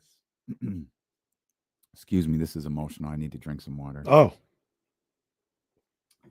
Have we addressed? I know what you mean. Yeah, well. Have we addressed Zach LaVine's haircut yet? No, we haven't. Does anyone know what's going on? Well, does the brother need? I got him. I mean, I think he does. It's always a little risky though, as a athlete who sweats. You know what I mean? It's are you suggesting? Oh, no, okay. I'm not suggesting he hits the enhancement. Well, just off principle. Hold on. Yeah, why? It's a false start. It's a false start. No, hey, review. No, that's a false start. Review. Check in with Madsen. Check in with Kyle. Dan was talking about an enhancement. I threw a flag on that. How do we feel about that? He was talking about getting enhancements for Zach LaVine's hair, but in the context, so how do we feel? Yeah. Review. Review. No. He hit him on the hand. Secaucus said I'm good. Secaucus said I'm good. It's the DeMar DeRozan call all over again. No, I meant the lines, not the. Yeah, it's not the cleanest. It's got the weird. Well, I don't know if it could be any different. I don't know if it could be any. You can't hit the edge over here. Look at over his right shoulder. I don't know if it could be any different. Zach. I don't know if it could be any different. He's still holding on. He's doing his thing though. No, it's okay. Still holding on. I just Next haircut might be the last. I was just Well, really I was just really I mean, it's not. No, That hairline's gonna go a little back if you mess with it. no. No. What? Say it. Come on. Why you guys always do this? I ain't trying to say matter of nothing. fact, Say it. Yeah. I mean, it's not like the Rooks. Oh, that was No, It's not like the Rooks. It's not like the Rooks. I'm not even worried about the receding part. Well, that one's over. I just feel like, well, look, I'm going to use this as a telestrator. If you just hit, maybe you can't. Yes, I don't think you can. And like I said, over Let the right me- shoulder, I don't know if you can. Let me. Okay, now. Yo, we could come on. Look at this. You can't round. that could here. be fixed. That could be You fixed. can't round you can right sharpen there. that. You can sharpen that. This needs to be sharper. Maybe you should holler at your boy. Maybe he hasn't gotten a haircut yet. Maybe he Well, doesn't he have ha- it. Well, he he clearly has. Yeah. Oh, But yeah. if he needs a guy, hey, I got you. He had a guy in Chicago. I remember seeing that. He was like, he had a goodbye video to his barber. This in can't Chicago. be this can't be this shape. I am out. That is not okay. That's a question mark right there. You need to have a sharper edge right there. My boy, he gonna figure it out. He gonna figure. I'm not sure. He go, I my do boy not. gonna figure it out, man. This is frustrating. I'm Let me more see frustrated something. with this than any shot he takes in the fourth quarter. And you know what the other problem is? The length from the hairline, from the top of the hairline to the roundabout here, it's just too long. Can you imagine what's the Kings sponsor for the haircut place? Is it Great Clips? Is it? Did they send our Yeah, guy great. there? No, great. Maybe they did. Maybe they went to look. Zach and said, "Hey, we'll give you a nice little round edge here, I'm looking. little I think- roundabout." I think that's his bag. I don't like this, man. Yeah, I'm looking at some pics. I just Googled Zach LaVine with the Bulls. I think that's kind of his bag. To be honest with you, It's a bag. So maybe it's his bag out of necessity. Because, like, look, this. No, there's no way a barber did that. No. Like, So look at the edge here. yeah, The edge is a little sharper here. It's a little sloppy up here, but it's a little sharper on this side. You see what I'm saying? Yeah. It can't be round like that. He might have done it himself. Oh no. I think I'm with KC, to be honest. I don't get how Barber just doesn't. A barber's not gonna do that. To Now, like now, corners, also, bro. now, also, I'll say this about Zach in defense of Zach. If he really did leave his barber in Chicago, he's dealing with a new barber that's working on, like, they don't know the flow of the hairline the same way. So got to give a little grace. Well, John Bull just sent a picture of a clean hairline in Chicago. That's what I'm saying. He had his barber in Chicago. I would have just brought him out here. I mean, he might have a job. But see, also the other thing is, and I saw in a couple pictures too. Zach a lot more hair though in Chicago. That's what I'm saying. Zach He's is got a going lot with the more low hair. cut. Yeah. And I don't know if that's necessarily the move. He's got a lot more hair in Chicago. Yeah. He needs to. That's why mine's long, because you can cover up. Yeah, you can work with that. You can comb forward, hit the enhancements. You're curl it up. exposed. You good? Like You're Zach, exposed. brother. Me and you, we are the same in this. I got you. Let's work. Let's work through this together. Exposed the lower the hair is. Yeah, can't do that. So looking for a new barber is terrifying. By Oh, the it's way. awful. That's It's terrible. awful. I think I've That's had two terrible. barbers It's awful. over the last like 15 years. You don't want. It's terrible. You don't want nothing to do with It's that. not. Yeah. It's not good. It's just I'm still looking. Mm. I think you can stop.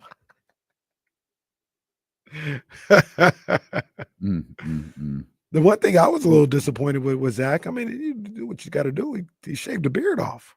Yeah, Went to the goatee. I was like, oh, okay. Yeah, I think the beard looked. I think the beard looked good on Zach. The game 916. Come on, man. So KC can defend that lineup. Not even prime Kawhi can defend that. All right, man. Look, I'm just Uncalled saying. for. I'm sympathetic and empathetic to the man having to leave his barber and figure things out on the fly. That's all I'm saying. You imagine Zach's like, yeah, let's get familiar with like local media stuff like that. Listen to D'Lo and Casey, we're just dumping on his hair. No, we're not dumping on Bro, it. you're supposed to feel about his wanna- hair right now. No, we want to help. Like I've been concerned about this for days. We can't have this. this roundabout at the Riddler. edge of his hair. We can't have this, Now, we'll- especially a light-skinned dude. Zach, don't do this to me. Oh, This is about me too. all right, LeBron. Don't do is this a to fan. us. We got to stick together in this. Yeah, he'll figure it out. He'll figure it out. He'll get in the comfort zone. Does it Be matter all if he right. gets 25 tonight or tomorrow? Maybe this is a good luck thing. Well, No, well, they got their ass kicked by the Knicks. That's true. but and he, they lost at the buzzer to the Clippers. What are you True. talking He about? has trying to to cut find on silver Friday. linings He has here. to cut on Yeah, Friday. yeah. They don't yell at me. He lost 2 in a row I'm with just, this I don't know haircut. what's going on Well, here. he You're mad won about the guy's one. haircut. There's What? nothing he can do about it now. It's already he had to cut on Friday. Okay, we'll get it cut before tomorrow then. That's how I'd be if I was a player. You never see me without Get a it fresh cut after. Like I'm talking about, like after shoot around. Forget shoot around. On your way to the arena, get your barber to come with you right up here. Poor Zach. You could sweat too, by the way. You're fine. Poor Zach. He was just trying to go to shoot around. Just trying to answer some questions with the media. What's the city talking about? Your hairline. So I talked to the media today. Let's see if anybody on the radio. They tell me to listen to these guys on 1320. Let's see. I Let's guarantee see. you. I hate this show. I guarantee you, no one in the Kings organization is telling them to listen to us. You think we're on the ban list? Absolutely no one. Oh my god. Oh my. Why God. are we on the ban list? Well, it might not be we. They love KC. Wait a Probably- minute. Probably All right, love TJ, Jesse Casey, too. Casey, you need to go and fix some things for a guy over here. Yeah. KC gonna be the mediator. The peace treaty. All right, Zach, we love you. We just, brother, we want what's best for you. That's it. He could have went wave cap like DeMar did. He could have. Yeah, he could have. It's all good though. It's all good. The shot at KC at the rookie, by the way. The shot from KC at the rookie, by the way, Yeah. about his was uncalled What? for. That wasn't a That was shot. It uncalled was. for. Oh, that was a shot. That was a shot. That was a shot. Now I'm thinking like, yeah, where did that? It didn't. It didn't need to be said. Hey man, the Rook is playing good basketball right now. You basically said, hey, look at that guy. Wow, do you think it's the first time anybody's ever said that? Hairline talk on dealing with KC. Yeah, always. Well, like I said, I don't have no damn hair. I'm not speaking Yeah. holier than now. I Yeah, know but- it's ugly. But you know, let on go. the You let hairline. go, I though. can understand. I understand. I'm not talking from a place above. I just know when to fold them. With all that said, here's Zach LaVine at practice today, courtesy of Fox 40 and Sean Cunningham.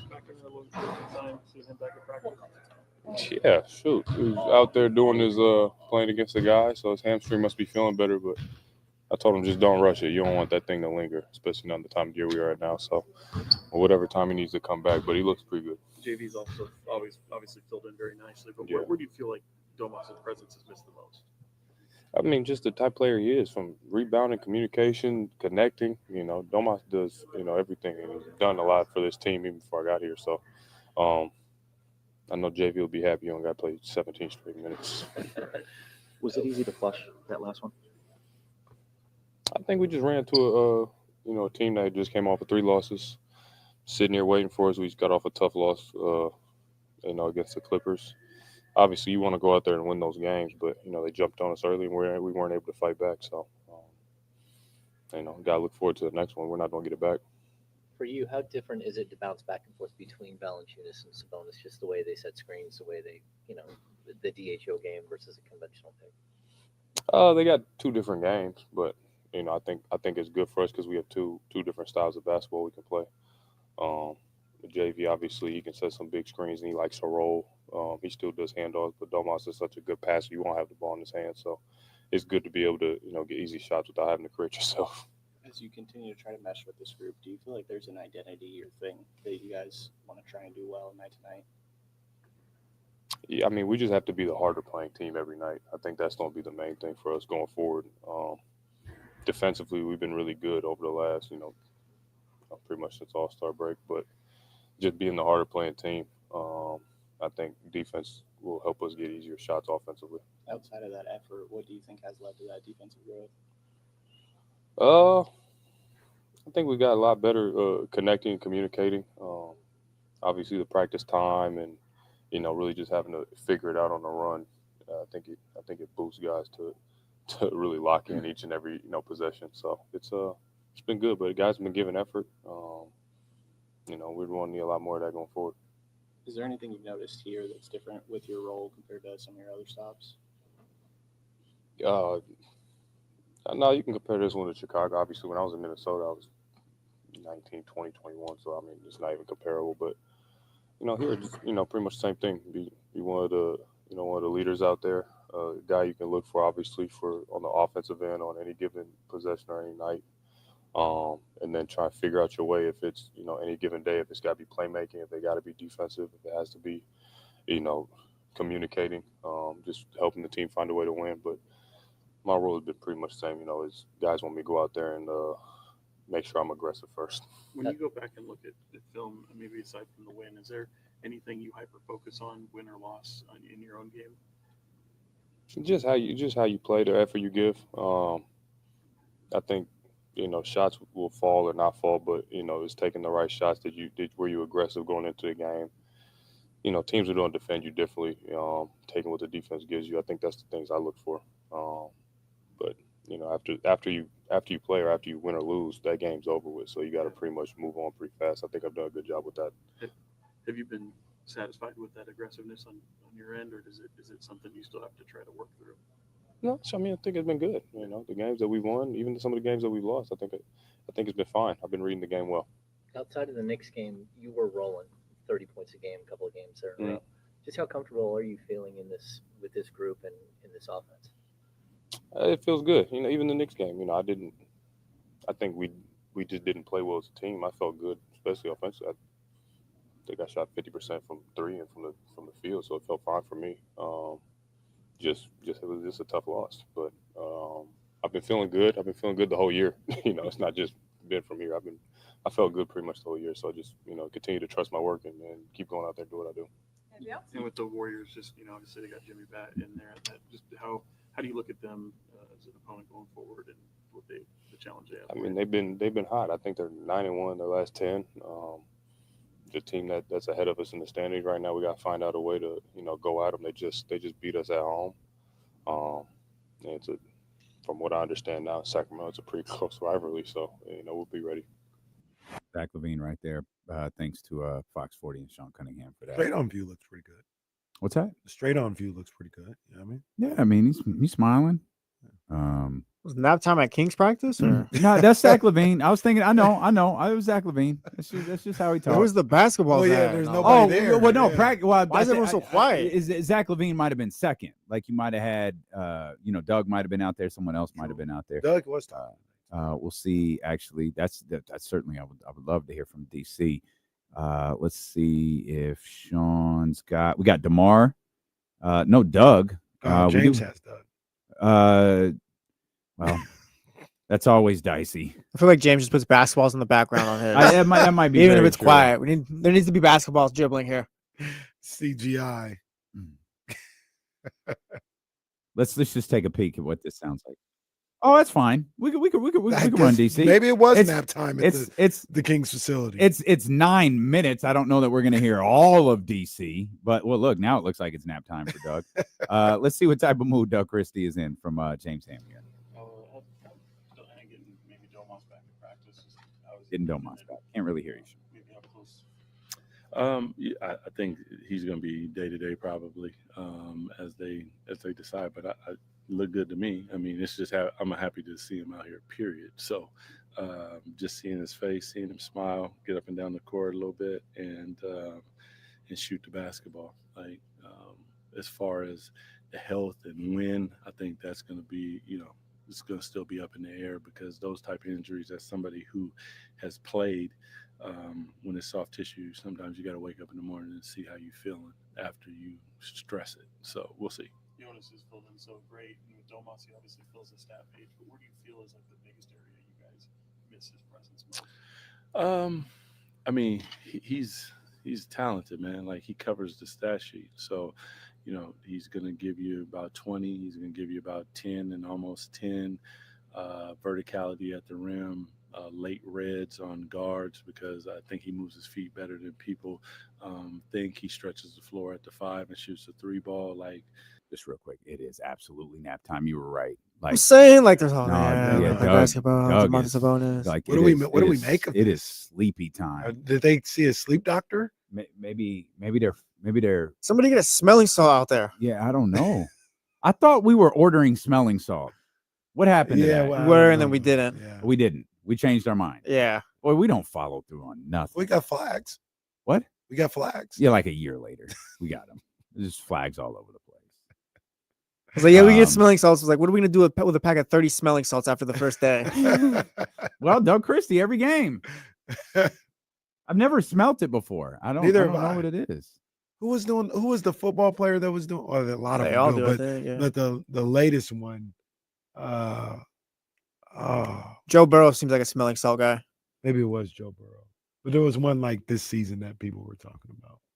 Yeah, who knows? I'm sorry. More from head coach Doug Christie. Want me to keep going? It's kind of a lot. I mean, we just miss him, his presence, what he brings to the locker room. There's a lot of different things, man, that you miss. It's not just one thing. Even when it's a score, you miss a guy who scores 28 or 30. It's not just that. There's the gravity. There's personality. There's a lot of different things. Yeah. Doug, how Potentially is getting- your restructuring of the coaching staff who's moved up to the front, who's sort of taken on more since you've had, not only Luke leave, but yourself elevated? I mean, I'm the head coach, so I do everything. Ask Doug one more time about this staff. Somebody is getting We're that one socked. back again. Ask this man one more goddamn time about this staff. Oh, he's looking at you. I'm gonna see you, James. James, you and I are gonna talk. Rely on the staff to do a lot of different stuff, but it all falls back on me. So when LB comes back, he will be on the front of the bench, but until then, Jim will be on the front of the bench. Okay. From a rotation standpoint, not knowing how many minutes Domas is going to have, but you've tinkered with the lineup a little bit with him and Malik out. Moving forward, did you like what you saw from some of the other guys in elevated roles and rotations? Yeah, I've always been of the mindset that injuries they're a bad thing for the individual, but for the collective team, normally they strengthen you because guys get opportunities. We learn how to play. We see different avenues. We see different solutions to problems.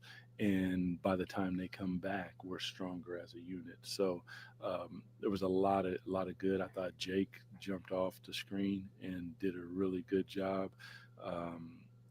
Jonas has been spectacular. Keon continues to do Keon things.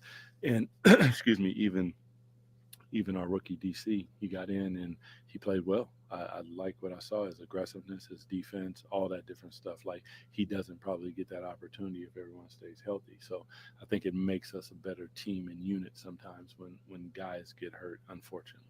That little time that Derek Carr had in Stockton, you see any big difference in that? You just mentioned, the aggressiveness. I think we've all been seeing that. Yeah, well, I talked to Q a little bit and just wanted him to make sure that while he's there, he focuses on running a team and guarding the best player.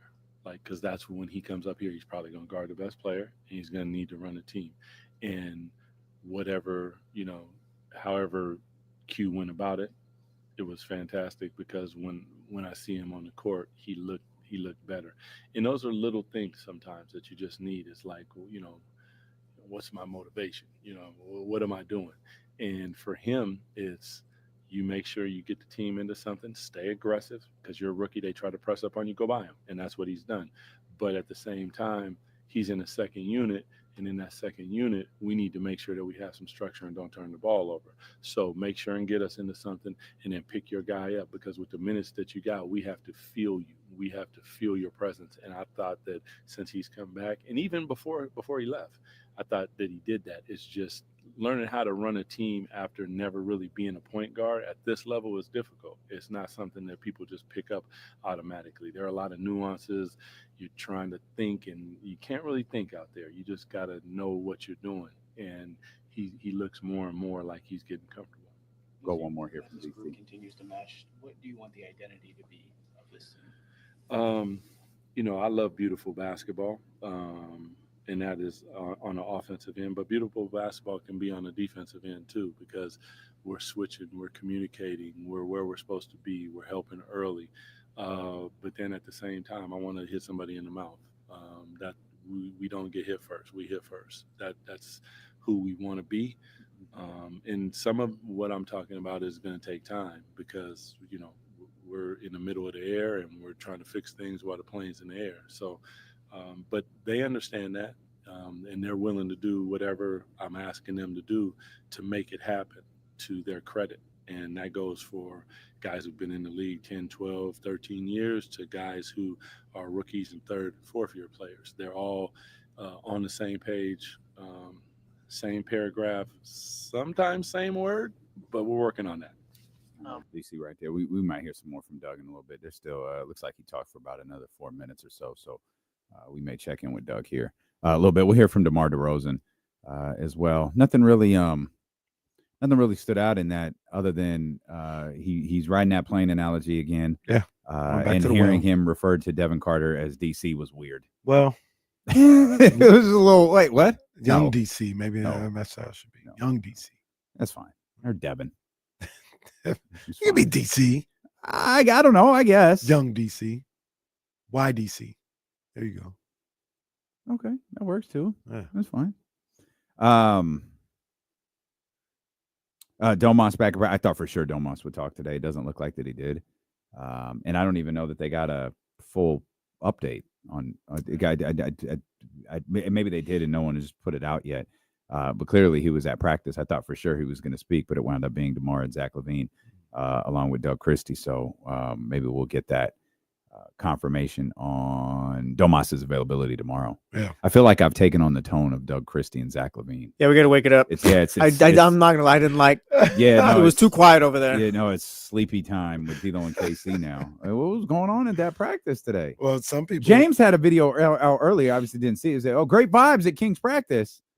Yeah, that's great vibes. Everybody well rested. I guess. Yeah. But we can ratchet up the energy talking about the national media talking about the 49ers. Oh, the national media is talking about the 49ers. Yeah, I mean, when you up at the top, the pyramid, you got to expect that. Like LeBron, you got to expect it. Oh, but I just expect people to be a little bit more informed when they have these takes. Okay, we'll come back because I don't know what your boy is talking about. So we will all find out together when D'Lo and Casey return here on Sacramento Sports Leader, ESPN 1320.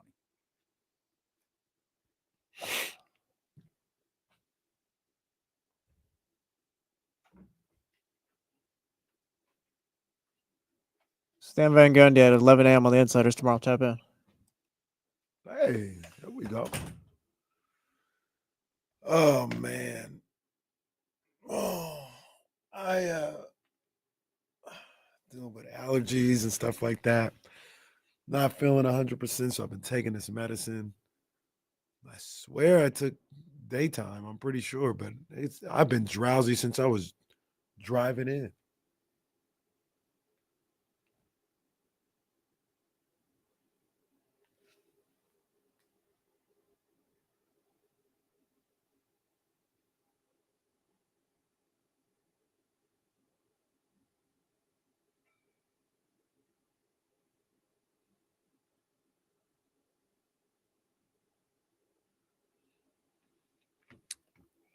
Colorado takes down West Virginia in the Big 12 tournament. This is March.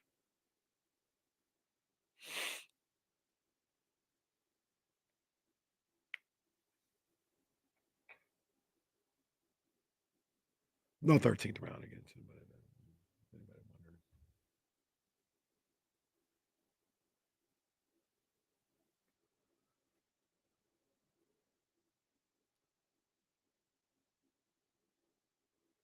I don't know. Maybe it's something in the air, man. I don't know.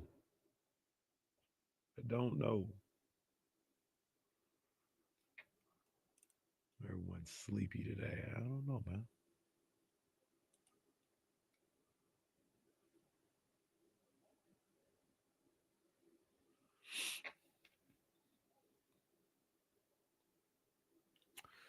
Oh yeah, that did happen today. I didn't see the fight, but Keith Thurman with a knockout throwback.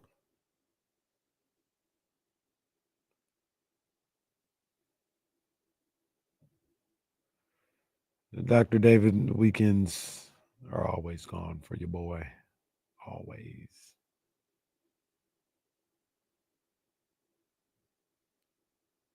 Michigan, I don't think the Colts are ever thinking. Good point. So there's that. And Jim Mercer seems like he still calls the shots there, so that's not great.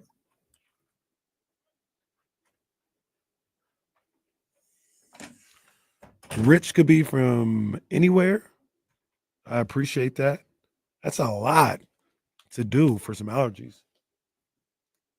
It's a lot to do. It's okay. No, Lizzie, no thoughts. Just fire that take into the sun. I mean, what is it getting close? No, it's not. It's not. Stop. Don't stop. I'm just checking. I didn't know. I don't like how you try to make an enemy out of me. What? What? I'm just saying they're talking about it. Nobody is. It's win now.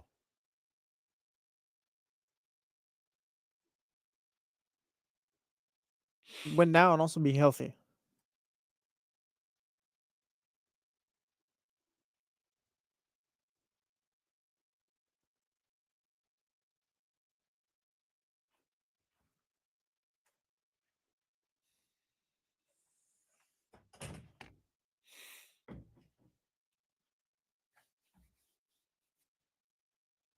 Let's see. Let's go to where we're going to now.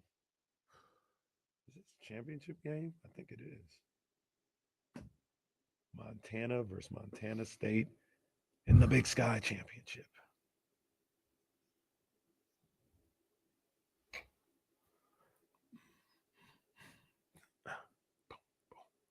Guess just gonna let the music play till it ran out. I don't know. We got 20 seconds left if you want to do that. Let it ride. Yeah, let it ride. Shout out to our guy Johnny Jennings at the Made for More Realty team. The real estate bar has been raised, and you could avoid the hassle of selling and get at least 3. 1, 2, 3. Who guaranteed did that? cash offers. Somebody did that. 72 Oh no, you know who it is? It's Steph Curry will do that. What? When he hits the 3, it goes 1, 2, 3. Well, I did the 1, 2, and then switched to 3, and I think The Rock did that. Oh, you're back?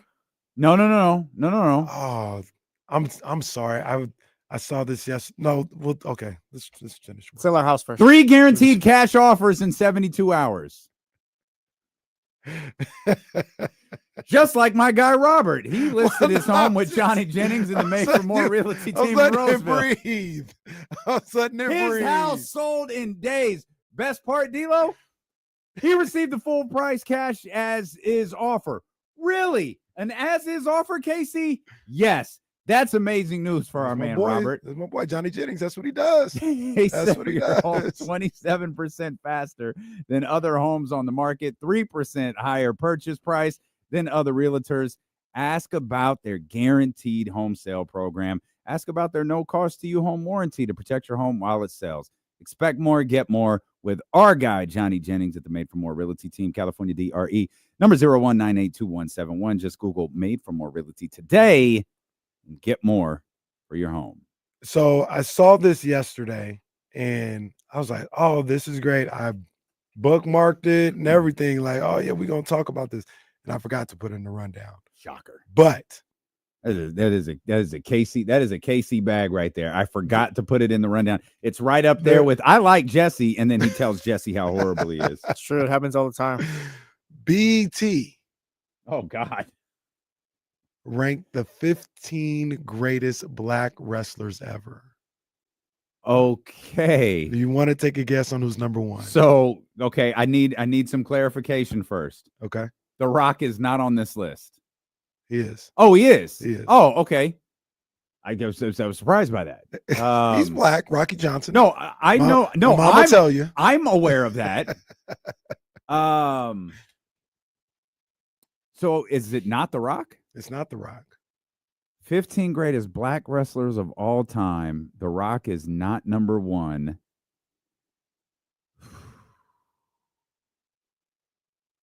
Jesse, you want to take? I don't. What year is this? Wait, what? Any all.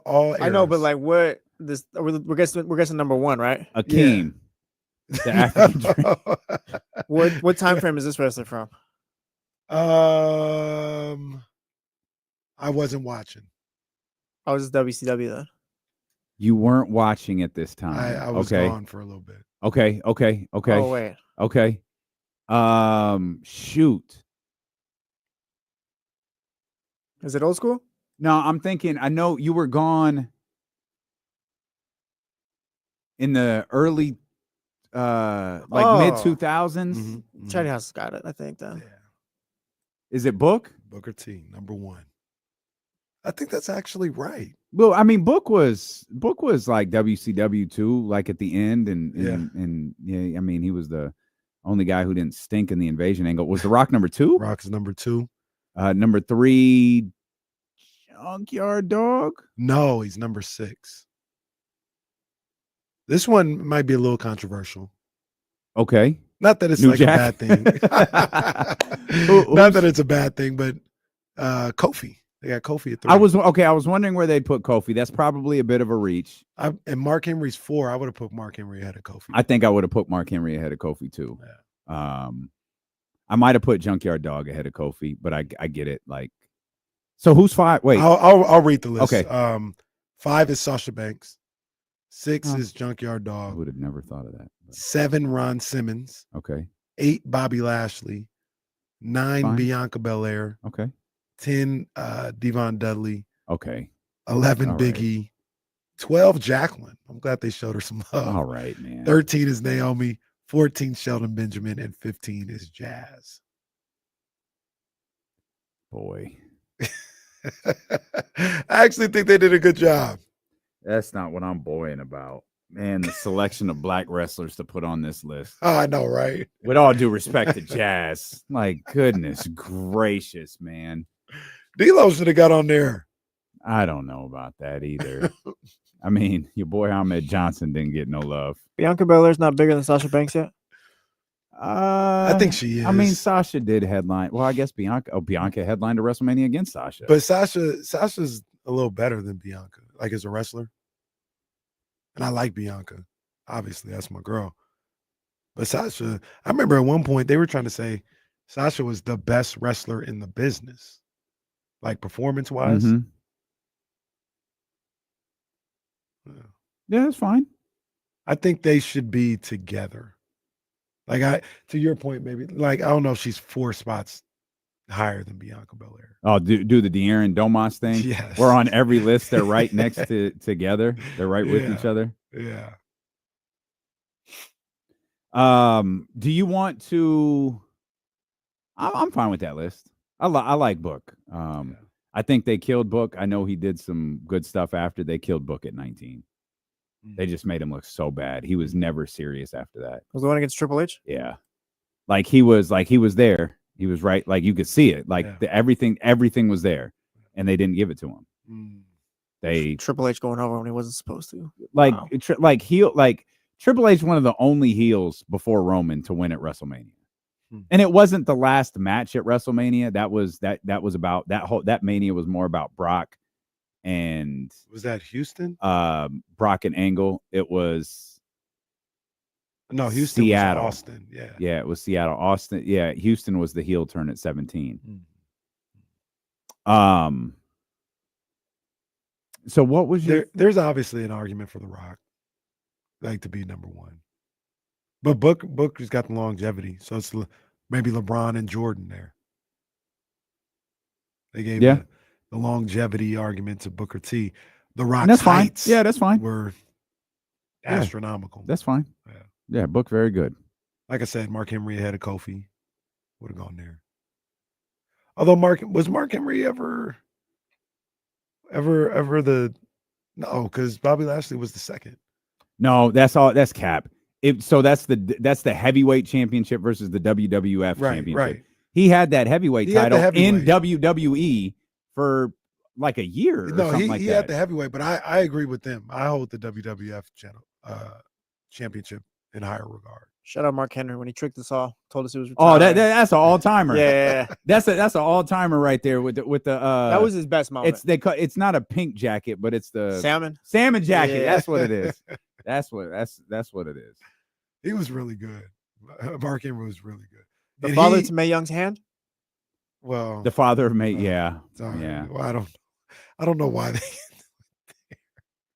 Yeah. Mark Henry was like, he had to be essentially trained to do all this, right? Like, he was a real wrestler, right? Mark Henry? Yeah. No, Mark Henry was a weightlifter. It was an Olympic weightlifter. He was a real weightlifter, Yeah. and he was one of transformed him into, and he ended up being great. Well, it took a long time. It did. It took a long time.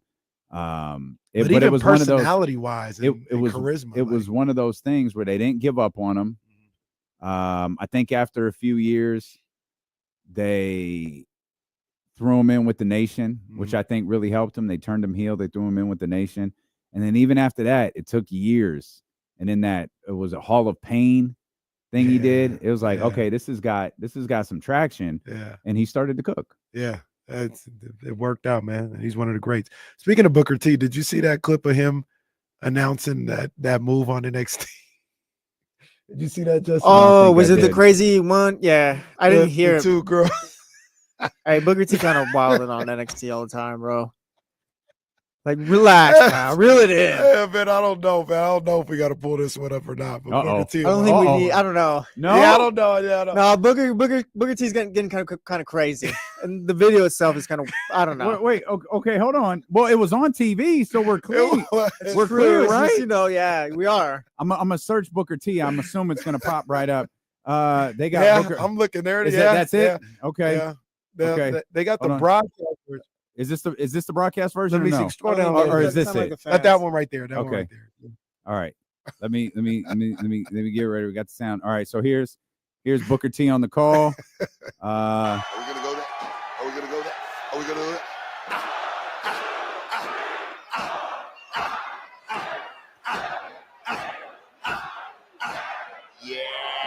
Okay. All right, Book. All right, Book.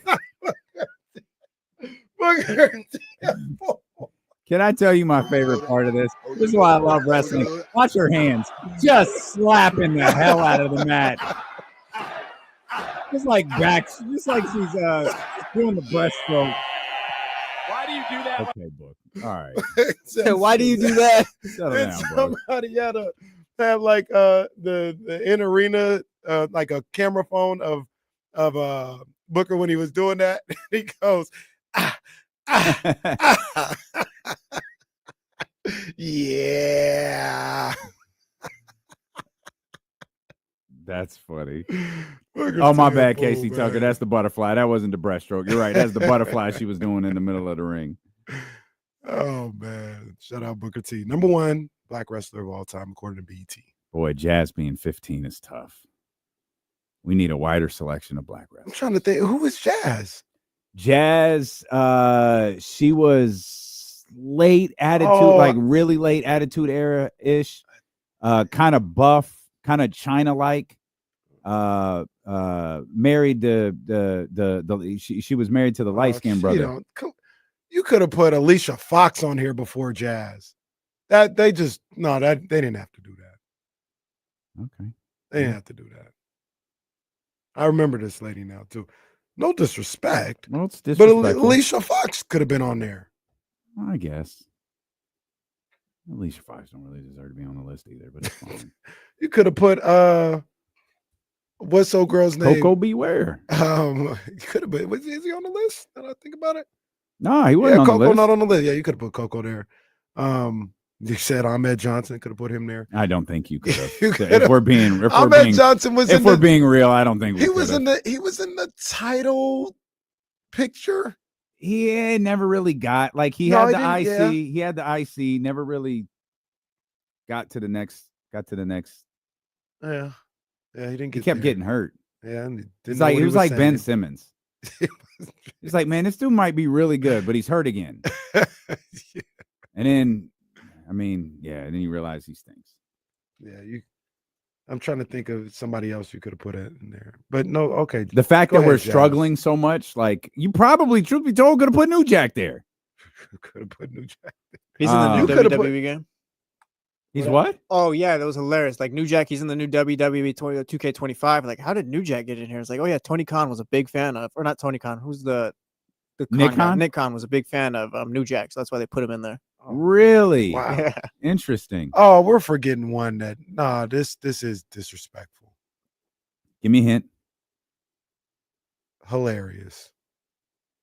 R-Truth. Yes. Yeah, that's a good R-Truth call. absolutely should That's a be good in there. call. That's a good call. Yeah. Because R-Truth's actually a really good wrestler. He is. He is. But he's a legend. A truthful legend.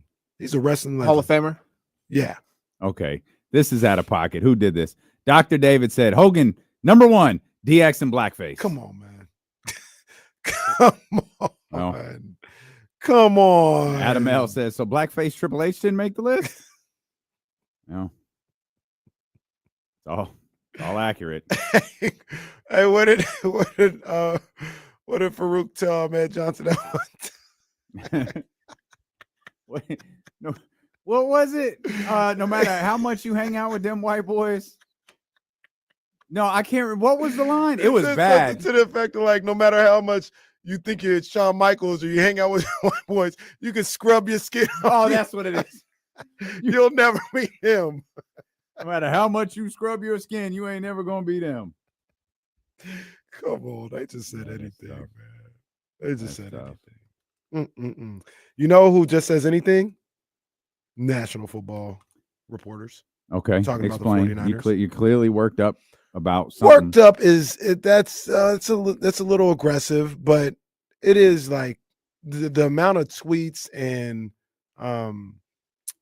breakdowns of, oh my gosh, what are the 49ers doing? Are they just stripping everything down and it's a rebuild? No, it's not. It's not a rebuild. I'm not saying they're Super Bowl contenders, but no. Because they moved on from Deebo Samuel and Kyle Juszczyk and Aaron Banks does not mean they're stripping things down. And I just, it happens. It's the NFL, so you think, maybe people pay a little bit more attention, and it's the 49ers. They are, one of the premier teams right now, but it's not the Kings. You would think people are a little bit more aware of what's going on, but apparently not. So the idea, so help me with this, because I do have an opinion on this as well. The 49ers lost or let leave a lot of good football players. But they didn't. I'll ask. Did they lose any key football players? Define key. Someone vital to the structure of your offense or defense. The only one that comes close. There's two. It's Dre Greenlaw. That and was Kyle the one I was Juszczyk. going to say. Okay. All right. Yeah, those two come close. I thought you might say Charvarius Ward. Charvarius, I was going to say really Greenlaw like and Charvarius. Charvarius, and obviously he had a trying year last year, but we're just talking about the gameplay. His gameplay was down last year. And obviously, that was beyond the 49ers' control, whether or not they were bringing him back. He wanted to, and for good reason, he wanted to move on and go somewhere else.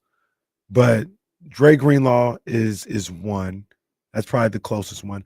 Kyle Juszczyk, yeah. And I like Juice. I love him. He was great for the 49ers, but his contract was a lot for someone that I don't think was the X factor in whether or not you were winning games. He was a factor. He wasn't the factor. And to your point, the factors seem to still be there. Okay. The Kittles, the Bosas, the Purdy's, the McCaffreys, Trent Williams. I think I said Fred Warner, but those guys, De'Amon Lenore, he's your best cornerback right now. So they got rid of or let go of guys that were prominent names during their run. So I understand you see Hufanga or you see Greenlaw, you see Debo, and you're like, oh, they're just getting rid of everybody. And you listen to D-Lo and KC. I've been telling you, like, Debo cook. Debo, and I tell you all the time that's my favorite. But I call a spade. Like, he's not it. Now he could have a little bit of a rejuvenation, new change of scenery and getting in shape and being ready to go, and he'll be cool. But the Debo that we saw in 2021, I guess that was, or even his rookie year, that guy's long gone. So when you see Debo, it's not the Debo you're thinking about. Sure, I hear you. That they're moving on from. For sure. So, and I think that's the case with almost all of those guys. Even Drake Greenlaw is coming off an Achilles. We only see him play for a half, and he looked great. Yeah. But who knows? Who knows if he's going to be able to hold up and be able to play for a whole season and play at the same level? Is there any? I mean, I think it's safe to. I think it's safe to say the answer is no. But is there any splash, maybe for lack of a better word, that the 49ers are going to make this offseason? I don't think so. I think they got a couple of guys. They got the corner from the Giants. They got the wide receiver from the Rams, tight end from the Jags. I think they'll make little moves like that. I think they're going to really look to hit the draft this year. I think that's where they're going to be looking for high-end talent in the draft, and work with some of the draft picks that they've made in recent years, and the Cowings and Mustafas, at safety, and like guys like that. It's their opportunity. It's their time to play now and see what they got. And I think that's going to be the way they go about this thing. They still got a really good team. I think they still got a really good roster. There's some unproven elements to it. Defensive line, it's got to be better. They let go of Leonard Floyd too, who I thought played well last year, but they moved on from him. But there's certainly elements where they're unproven, but I still think they've got a good team, got a good roster, high-end talent on that roster is still there. And I like I said, I got to see more. I got to see the finished product to say whether or not they're a Super Bowl contender. Sure. But I still like a lot of the guys they have on that roster. So what is, and I can't remember if we talked about this yesterday or not.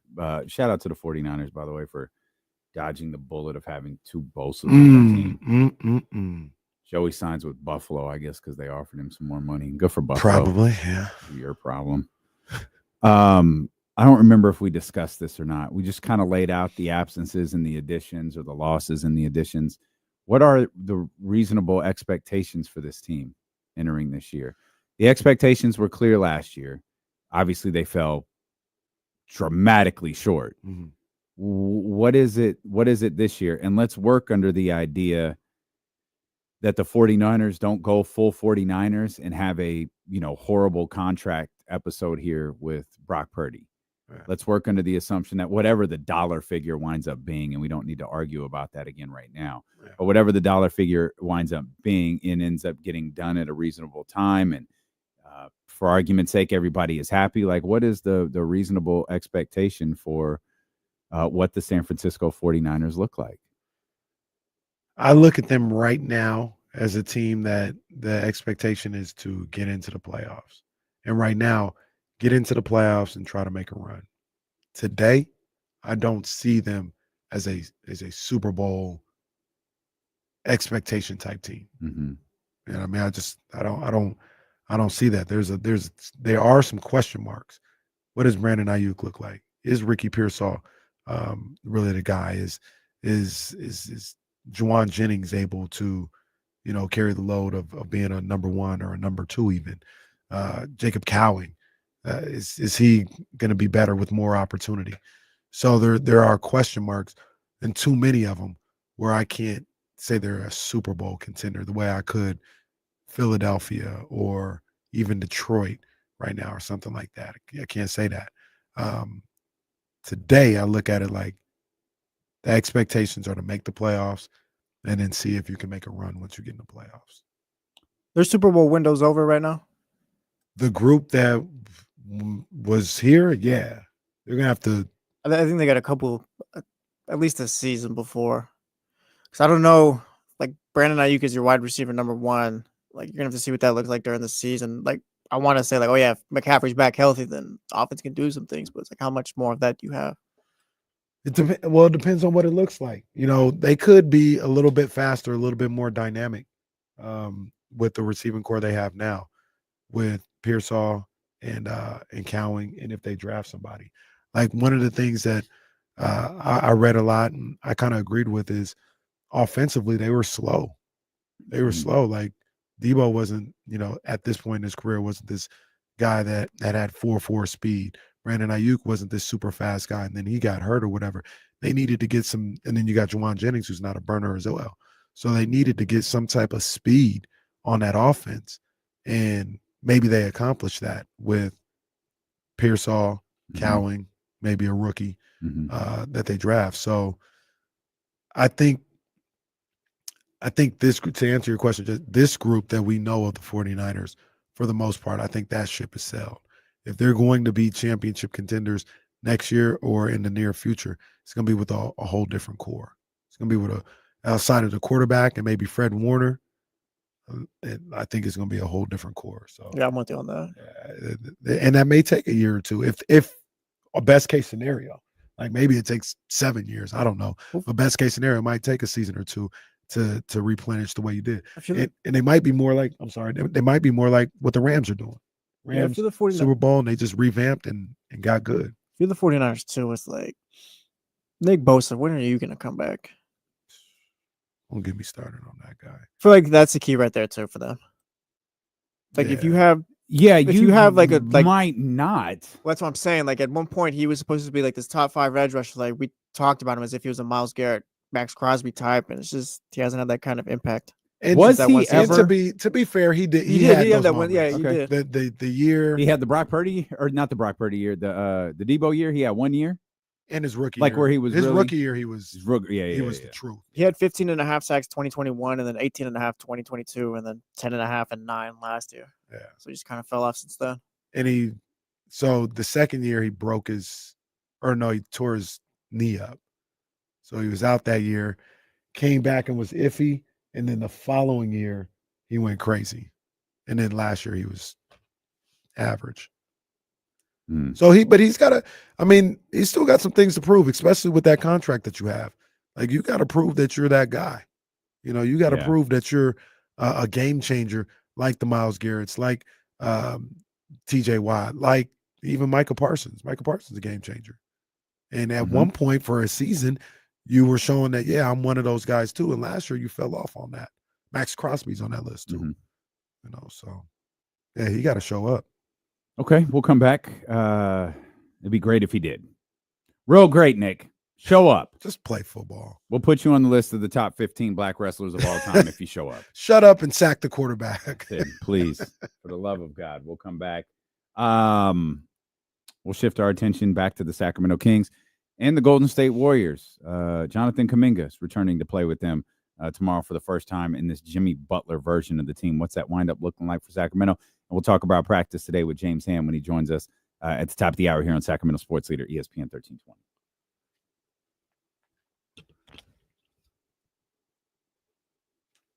Utah Jazz fined $100,000 for violating the player participation policy.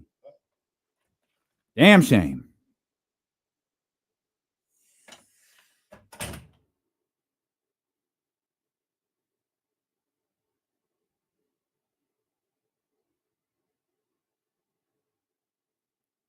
Oh, man.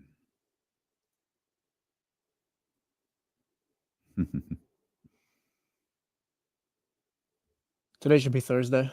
Oh, man, you ain't never lie.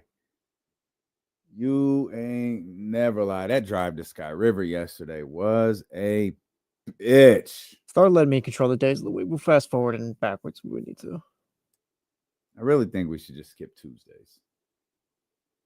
And the fact that event was on a Tuesday just makes it weird. Yeah.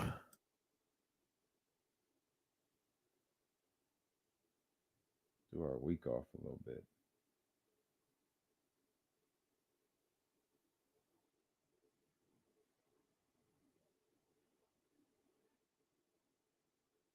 Did you sit with the Odyssey table at the Odyssey table yesterday? Live the good life. I didn't. I sat with, and I greeted like a lot of the wake up call listeners were fans of our show, so I was able to kind of spend some time with them. Hung out with Eli and Vanessa on the promotions team, and yeah, that was it. I hope so. We'll have to. Yes, I'm doing everything I can to be there. Yeah, we need to get tickets for the whole show, which I don't think will be too difficult. But two, Casey and I will have to pull some strings for that one. I'd imagine the Rock and John Cena have to be at that one. I would think so, and we'll have to, unless they. Yeah, I would think so, because we'll have to bolt out of here. Like we'll have to get out right after this show is over. Yeah. So we'd have to make some arrangements for KSFM, which isn't difficult to do, but it involves complex. We got to make sure we get that done. No plan yet. Probably won't be for a couple months. No, it could be soon. It could be next month, the month after. We haven't planned it yet.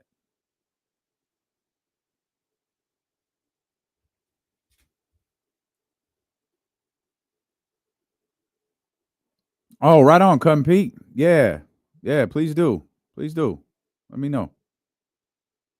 I mean, normally we get tickets. I just want to make sure all of us, are there and, get a chance to go. Have you been to a WWE event before? Just good old AEW that one time. Oh, man, that was tough.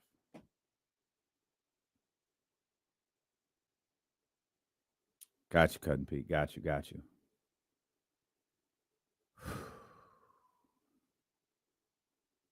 Nah, we wouldn't do that, Zay. Well, we wouldn't do that, Zay.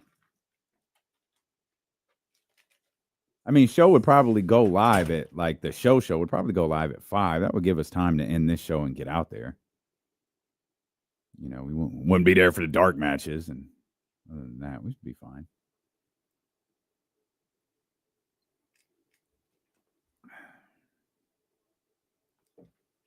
I hate this stuff.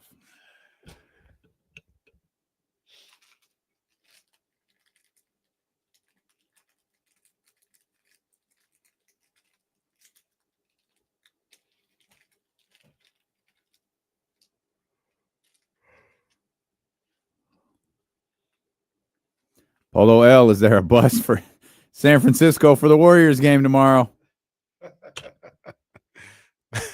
Bus will be leaving Amtrak at 4:15.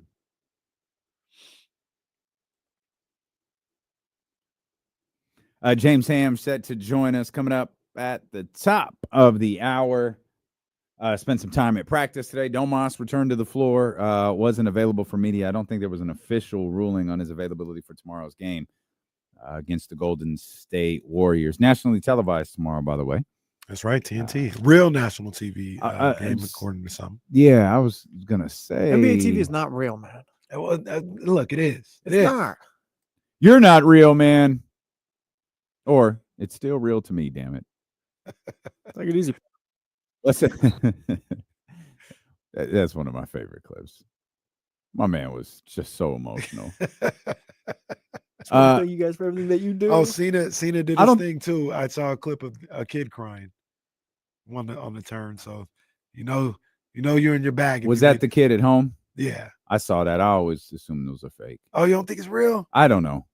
I always assume anything that happens at your house is fake. Like the idiots who break the TV, like that. Oh, that was staged. Those are all fake now. I assume those are not real. I may or may not have been around when kid was really upset after a loss. Okay. Was that was that really Roman? Upset. No. Oh, that was you. I was upset. You were the kid Roman. that was upset. Yeah. I think it was Kofi had lost something, or when Brock beat him in 6 seconds. No, he didn't even have time to be upset with that one. It was a pay-per-view, and it was like they they ended really upset. They ended Kofi Mania on the premiere episode of SmackDown on Fox in seconds. And they opened with it, no? Crazy. No, I think they ended with it because they wanted to. What's the MMA fighter? Cain Velasquez. Yeah. That guy. Yeah. Anybody Oh, remember the man. payoff to that? Wasn't that a Saudi bag? Yeah. Anybody ever see him again? No. That's crazy. And Kofi has never seen anything again. That is. It's a redacted call on that one. Bruh. If there was ever a redacted call, it's that one. Here's DeMar. Why it look like somebody just yelled DeMar's name? Do you think DeMar sounds sleepy in this one as well? Maybe everybody does. Well, hold on. Let's see if there's basketballs in the background. Now there's a little action back there. They open. There's a little action back there. What is DeMar looking at? Let's see what he's talking about here. This is courtesy of Sean Cunningham. What is he watching? There he is. Coming off the last game, a little disappointment, obviously. I mean, we just gotta bounce back tomorrow. Just gotta bounce back. That's all it's about. It's a tough game. Never want to lose that way. It happened. And we gotta move on and just respond tomorrow. What do you feel like the biggest lesson is in that? I know you guys don't use the excuses of 3 games in 4 nights, but I mean, it's just one of those things happens, and it's all about how you respond from it and not let it snowball from losing a game like that. The quicker we can bounce back tomorrow. I'll be honest, I'm bored. I didn't know. No, I'm not. The sound hasn't even been great today. No, it's like I get it. I get it. I don't. Thank you, DeMar. Oh, DeMar. I mean, like what? You made the right call. If Levine, Doug, and DeMar were callers, you'd have cut them. Oh yeah, Zach, I would have cut a minute. I let Zach and Doug go way too long. Jesse was in there like, bro, cut, like, come on, man, like you got to be quicker. And just listening to like DeMar's open, it's all right. There's nothing we need to hear. No, you're not saying anything wrong, but you're just talking right now. At this point, it would just be lazy of me to play that. Well, they did what they had to do, huh? Like they had to show up, had to speak, answer the questions. That's it. I mean, at this point of the year, there's not much to say. There isn't. Like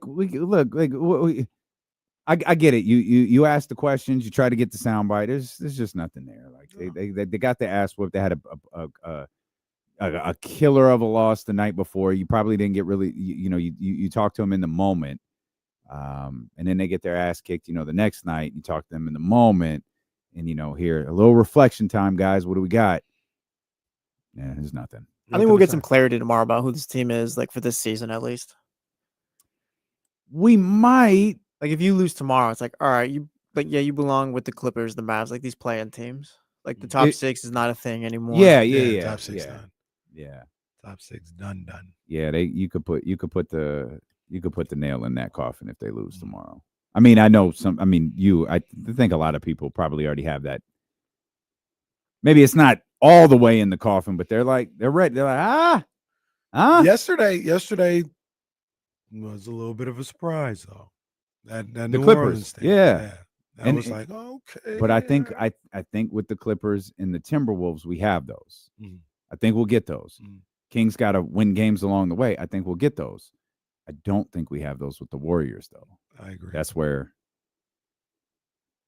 the top 6 looks like. I don't know, pal. I agree. Yeah, they yesterday or Monday was the start of that 7-game homestand with some tough teams for the Warriors. I think they'll do fine in that 7-game, but we'll see. We'll see. Bucks, Kings are in there. I think the Knicks are in there on Saturday. They got a lot of the same teams that the Kings are playing. Cleveland probably goes through there as well. So we'll see. We'll see if you can get this game on Thursday. Like you said, that'll leave the door open for you to be able to even think about the 6th seed. So get a dub. Yeah, Silk Sonic right there. Leave the door open. Yeah. Thunder at Celtics tonight, coming up at 4:30. Clippers are at the Heat. Keep an eye on that one. I'm watching that game. Yeah, keep an eye on that It's one. on the iPad. Suns at Rockets. The 30 and 35 Phoenix Suns are at the Rockets. Jazz at the Grizzlies. Not too much there. Mavericks Did you say in the 30 Spurs. and 35. I did. That is Inexcusable. Yep, 30 and 35. Wow. And the Timberwolves and Nuggets. Again, that's what we talk about. Keep an eye on that one. Today's a little opportunity for the Kings. It is. They don't play. It absolutely it's is. an And opportunity. this is why, I mean, you imagine the Clippers lose 2. Clippers lose 2, and you got a chance to. Again, you got a win versus the Warriors tomorrow. If even the Clippers dropped 1, tomorrow's win like 1.5. Yeah, this is good for you, and you got the tiebreaker against the Golden State Warriors just in case your records even out. But yeah, I mean it's a massive game for a lot of reasons. And my goodness, if the Clippers wind up losing to Miami tonight, this is huge for Sacramento. It absolutely is. And one of the things that it does, I know we don't like to think about this, but worst case scenario, it keeps them from running away from you. Like, let's just say the Kings lose and they aren't able to take advantage of Clippers losses. You get through this 7-game stretch at home or whatever, and because the Clippers struggled a little bit, and I know what I said yesterday about trying to get them before April 1st, but they do play the Pelicans in that at the turn of the month. But say they all just stay about the same. Nobody can do anything. All right, I got X amount of games. I got 7 games left on the schedule, and they're a game and a half ahead. I'm here. As opposed to if the Kings kind of struggled a little bit and the Clippers started winning games like the Pelicans and the Heat and all this other stuff. Now, by the time you get to April 1st, you're 4 games back. You don't have a shot. So them losing, and if they continue to lose kind of a game here and there, it keeps them from running away from you, even if you are having a bad stretch. Yeah. That's a worst case scenario situation. You got the Timberwolves right now at 29 losses, the Clippers at 30 losses, the Sacramento Kings at 31 losses. Again, the Clippers play again tonight. So an opportunity without a game being played for Sacramento. And as much as we've thrown the dirt on them, keep an eye on Dallas. Dallas wins tonight. They're a half a game back. Who do they play? I just said it and I forgot. Give me 2 seconds because I closed that tab. San Antonio. It could be a win. They beat San Antonio the other day too, right? They did. Yeah. So work this scenario in your head. Dallas gets the win. Kings lose tomorrow. You're now 10. There's a lot at play. There's a lot going on. Hopefully San Antonio can, I don't know, win a basketball game. The losses are coming for Dallas. Yeah. You got the schedule up? Yeah. They got what was the number? 4.5? What was the number? 3.5? 5.5. Oh, the number was 5? 5.5. I said less. Excuse me. They believed in him. He took the over. I think I did. Yeah, you did. Oh. And matter of fact, I don't even think they're winning tonight. They're not going to be San Antonio. Are they at 1? They're at 1. They're at 1. And at the time we called it, it was like 20 games left. Yeah. Okay. At Houston. Yeah. At home against Philly. Well, could be 1 or 2 right there. 2. At Indiana. Home against Detroit. At Brooklyn. I know it's Brooklyn. They're losing that game. Could be 3, though. Could be 3. I'll put 3 there. At New York. At Orlando. At Chicago. Home versus the Nets. They're not beating the Nets twice. I'll tell you that. Okay. Home versus Atlanta. That's a loss.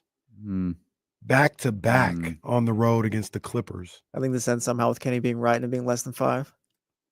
You what? No, I said when we get to the end of this list, I don't think we're going to reach 5. It's home versus the Lakers. They home can't versus stumble Toronto. this one. At Memphis, who might be fighting for home court. So I think you can give them 3. I got 3. I got 3 right here. So they've already got 1. That's 4. Still less. They fall into 1. That's 5. They need to fall into 1. Isn't it 5.5? Isn't it 5.5? Yeah, it was 5.5, I guess. That's how we did it. I just said that, and you guys said no, because you said 4.5, I think. Did I? Yeah, I think you said 4.5. Okay. So it was 5.5. So I Yeah, said they were we going to win started at 6 5. games. It was like 5.5. Yeah, big believer in the Mavericks. Yeah, over that there. might have been. MFFL. Can we check? Can we check the tape? Oh, and I checked the tape yesterday, and I said Fantasia songs, not classics. Okay. boy. Well, No, checking all the right. tape Wait. is loose. It was on running back. Okay. All right. All right. We did get some pretty strong opinions on Alice in Wonderland. We did. We got a multi-text thought on. There's a Tim Burton's Alice in Wonderland? Yeah, and isn't Just know the one, right? is that the one The where animated one, I think. what's his name? Penn. Oh man, I don't even know how to describe the actor. This is riveting. Yeah, who's this person? This is terrific. What have they been in besides? I love this. Johnny Depp is who I'm thinking of. Isn't Johnny Depp in Alice in Wonderland? Yeah, I don't know. I think he is. Tim the latest version. I think he's in. Tim Burton, Alice in Wonderland. The star of that is in fact Johnny Depp, Anne Hathaway. So now looking at the poster, I remember the poster. I know this. I haven't seen it, obviously. Alice in Wonderland is overrated, I think. You have seen it? Haven't. Or how could you say it's overrated? What are you talking about? What is with this show? Why does this show do this? Why does this show rate stuff that we've never actually seen or heard? Oh, you've tried like every food that you didn't like? You've never been like, oh, I don't like that food. I'm not going to try that. No, I've never said I don't like that. I might say I'm not going to try that. That's not the same thing. See, Kyle Renata said he's never seen it. He agrees.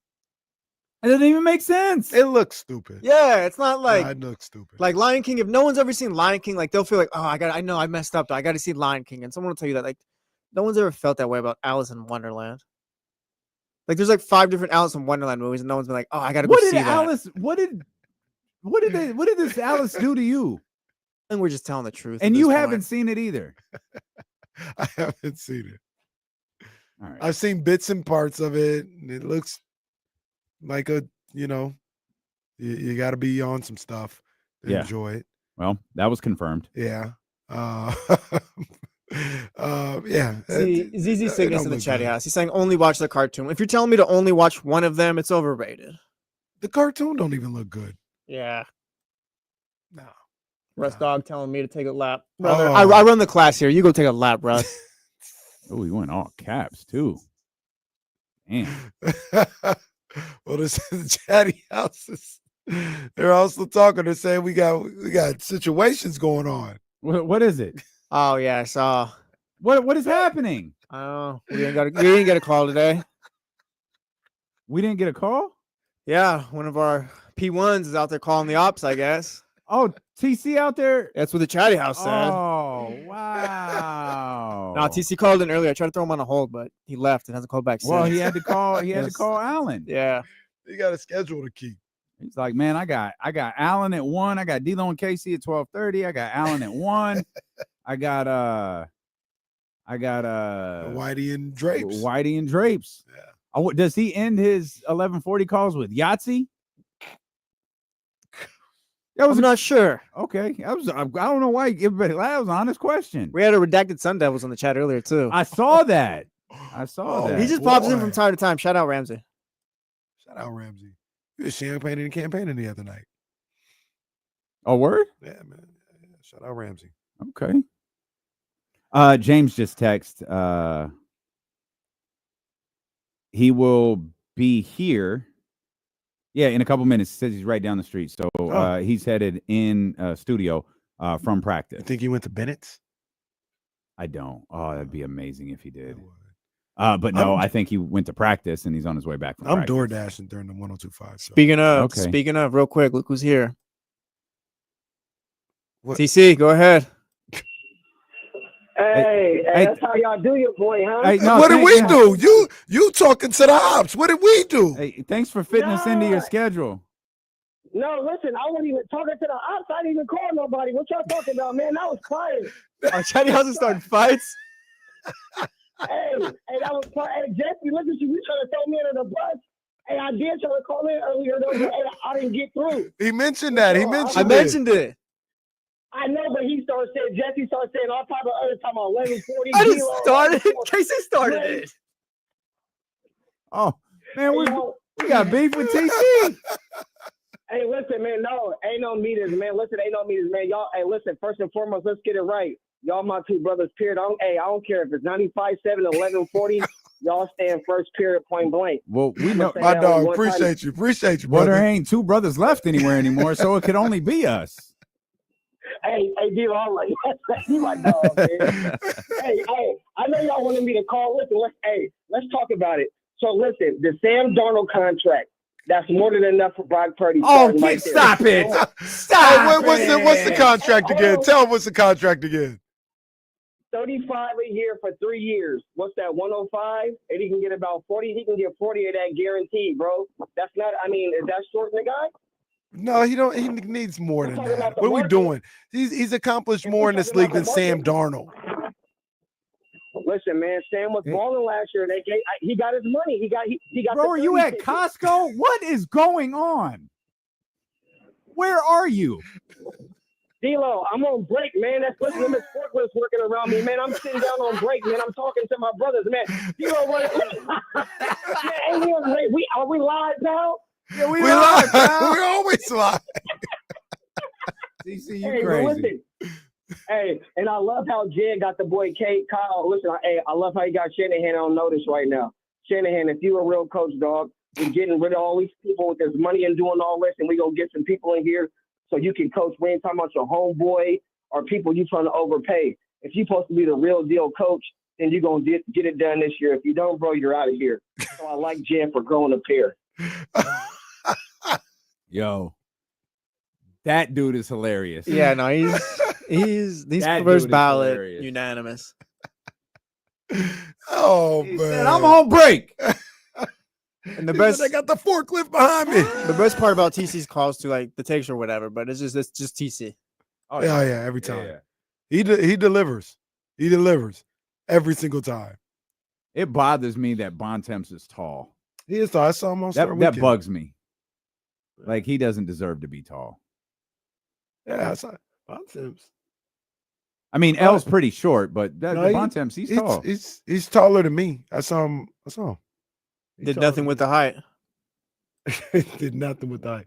I was looking at Bontemps, though. I was like, yo, what's he got going on? Who's you got to be his uncle? You got to. You got to be good. You got to be good at this.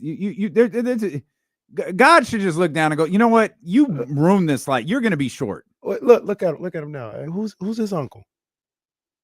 Who's his uncle? Yeah, like what's his grandfather? Who's his great grandfather? What's up? mean? What's What do up? you Look mean? at I the don't hair. know. Look at the hair. What's up, man? What's up? Was Zach Levine? Oh, who's his great Oh, grandfather? I see what you're suggesting. Are we talking little brother Bontemps? I'm just saying. Who's his great There is no grandfather? way. There is no way. I don't know. Now I get now. I see why you're asking. Yeah. But good thing his buddy is here. Hey, is Bontemps black? Bontemps? No, I didn't think so. Well, like I didn't the Babe Ruth. Look, Tweet a picture of once Bontemps. again, Yes or no? Once again, I want to know who his great grandfather is. He had a little Zach Levine in his hair. There was a little Zach Levine there. A little bit. I'm just saying. I want to know who his great grandfather is. You know, Brother Bontemps. Little brother Bontemps vibes there. It might be a couple. It might be a generation remember, removed. It's not just hair though. It's nose, it's lips. True. Like he's lacking in all other categories. True. I'm just, might be a generation removed. What's that? I said I'm not allowed to ask these questions. No, you're not, but you Good could call. answer them, and that's your boy. Bontemps. Am I allowed to answer them? I don't know. Well, you did hand us a plate of donuts in a rather suspicious way last week. Yeah. Never forget. Never forget. You know what we missed yesterday? And they had a big story on it that I wanted to see. It's been 5 years since the NBA shut down. Yesterday was the day. Yeah. And ESPN. I had a didn't get big to read. story. Yeah, I didn't get to read Baxter's article on it. Yeah, I want to check that out. But man, that's one of those days. We talk about it often, but that's one of those days. I'll never forget that day. Yeah, I remember there's a delay in was it Jazz Thunder? Mm-hmm. And so I flipped over to League Pass, and there's delay. No one's really saying what's going on. And all of a sudden, Frankie J comes out. And I'm like, oh, are they killing time with the halftime act? Okay. And then there starts to be like rumblings, and then And for who tweeted it first? Was it Shams? Or was it Woj? It might have been Shams. I thought it was Shams that tweeted the NBA season is for us in the profession that we're in when we talk about sports. That was probably the definitive moment when COVID got real. When the NBA stopped, it's like, that's right. Oh, COVID is really here, and it's a real problem. Yep. Because the NBA shut down. I told you guys I was that entire weekend was weird. I was in Portland I flew up to Portland on Friday, went out with a friend from high school who with him and his wife, and we went out to dinner in Portland, but that's when Seattle was like, ground zero, right? Yeah. And he worked all week in Seattle and then flew and came home to Portland, and we all went out to dinner. And then I went to the game on Saturday night. I flew home early Sunday morning because the Kings played Toronto in a back-to-back at home. So I was in two, giant cylinders in the sky, filled with people breathing on everybody, hotel rooms. I was in two arenas. And then we get to that Monday. The Kings, I think it was a Wednesday night. They had a couple of days off. And we were sitting there, and the news broke. I was sitting on the set when it broke, and that the game was suspended in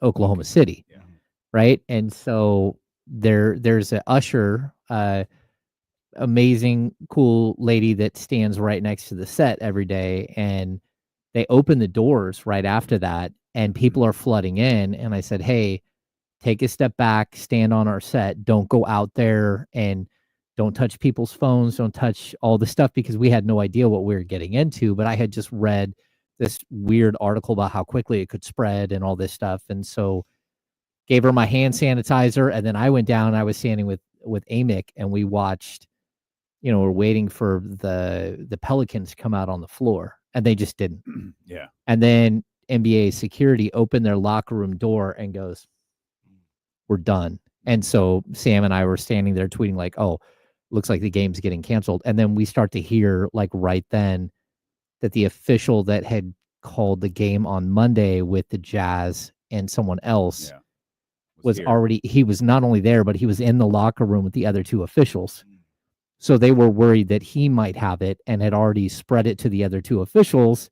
Again, like what we know now, what we knew then, totally different. But still like a really, really weird situation to be on the court. And then we switched into like TV broadcast mode where they just kept coming to us on the floor at Golden One Center, and like Katie and I standing next to each other with her towering over me with her giant heels on. And we just kept they kept coming back to us again and again and again on the floor for updates and hits. And we're running around trying to figure out what's happening. It was wild.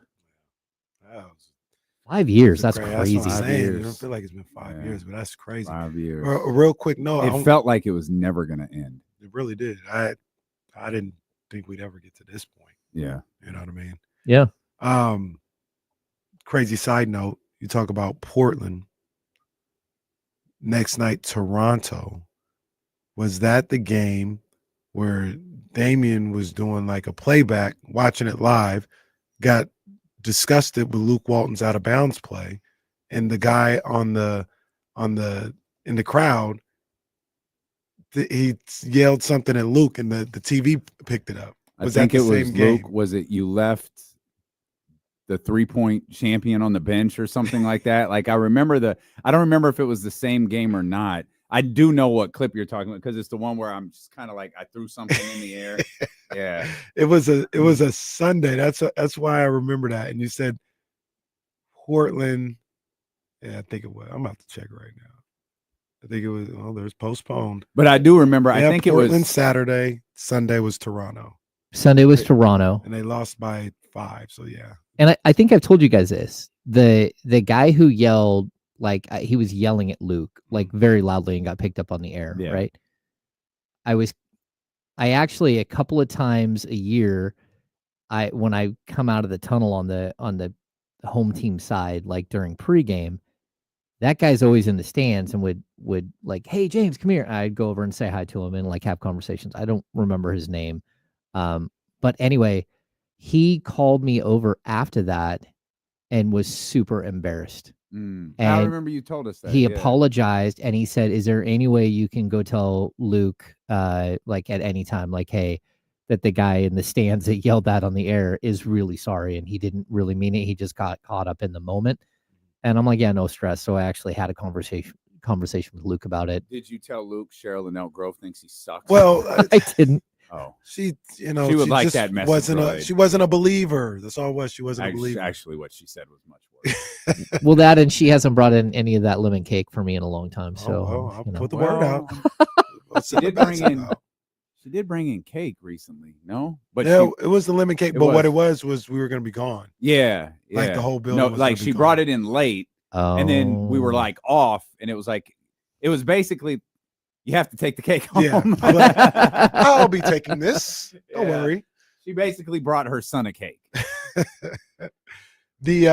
For perspective, we talk about that Kings moment and we say, yo, they were playing some good basketball.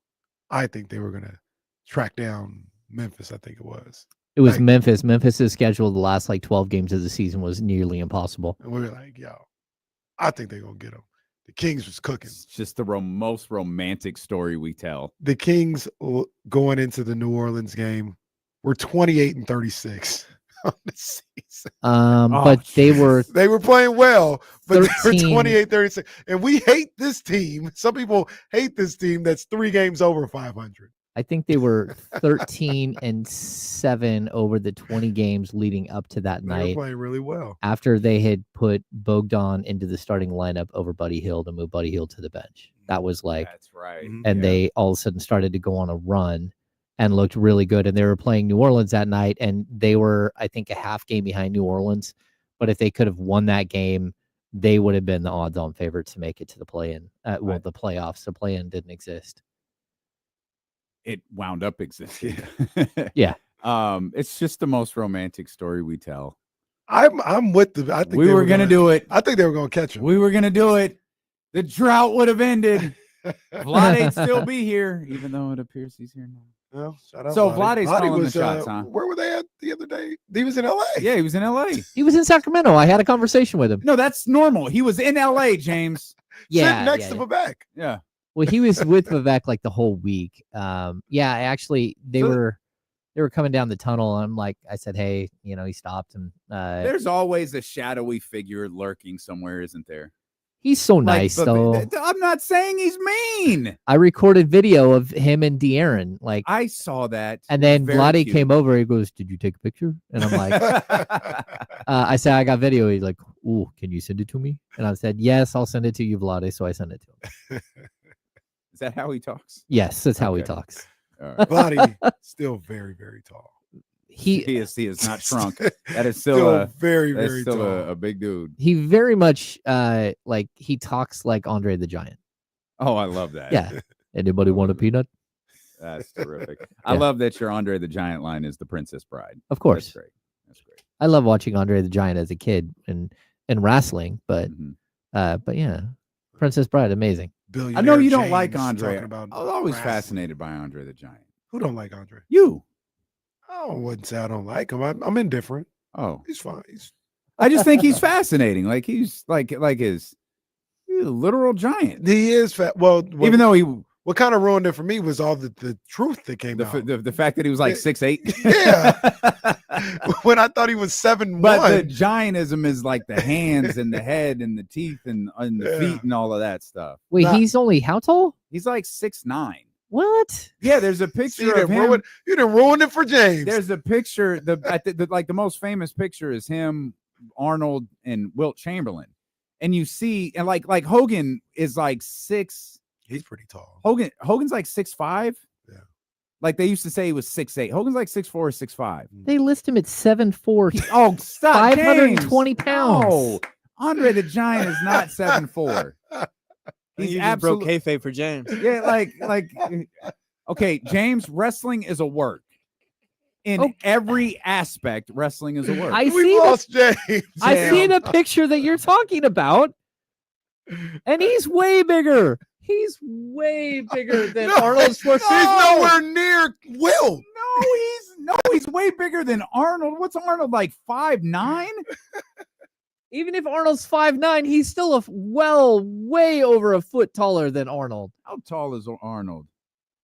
I think Arnold's he's short. 6 foot tall. I think that's what Arnold's. No I way. I think he's like 5'9". No way. Now we've gone down a rabbit it says hole. he's 6'2". This is a No, lie. Arnold ain't 6'2". There's no way Arnold's 6'2". That's his NBA height. Put that picture back up. There is no way Arnold is 6'2". First of all, Arnold's 77. Everything. Okay. Oh no. I got 5'11" to. I got anywhere from 5'11" to 6'2". Here's another aspect. If Andre the Giant is 7'4", how tall is Big John Stud? Because they were damn near nose. What, Big John Stud 7'1"? No, he was like 6'8". I don't know. I just like Andre the Giant is a tall dude. Big John Stud listed as 6'10". Big John Stud. This is what you tune in for. Big John Stud versus Hulk Hogan. I need to see them nose to nose. Because Hogan, I've stood next to Hulk Hogan. He's 6'5"-ish, 6'4"-ish. Look at this. Look at this picture of. This is what you're here for. Look at this picture of Hogan and Andre. Oh, come on. Oh man, Hogan is not. Come. What is Hogan? 6'11"? Yeah, but what is Hogan standing on? And I'll show you the picture that ain't gonna let it go. It's still real to me, damn it. It's still real to me. Wait, we said 6'10", right? 6'10". We said 6'9". I think he's somewhere around 6'10", 6'9". Okay, so this will solve part of it. Here is Big John Stud and Arnold, and he is way taller. Andre the Giant is way taller. Okay, the Giant's not 7'4". This is the picture. You said 6'9". Yeah, I don't know. I don't even know who that guy is in the middle. This is the picture that fooled everybody. They don't know that Andre's standing on a box. Andre's standing on a box in that picture. What are you doing? Vince is like, I'm going to make him look larger than life. So he had him stand on a box. This is ridiculous. This is like when you learn a magician's tricks. You guys have seen the picture of look at this one. Here's another one. Shaq next to Yao Ming, right? Oh my god. Yes. That was real though. Yes. That was real. Seeing Yao, I think I saw Yao during the Olympics once, and it was a pretty amazing sight because it's China. Yeah. It's a flood of people. And then it's literally, it looks fake. And then it's one individual above all of them. And I'm watching this because I'm way behind watching this. Like, this is the fakest movie scene I've ever seen, and it's just Yao walking with members of the media and his people, and it was an absolute sight, completely dwarfing all of them.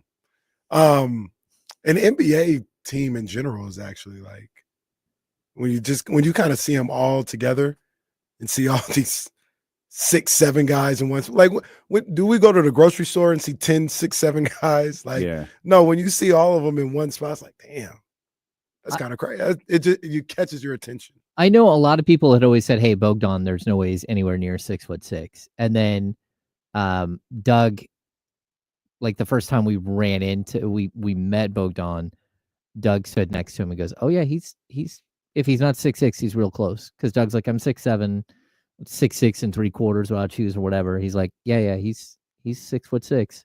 He's taller than he looks like when you when you see him on TV or whatever. Mm-hmm. And then I know Sasha Vezenkov was listed at 6'9", and I was told he might be 6'6.5", maybe.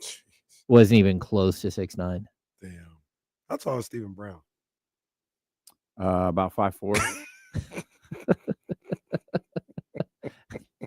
Is this a running joke with Steve Brown? I know it's Stephen Brown says he's 6'5". When you see no one believe, no, I don't want to say no one. Casey doesn't believe it. When you see like NBA players like walking around, it's like, man, that's crazy.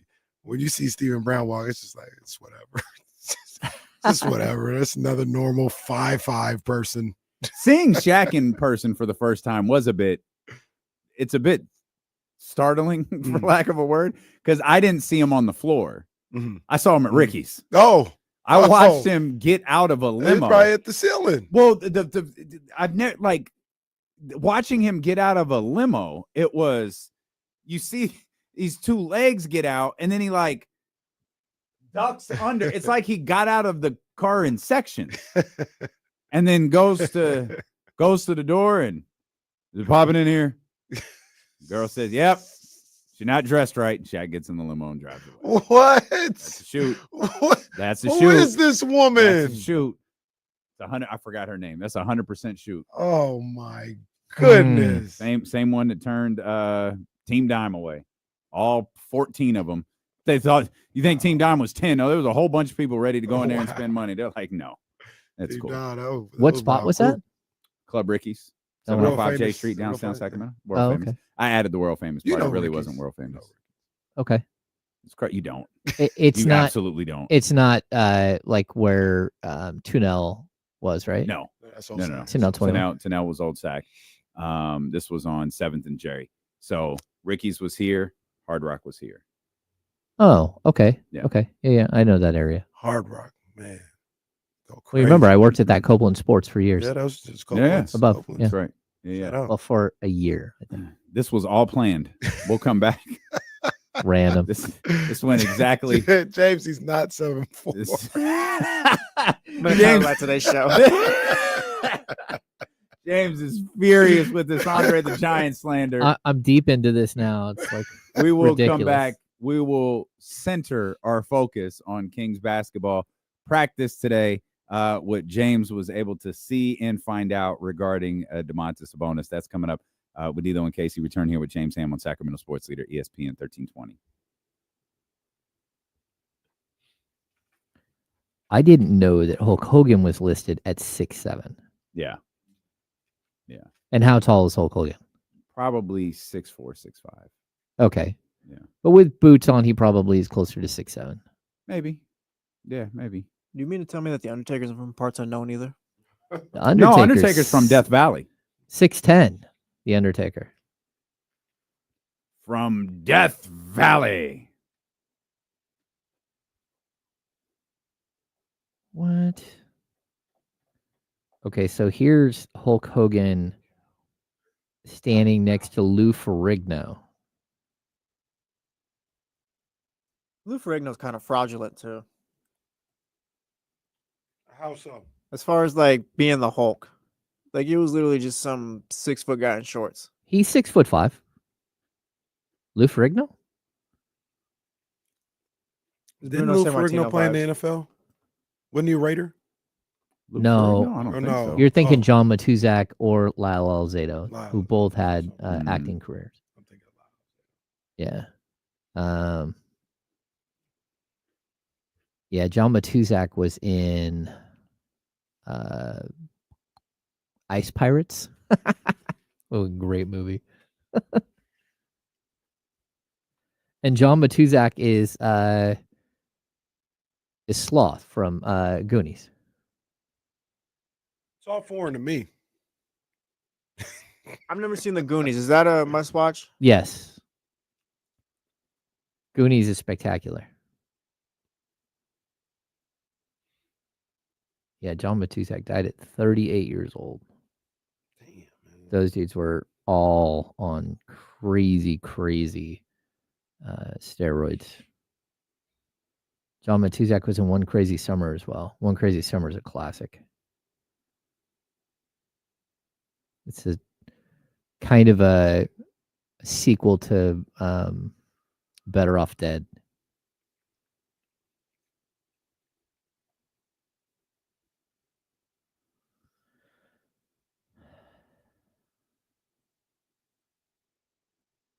This feels like a bit much, Zabo. Yeah, I've never seen the Goonies. Casey, you've seen it? No. Goonies is Dame, have you ever seen the spectacular. Goonies? No. You guys are killing me.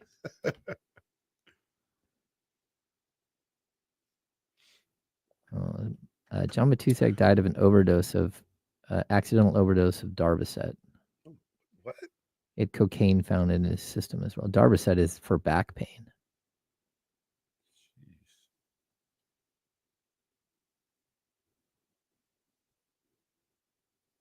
Justin Fields got, what did he get, $20 million a year?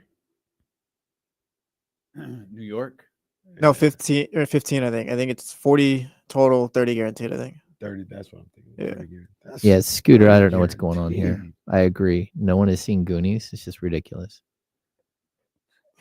Never seen it, man. Never seen it. What's the premise? Kids find a treasure map and go looking for the treasure because they're about to get evicted from their homes because a rich a-hole is going to build a golf course on the coast of Oregon. Have you seen Blank Check? Of course, I've seen Blank Check. Yeah, that's the one right there. Little 13-year-old trying to hit on. It's who is? She's a legend. She's a legend. It's not. Let me see Blank Check cast. It's not Rosalind Sanchez, is it?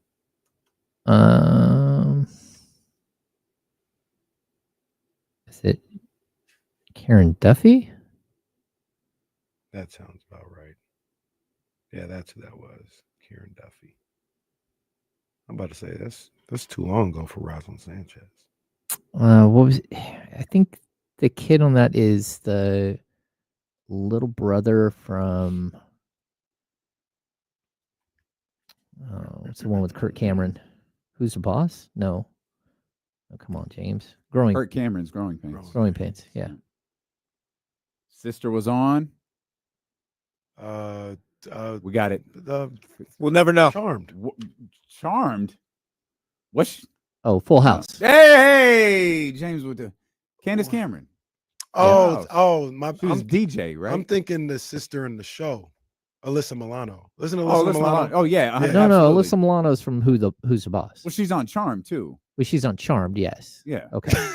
Oh no, the sister. I thought you meant the sister on the show. What show? Growing Pains. The sister on Growing Pains is Tracy Gold. I'm thinking Tracy of Who's Gold. the Boss. Alyssa Milano's on Who's the Boss, right? Yes. That's with Tony Danza. That's the show I was thinking of. Yeah. Tony Danza, who is on Raising Canaan. Hey, my man. I'm gonna have to run. We are not getting back on I'm gonna track. have to play that back to figure out exactly what just happened because I'm a bit. Who's on first? I'm a bit. You said, unsure. what'd you say? Family Ties, and I was, or no, you said Who's the Boss, and I'm thinking. Family Ties is Michael J. Fox. They said, yeah. You said Growing Pains. I'm thinking Who's the Boss. That's why I said what's the sister on Family Ties? Justine Bateman. Sister of Jason Bateman. Yeah.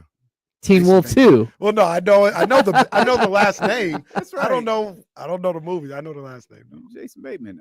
Michael J. Fox is Teen Wolf 1. Isn't it crazy that Jason Bateman came back with Ozark? Oh, his career's been phenomenal. He comes back and you get Horrible Boss and all of it. Jason Bateman's still pretty funny. Yeah, Game Night and was then fun. Ozark drops and it's holy crap. Oh, he's so good. That's really good. He Have you was watched in- Ozark? I haven't. Ozark is fantastic. He was in Juno as well. He was. And in his build up to some of the, and that got a little awkward. A little bit. Is it like Eddie Murphy playing that serious role in Dreamgirls? Oh no. No. Did a good job. No, it wasn't that. No, Did it a was really great. good job. Yeah. No, it wasn't. Wasn't that. it Thunder Lips? Or That's Thunder... Hulk Hogan and Rocky. I know it's like Thunder earlier. It's early Thunder, so I can't remember what his name was.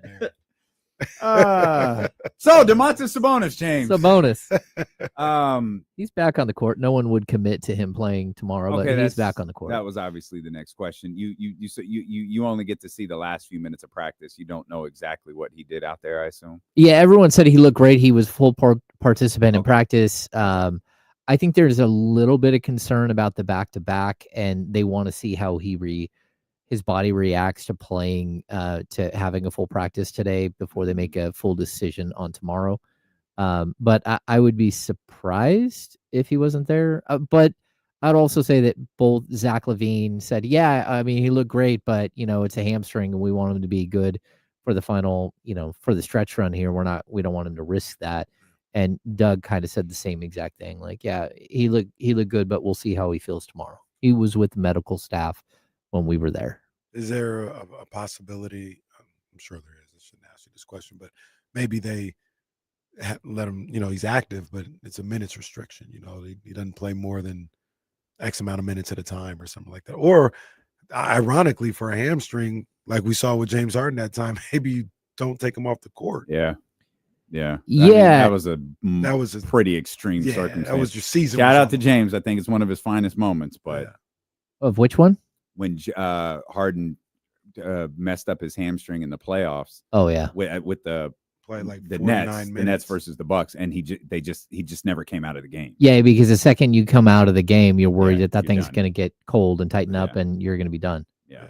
Yeah. So I would expect that again. Like if they're going to play him, they'll probably play him in long stretches. And then once he sits, maybe he doesn't come back in the game. Like what you don't want to do again is play him and then have him sit and have it get cold and then come back. I don't know. Maybe they'll pull the bike out and have him work on the bike like Harrison Barnes used to do all the time in the tunnel. Harrison was. Oh, he might have gotten traded. 7. Might have gotten traded to San Antonio. Harrison was like, "Look, I'll go, but I got to bring the bike with me." Yeah, it's possible. Harrison was on the bike in Game 7, and Steph was just going crazy. I said, "Hey, man, come on, man, get off the bike in the game. Stop somebody." Dang, I was totally wrong. The kid from Blank Check was actually the younger brother from Family Ties, not from Growing Pains. Yeah. Okay. I don't remember. I barely remember the younger brother from Family Ties. I just remember Justine Bateman and Michael J. Fox. Well, and you remember the younger sister. I remember Christine Yothers. Yes. Is that what it's Yothers? Yeah. I don't know if it was. No, I might be wrong there. I feel like it's Yothers. I feel like you're right there. Oh, here he is, Brian Bonsell. He's had an interesting life. life. Sounds like an NBA writer. He's had an interesting life. There's a mugshot here. Well, all right. Poor Preston. That was his name in Blank Check. You two people are going to be so pissed off when I title this segment, Domantas Sabonis returns back to the court. Oh, they are going to be so angry with you. 27 minutes in. Tina Yothers. There we go. There it is. Thank you. Jeez, killing me. Tina. What? What were we doing? We were talking about Domas. Domas. Were we? Okay. Will he play? Will he not? What was the vibe at practice today? Like we heard, we played Doug, Zach, and honestly, we were going to play tomorrow, and then we just got bored, or I did, and so it felt like everyone was pretty chill, quiet. Like, what was the vibe like? Yeah, when we came in, actually, it was really noisy. The music was cranked up. There was groups of two, like on a far court and on the close court, just hanging out and shooting shots and lots of loud music. And when we got to players, it was a little different. I think a lot of that was one bad game. We're moving on. Talking about the Knicks game. Yeah. And I think a lot of it wasn't great, but we're all right. That happens sometimes in the league, and I know that's what DeMar kept saying. Yeah, it's something that happens. On occasion, you have a bad night, and they didn't want to make excuses, but just said, "Yeah, we weren't physical enough. We got beat up, and we don't want to do that again." Yeah, we were talking about it while everything was going on. It's like at this point in the season, there's not a whole lot to say. Yeah. You know what's in front of you. These games are important. There is no game that, like, obviously you're not going to go undefeated, but there is no game that I'm like, yeah, we can lose that one. It's okay. Like, no, like it's a sprint at this point. So you just got beat up by a Knicks team on Monday. You got to win all these games. Like every game is essentially a must win when you're in the Kings situation. Yeah. I even asked if, it's possible that the way that they played the Clippers all the way down to the wire and lost on Sunday and then played the Knicks on Monday, if that could be a learning experience for them, because let's be honest, tomorrow's a back-to-back, half the games left here on the schedule are back-to-backs, and you can't just put it all out there in one game and, we lost, and then come back the next night and just say, we put it all out there last night. We all played 40 minutes and we went to overtime and we lost. Just like, well, you don't get to lose. You can't let one game be 2 games every time. And I don't know if that's fully what happened with the Knicks. I mean, the Knicks were a team that had lost 3 straight, that were coming in pretty hungry, that just out physical the Kings. But you also, in some of those games, the team that's sitting there waiting, they kind of get the temperature in the first couple of minutes of a game and then go, oh, look, these guys are not hitting hard tonight. We're just going to, let's crank up what's happening here and let's run these guys off the court. And that's what happened. I mean, the Knicks just pushed them around from then on.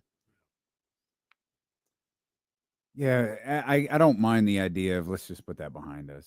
I don't mind the idea either of those games happen. I think we said that the next day too. Like you could harp on it. It really sucks. I think that game was magnified because of what happened the night before. Each of those 2 games, I think, was magnified by the result of the other one. The Clippers game was magnified because of the result of the Knicks game. The Knicks game was magnified because of the result of the Clippers game. And they all result in, if you had just gotten that Clippers game, it wouldn't have been that big of a deal. Mm-hmm. But the idea of just moving on, putting it behind you, like I'm perfectly fine with that. But tomorrow's game there's a lot of, we talking about this on the handoff, Hammer. Like it feels like there's playoff basketball ahead for Sacramento. Like now, like right now, you've got games you've got games with playoff implications coming up, and the later we get into the season, those stronger those implications are going to become. Like the Clippers, they play tonight. They could lose again, and you could enter that game tomorrow against the Golden State Warriors with a chance to being matched in losses with the Los Angeles Clippers, and a chance to pick up a win, seal the season series on the Golden State Warriors, and put yourself in a good position moving forward. It's not great, but it's good. And it puts you in a really good spot for, 7 and 8 conversations. Yeah. I mean, every game is so incredibly valuable at this point. You can't just again, there are going to be games coming up that you have no chance. And the team's never going to. That's true. Well, I know what you mean. The team's never going to say that. But when you have 3 games in 4 nights, and I don't care if it's home or it's road or wherever it is, but those games are Milwaukee, OKC, and Boston. You're going to lose probably 2 of those games and more likely 3. And that's just a reality of the situation you are now. I'm not going to make excuses for them, but I think the reason I believe they're going to lose is not because I think they're a horrible basketball team, but I think they're playing a team that's better than them. And so you just kind of look at those games and they're going to be really tough. Now, look, if this team walks in and shocks us and wins all 3 of those games, what is it? OKC? Yeah. OKC, Boston and Milwaukee. Yeah, Boston, Milwaukee. But Boston and OKC on a back-to-back. Yeah. Those are the teams that likely will be in the NBA Finals. If we're making odds right now, those are the 2 teams we're putting in the NBA Finals, not to disrespect the Cavs or you just did. Or Denver or anyone else, but those are, and the Cavs are incredible, right? They've got 2 15-game win streaks and a 12-game win streak. They're just spectacular. But still, the team with the experience is Boston. The team that won the championship last year is, Jesse's Boston Celtics. And so I don't think you're looking at those 2 games out of all the games left on the schedule and thinking, oh, we're going to get one of those or we're going to find a way to sweep those. So it's tough. That's why you need to win games early in the season that matter. Every game matters when you get down to it. Again, the loss to the Clippers it's so heavily weighted because not only did you lose a game, did you drop behind them in the standings, but you lost the season series to them. So in order to beat the Clippers, you've got to finish a game above them in standings now. And all of those things matter. Same thing with Golden State. The game tomorrow really matters because there's a possibility here that Golden State comes back down to earth and struggles in the last 2-3 weeks of the season. We don't know. And you want to be in a position where if you do somehow climb back up in the standings and tie them, that you're the one who moves ahead, that gets a higher seeding in the playoffs because you got the tiebreaker. And that's why tomorrow matters so much. The back-to-back that you have with the Warriors and the Suns. I talked earlier about that the team needs an energy shift. They had positive energy and things were going great. Then they had that loss, and it seems like the energy in that locker room or just around the team in general is in a tough malaise. Do you think that you need to win both of those to change the energy, or can you get away with just splitting that back to back, and that'll have them feeling good about themselves starting that homestand?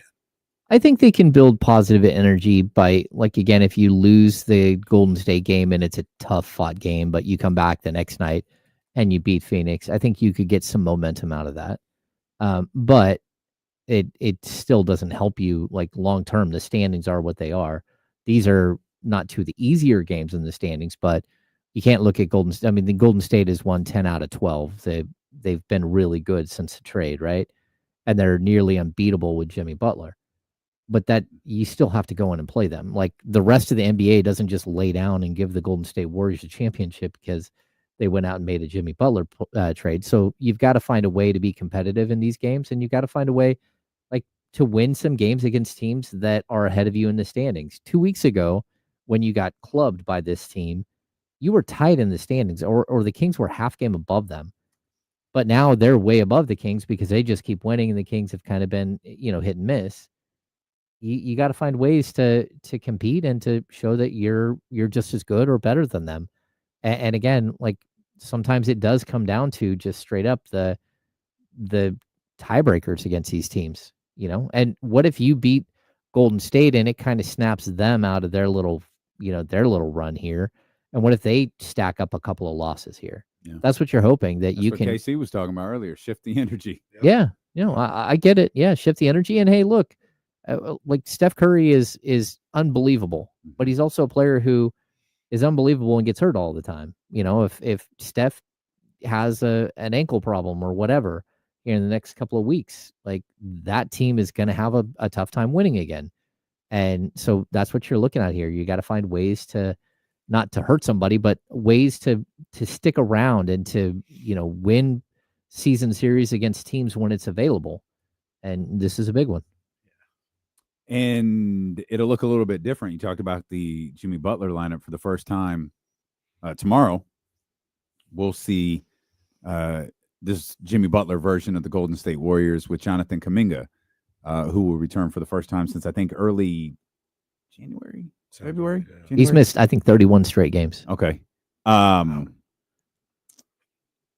do you? I know. I don't think you're a big Jonathan Kuminga fan, but how do you think this all? It's an interesting dynamic to this game on multiple fronts. I'm sure the Warriors want to get him involved. They want to get him back out there. They want to give him some run, but you also have something that has been working incredibly well, and that's quite the dynamic for Steve Kerr to juggle over there. Yeah, I mean, I think long term you're a better team when you have more talent, and Jonathan Kuminga is very talented, and so, like, I think if they can integrate him in, he's actually going to be, a strong player for them. But there are certain players that just, like Jimmy Butler. We talked to DeMar DeRozan today, and he said something about Jimmy being a winner. It's either him or Zach. One of the two said, like, Jimmy Butler's just a winner, and that's something that. Again, Jonathan Kuminga, you look at Kuminga's stats, you look at Jimmy Butler's stats, they're not dissimilar. Like, they're actually, very, very comparable players statistically, except for the assist numbers for Butler. But that doesn't change the fact that Jimmy Butler is a bona fide winner, and Kuminga has never been able to reach that status. And so, like, again, Kuminga's numbers and his value to a team aren't on the same page yet. Sure. And so I don't know that it helps them or hurts them, but I do know that it will change sort of the chemistry on the court, and we'll have to see how they handle that. But I don't know that it's a really a good thing to add him back in after missing this much time. Like, long term, it's a good thing because you're going to need Kuminga to be a good player for you. But short term, it could be a little rough, and we'll have to see what it looks like. But you're talking about a guy who, again, he's okay at spacing the floor, but not great at spacing the floor. He has a high usage rate. He's a player that wants the ball in his hands to be effective. The Kings don't really have somebody that can defend Kuminga like one-on-one, except for maybe Keegan and maybe LaRavia. But still, this is a he's a quality player. He's just not someone who, again, I think impacts the bottom line yet. Do you have you felt any energy when you asked Doug Christie about the coaching staff? It's weird because did you know Doug is the coach? I did know that Doug is the coach. I don't understand. Like, he's sensitive about it, and but he hadn't told us that. He had said it to Jason, and I was trying to but we all heard it over the air, right? Yeah. But I wanted to kind of judge where he was at with that. And I find it, what to tell you? I find it strange that he's sensitive about it, and that's not what we're trying to ask there. Yeah. Again, Leandro Barbosa had surgery on, I believe it's his quad. He tore his quad, and so he has a full leg brace, and I don't believe he can sit on the front of the bench. And the idea is for him to be a front of the bench coach when it's time, right? Doug and him have become good friends. They've traveled with Domas all over the place. It's not just Doug and Domas. A lot of times Leandro was part of that. So I get it being like super familiar with Leandro, but at the same time, like it shouldn't be that difficult. Like, it was like, what is the structure? Like what nameplates go where? And he's a little combative about it. I don't think he was horribly combative today with it, but he still said the same thing. Like, I'm the coach. Like, it's like, yeah, we know you're the coach, but like, who's sitting where? That's all we're asking. Like we're going to a wedding. Who's sitting next to who? Yeah. In at table 13. Like, that's what we're asking. Right. And surprisingly, he's not fully on board with like expressing what that means. Yeah. And that's okay. And again, we're not trying to like say, hey, does this mean Jawad Williams is not one of your guys? Does this mean so-and-so is one of your guys? I don't think we have like a real level of comfort with him when it comes to that specific thing. Do you know, and this is just Kenny Caraway talking. I get the vibes that him and Luke weren't on the same page. That's how it comes off to me. Luke is definitely a Mike Brown guy. Like, there's no question about that. Like, Jordy Fernandez was a Mike Brown guy. Davidis Dolkis, like, he's not so much a Mike Brown guy as he was a Luke Laux guy. Like, they played together at Florida State. Like, they're good friends, right? Their wives are like best friends. And so that group of coaches were very close to Mike. And that's going to be part of the problem coming down the stretch here. When we ask these questions of Doug, of like, who goes where, right? I would say the one good thing for Doug is that a lot of those coaches left during the offseason. Like, a group of them, Dutch Gately and Dolkes and Jordy, all left and went to Brooklyn. And so that kind of broke up some of Mike's, who's a Mike guy and who's a Doug guy type thing.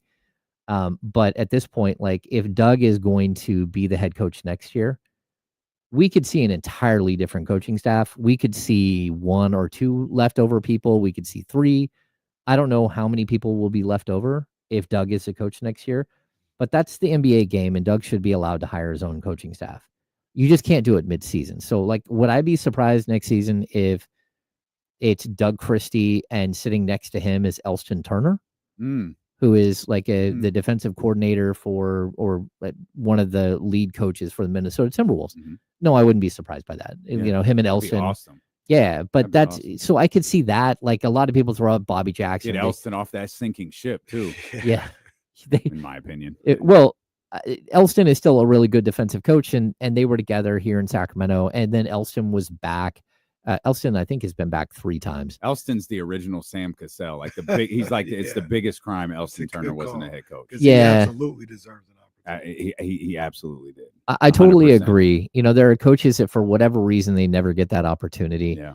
And then sometimes they do, and they're just great. And you're like, man, you just wasted all that time where you could have like had him be the front guy. But like, look, I wouldn't be shocked. Elston's, I looked it up today. I think he's 65 years old. Yeah. And that's not to say that that's going to happen. Elston might be totally happy in Minnesota and like, no, I'm good. But that's Doug should have the opportunity to go out and bring in people that he's comfortable with, that you trust, and that you don't worry about if they're sitting on the bench and they say something to a media member or something else. Everyone should be pulling the same way. And they should all be pulling the same way with one message, and that message is put out by the head coach.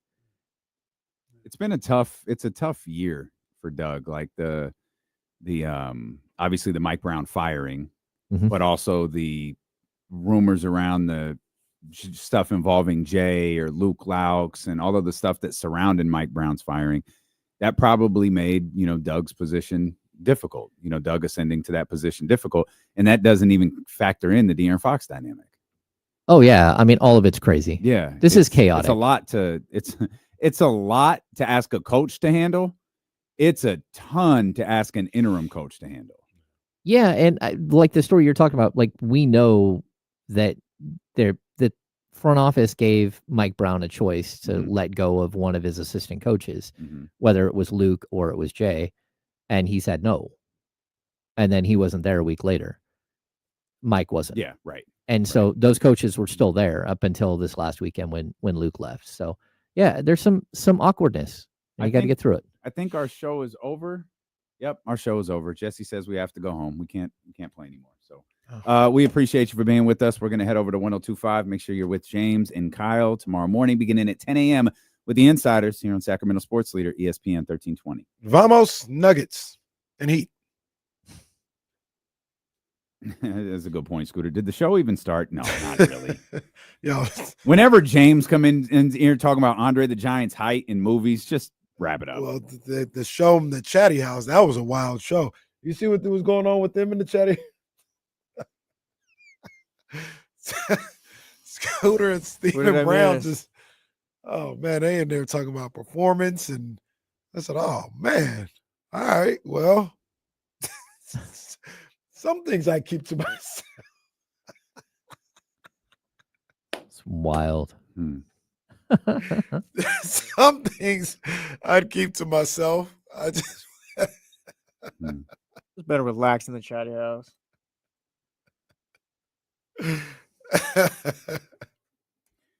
All right, y'all, we're going to shut down and go do a radio show.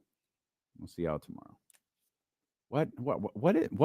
Yeah, what is happening? Bro, it was, yeah. Well, I was going to say it's nuts, but I mean, nah. well, you try the promo code Dilo and KC, see what happens.